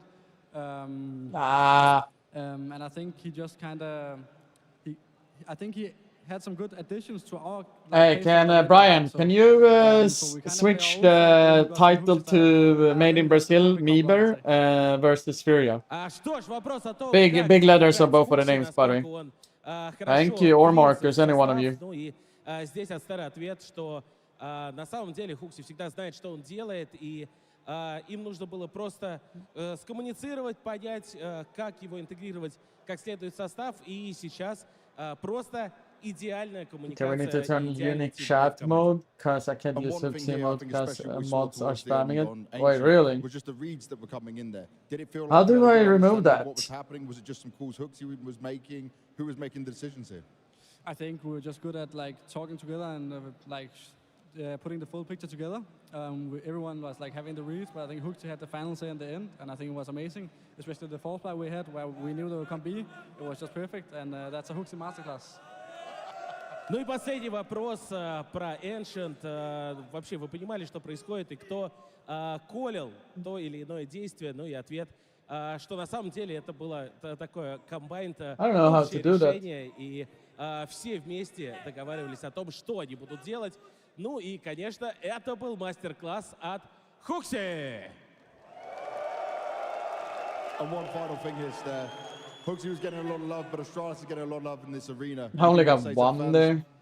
Thank you for the support. Yeah, no, spam whatever fuck you want, guys. It's amazing. Keep going, guys. Those emotes. Spam as much as you can now. Yeah, just in general, very good energy. I love it. He removed the unique chat mode now. Спасибо за поддержку. Нам очень понравилась кричалка про Хукси. Продолжайте, здесь невероятно. There you go. One last time, guys. Give it up for Stair and Astralis! Еще чуть-чуть поддержки I don't know how accurate this one is, though. In the Chatterino, I don't know. So prior to that, there was a lot of talk on this desk about Ancient How does being that a Ancient mistake. feel now, dickhead? I He mean, did. listen, I gotta be honest, I Oh did shit, think he it brought was a that out. bad call, but you could see the adjustments. That T side was Dickhead. like immaculate. Damn. It was really, really well played. I applaud you, Richard, for standing what you believe in. That there's not a lot of that on the desk these days, but correct. Yeah, there were specific win conditions for Astralis, and they managed to absolutely tick those boxes, right? And this was one of the more frustrating maps you would probably see Navi play, but they have no one to blame but themselves. Yes. You know, in a lot of rounds, they were in a good position, felt they had a read on what Astralis wanted to do. They just couldn't get the kills. They just couldn't organize themselves. They couldn't finish rounds, and Astralis came out on top. And just looking at a conviction in which you could see every single member of the Astralis side on the T side just running at them. And I think everyone had their moments, sure. And this was key. This is the fast retake we were talking about, right? And it looked like they handled it. Then JL comes in, and who saves the day? Hooksy with the 1v2. Hooksy with 1v2. And listen, we spoke about Stair being the man of this map, man of the match even. Just looking at the ratings, man, he's a 1.5 rating. The second highest. Oh, what up, Brad? With 1.05. This is a... Happy Friday. No, I don't think I've seen you. As well, like his entire interview, every question. Okay, let's- like, what did, it was like, it's Hooksy. Also, yeah, but what about you? Did you This have a man good game? short Yeah, can but what about cook. Hooksy? Let's talk about Hooksy. Almost when like you Hooksy's were, not on screen. almost like you were giving the interview. Almost like you were giving the interview. I know, right? I gotta say, though, like, you know, for Stair, must be nice being sent to an interview where you're actually winning in an arena instead of an exit interview, which we saw a while ago. Yeah, Oh, well, yeah, I was that's gonna true. say, yeah, what a difference winning actually makes. But I mean, look, we'll definitely do a post-mortem on Na'Vi, but for now I do want to just say, like, I'm not going to get too carried away, but I can definitely see what Hooksy has done with this group of players. And like you pointed out about vibes. Big change in Navi soon. I mean, the major is happening soon, so it's not gonna happen for a while at least. Dallas, The ancient adjustments major. over the course of the tournament. But other than that, I don't They know. are adapting, evolving, improving. I don't know. And that means there's a lot of work going on behind the scenes between games. And especially when you're going up against a team like Na'Vi, who, you know, when it comes to the defaulting and the reads they have as well. Just as T side, when a streak of rounds they went on, Astralis, sorry, Na'Vi. 102.58 ADR. So many different rounds. We have a couple rounds we'll get into later on, right?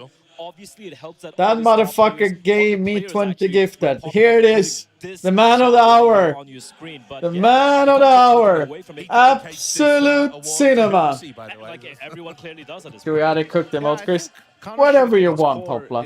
You guys can live your own life with the 7 TV Things there. are off, and when you don't feel good on a team, it's going to be very difficult to achieve results. And I think this run from Astralis with Hooksy is just an example of what players can do when you give them some freedom, instill confidence in them, sort of let them play their own game, and just don't overcomplicate things, right? And we're seeing different guys pop off and thrive. Of course, Stair in Omega this lol. series, Hooksy's had a really good I tournament. still hate I can't see the fucking emote in my OBS screenshot. In the group stages, right? So It worked for a while and then it bugged out it's again, just I a don't know. lesson in kind of, I guess it's Occam's razor in a way, right? It's like the simplest solution is the best one in the end. And we see these teams try to invent hot water and do crazy things. It's like the guy was there for you for a full year. You know, you didn't want to do it the first time. Raga wasn't even considering him. And then the second time you didn't get him. Well, who knows what might have happened.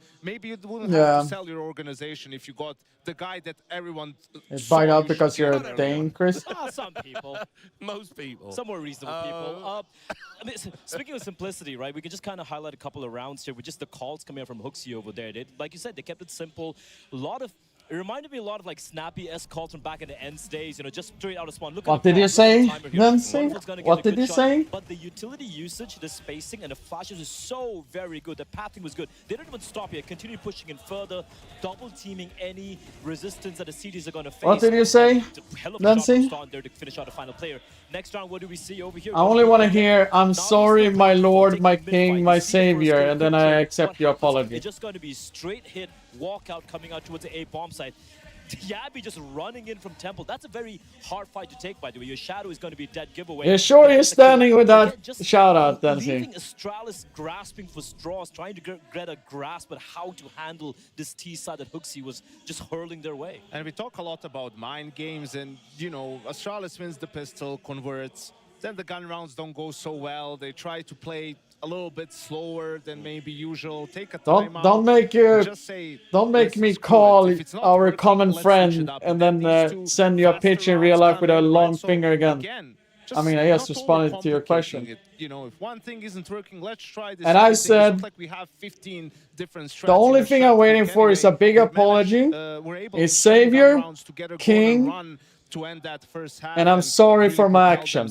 Into a big lead. We can take a look at round 17 as well. I think that might be illustrative. Flom raid, I think this was kind of. the elbow off the top rope. Okay. I think this is just the force spike coming in. Love a good wrestling Because they had a little bit of a You will be on a luxury fly. of rounds to work with. I saw Hugo also say, this is a crazy round to go for Hi. this. I think Sarah just said he had a good read. And for Na'Vi, they're like, we're going to be hitting this B bomb site. That's exactly what they're going to do. And I kind of like, it's a risky ploy, but again, because you have the buffer of rounds to work with over there, they didn't show their hand at all till 30 seconds on the clock, Rich. They held on to the smokes, and by that time, if you're Na'Vi, you have no map control towards A, you have no map control towards mid. You have to commit, and they walk into the blender. This is going all in on a straight draw, right? Like, let's just make that clear. So you've lost the gun, or you forced, you've lost. You forced again. It's 10-6. There's not a million rounds to work with. Like, if you lose this, you eco after. It's 10-8, and Na'Vi has so much money in the bank where it's going to be all... You have to win 3 gun rounds then to win the game. Like, that's a pretty terrifying prospect, especially because they would have had some momentum. But they go all in. They sort of have the read.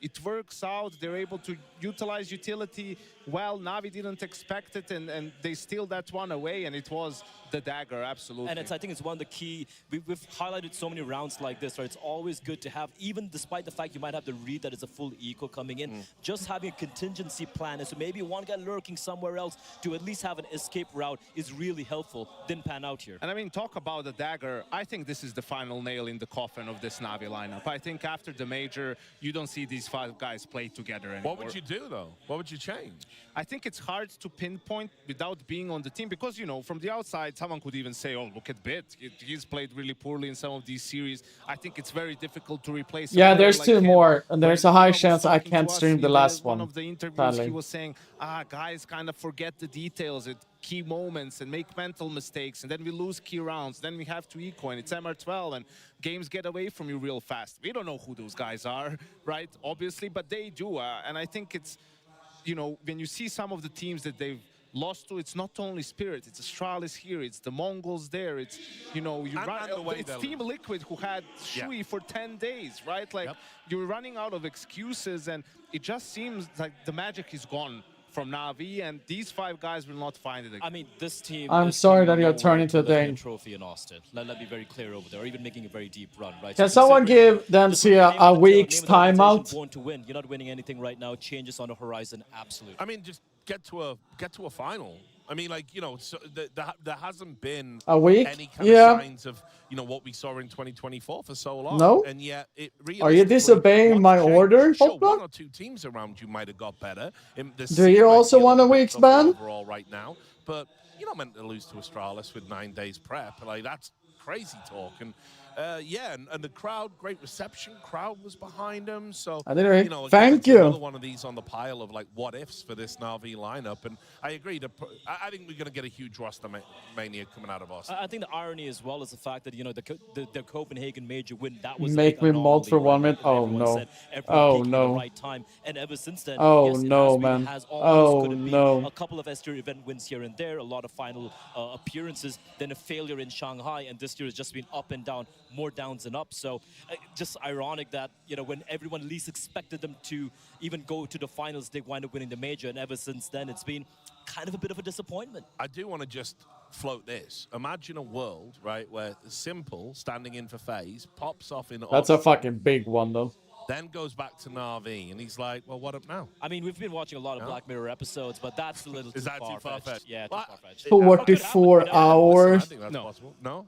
I think it's very unlikely because I don't think Blade would want a player on his team that he doesn't believe is 100% committed to the game. And I think that's It needs to be a shitty the hammer, though, question right? mark with Simple for everyone out there. That's why It can't be as a 4 hammer. That's why other teams aren't trying Dallas to get it. Cowboys. FaZe is sort of throwing a Hail Mary at their situation and just trying to, you know, make something magical. I mean, it must no, but it must be like this, We'll see how that like goes. a shitty hammer, like this. We'll show you the bracket. This is what happened in It must be so bad looking as possible, so you should be ashamed of yourself that you get banned. Just saw Astralis upset. You can't have a fancy pansy like 10 hours like this, you know. In the choke slam, as we were calling it. Aurora How long does this take? 3.5 hours? 2-0. And next up, we are going to be having Furia versus MIBR. Any final thoughts before we go to break? I'm actually looking forward to, you know, just like sitting back, grabbing a beer and watching Molodoi walk in front of This one actually was really fucking cool, though. It's going to be lit. Yeah. Do we just give the trophy to Team Spirit, or do we wait for the games to happen? Yeah, now, right? Gavel? But we've Gavel, seen crazier really? things happen. So okay, NIP, then the semifinal. Ah. It does look really like anything other than a Team Spirit win would be a massive upset. All right, thanks, guys. So that's it from us. We're going to switch it up. Oh, here. Hey, Jib. Oh, Tech Girl, oh, this one we're doing. Gonna be coming in This one we're doing. this one. Make sure you We're stick doing that around. one. This is the ultimate showdown. It's the PGL Astana 1v1 tournament. I've got young Insani from MIB over here. We've got the veteran K Serrado from Furia over here. You ready? Veteran? Veteran? You are a Veteran? now. I'm not that old, bro. No, you're not that old. But When you still a smack veteran. it. True. How long you been True. doing this now? 8 years. Yeah, see? Insani, he's still fresh-faced, you know? Yeah. So you got to school him. You got to show him who's boss. That's it. All that experience. And you got to show him that the young aim's better. Yeah, Prodigy. That's it. The new era, bro. The new era. One, right? Yeah. So ready. All right, you guys good? You ready? Yeah, ready.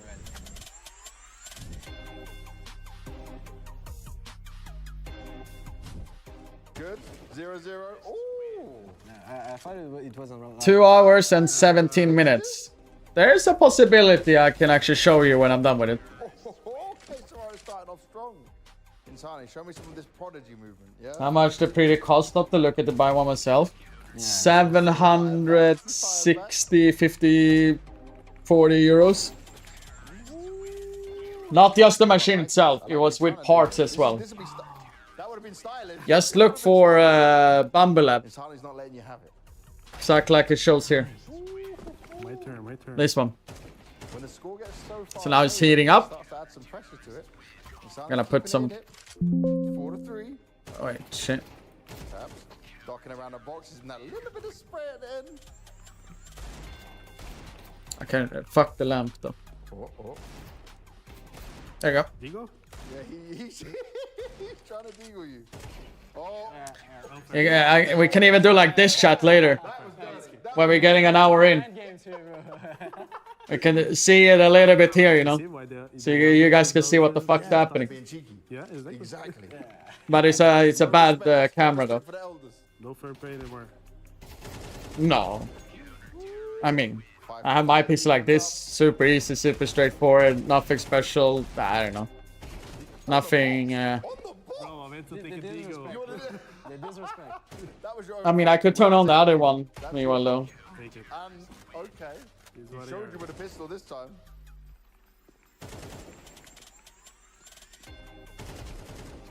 Imagine if I hit it. That would have been nice. That would have been nice. Insani just in the lead. 3 more Insani. That's all you need. No pressure. Digo? Okay. Yeah, he got a deagle again.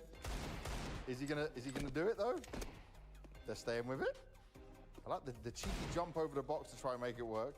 E você, cara? The longest round. Oh. 2 more. Oh, and he's back-to-back deagle rounds. Right, he needs 1 more. They fired back 9-7, right on the edge.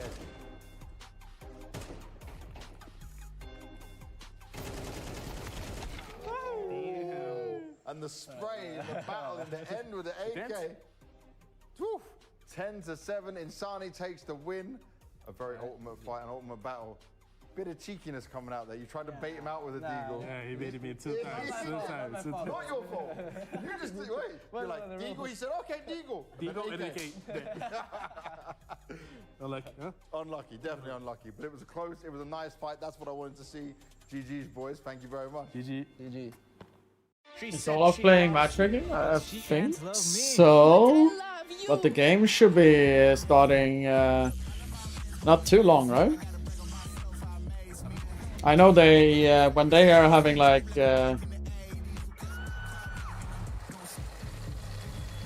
55, so yeah, it's a one. He still has time if he's gonna be watching. Maybe he's not gonna be watching the rest of the games today. The human body was built to move, not trapped at a desk. Bobblehead. One singular posture for 12 hours a day. I don't even know if it's hard to make though. Ergonomically engineered for you, gamers, hybrid workers, artists, backing your every move.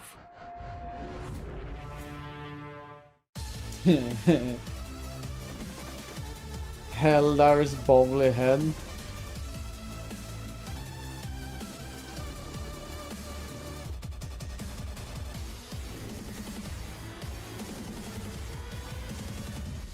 I already have one of these that ESL did back in the days.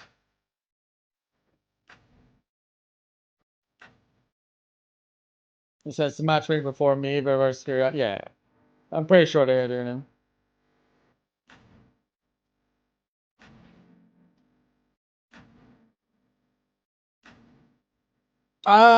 No, well.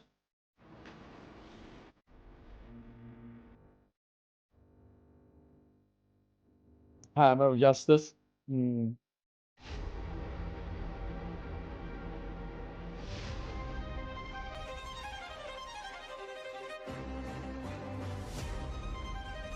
a CS Film controller holder. Make me one, please, Dad. I mean, I can do one for you. I just need you to throw in a couple of subs, yo, and give me the design, and I can do it for you. We're here at PGL Astana I have actually no problem doing that. And we're going back with some childhood. It is a memories on toy this in the end of the day for me anyway, so. Counter-Strike style. I got Senzu with me here. Hashtag free Dancy. I'm very surprised Dancy hasn't logged in on his fake account. And I've got the content He did it last time when he was banned a little bit. From Navi. And I had to get a Kazakhstani player. I had to get Icy with me here. There will be 3 things on this picture that have been changed from what the original is. We're on Anubis. Don't tell. Yeah, that one we can remove directly. Okay, I'm not gonna lie. Yeah. I feel like the bridge is off-centered. Wait, the bridge is not there. Yeah. There is no bridge. The bridge is wrong. But wait, they're going for the bridge, the first thing? The bridge. Yeah, bridge. Yeah. That's so new. That looks, yeah. That's correct. Yeah. Bridge. Yes. The bridge does not look like that. It looks like this. See, that's the last one. This bridge. That floors in water. Nope, that's there normally. Okay. Maybe that door? Or? No, that door's there. That door there. Come here too far for them to see. No. Look towards the bomb site.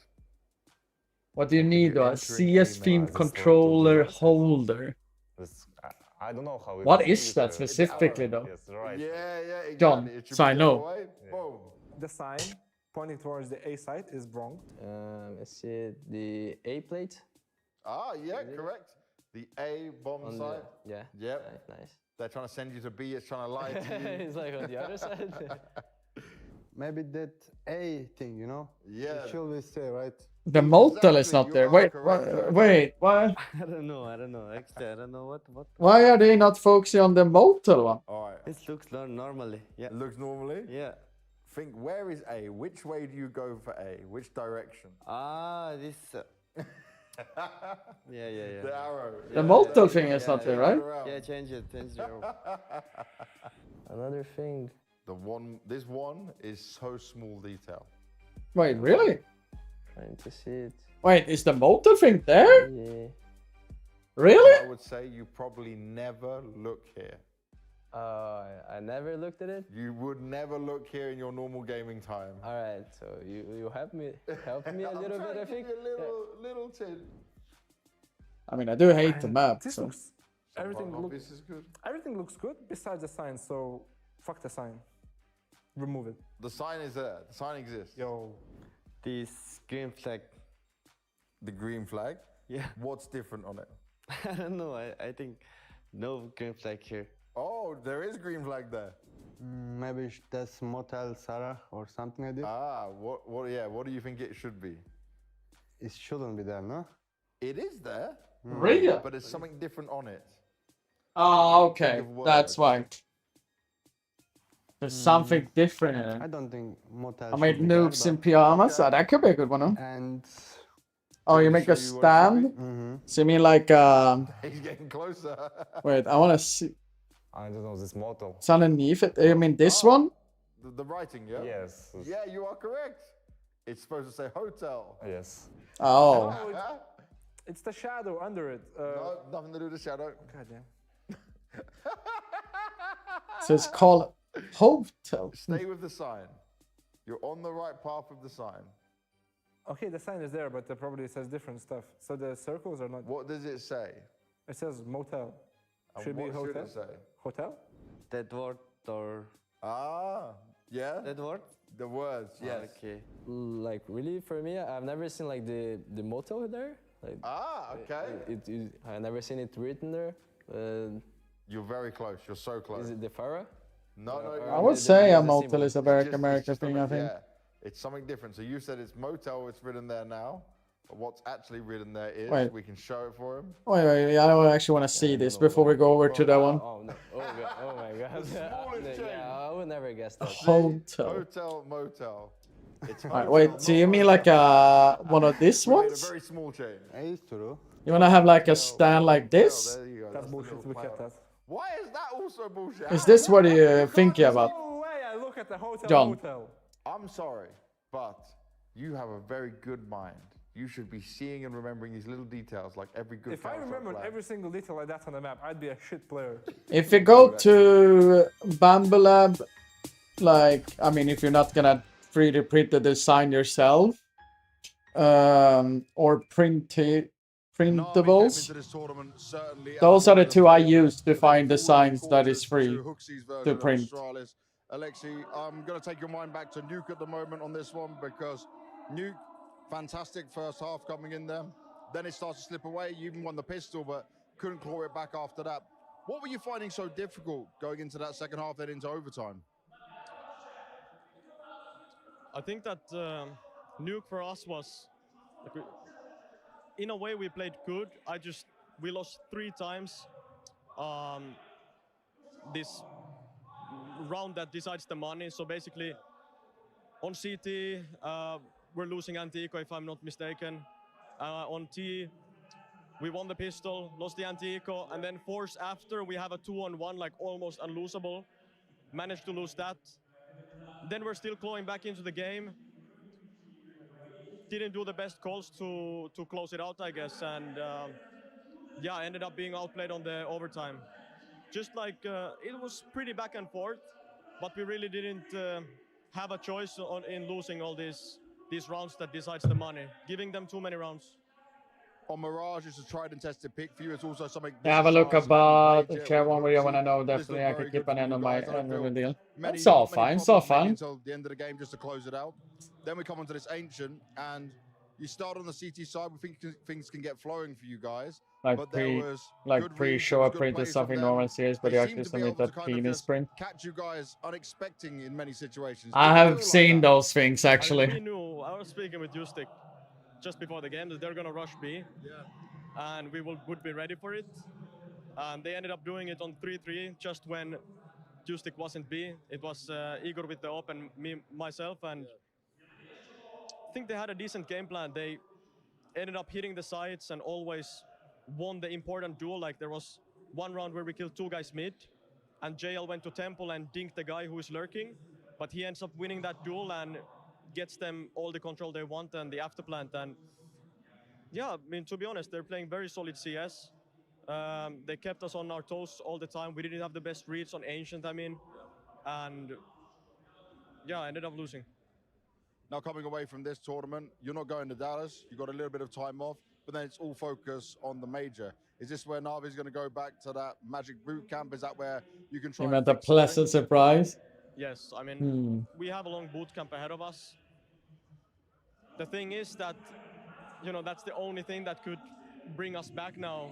We ended It's up doing something, chat. getting into all playoffs except one. Ended up bombing out of a lot of playoffs, including this.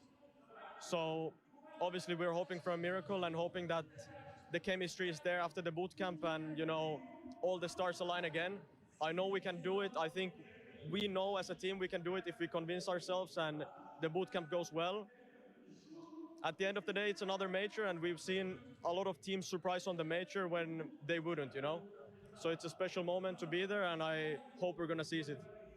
You said about some of the chemistry. Is that lacking at times at the moment? Is that what you're noticing? Has that kind of fallen away? I mean, obviously. I think it's something that we need to work on to keep up. I think all these teams with new players now this season, as soon as they join the server, you can just see that they want to be there and they're doing their best in order to win. And for us, it's kind of like we had too high expectations now, I think. We just need to, you know, put some rocks on our pockets and, you know, just face the reality. Like, we're not there at all. We can still reach playoffs. We can reach the playoffs of the major, and then we need to show Oh, really, our playbook middle? on the stage, you know. And I hope that we do. Lastly, I just want to ask how, for you and just the team overall, disappointing do you find this loss in particular? Because obviously, I think this is one of the tournaments where you come in not just as favourites, but like one of the main huge favourites. I think it's things like we threw Nuke, in my opinion. And yeah, I don't know. It just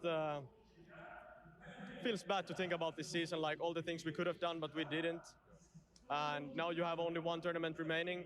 At least it's a big one, and at least we have a boot camp. But at the end of the day, it's not been pretty. But you know, like if we're holding the major trophy in 1 month, you know, that's all I could ask for right now. And you've been there before. You were in a similar situation all the way back if we go to Copenhagen, so maybe that magic can work again. That's it for Navi here at PGL Astana. All eyes on the boot camp into the major.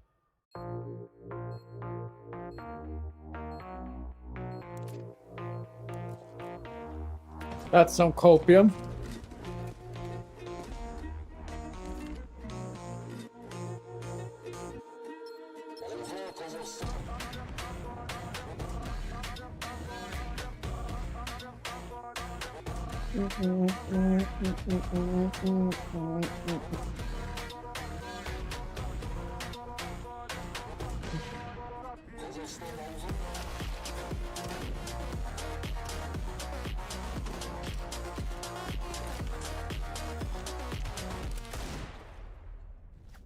Welcome back to PGL Astana, day 1 here at the playoffs, and we've made it to the arena. My name is Tickle. I'm going to be keeping you company. He should be. And guys, as a heads up, there's a high chance of me not streaming, so you should definitely go watch him stream inside the arena. At least the last time I heard, if the NIP went to the playoffs, he would be streaming inside the arena, but I don't know. What do I feel about the current NIP lineup? Could I do anything against the better teams? I mean, it's been a pretty decent showing so far, but PGL is finding ways to bring Counter-Strike to these new audiences for the first time. It's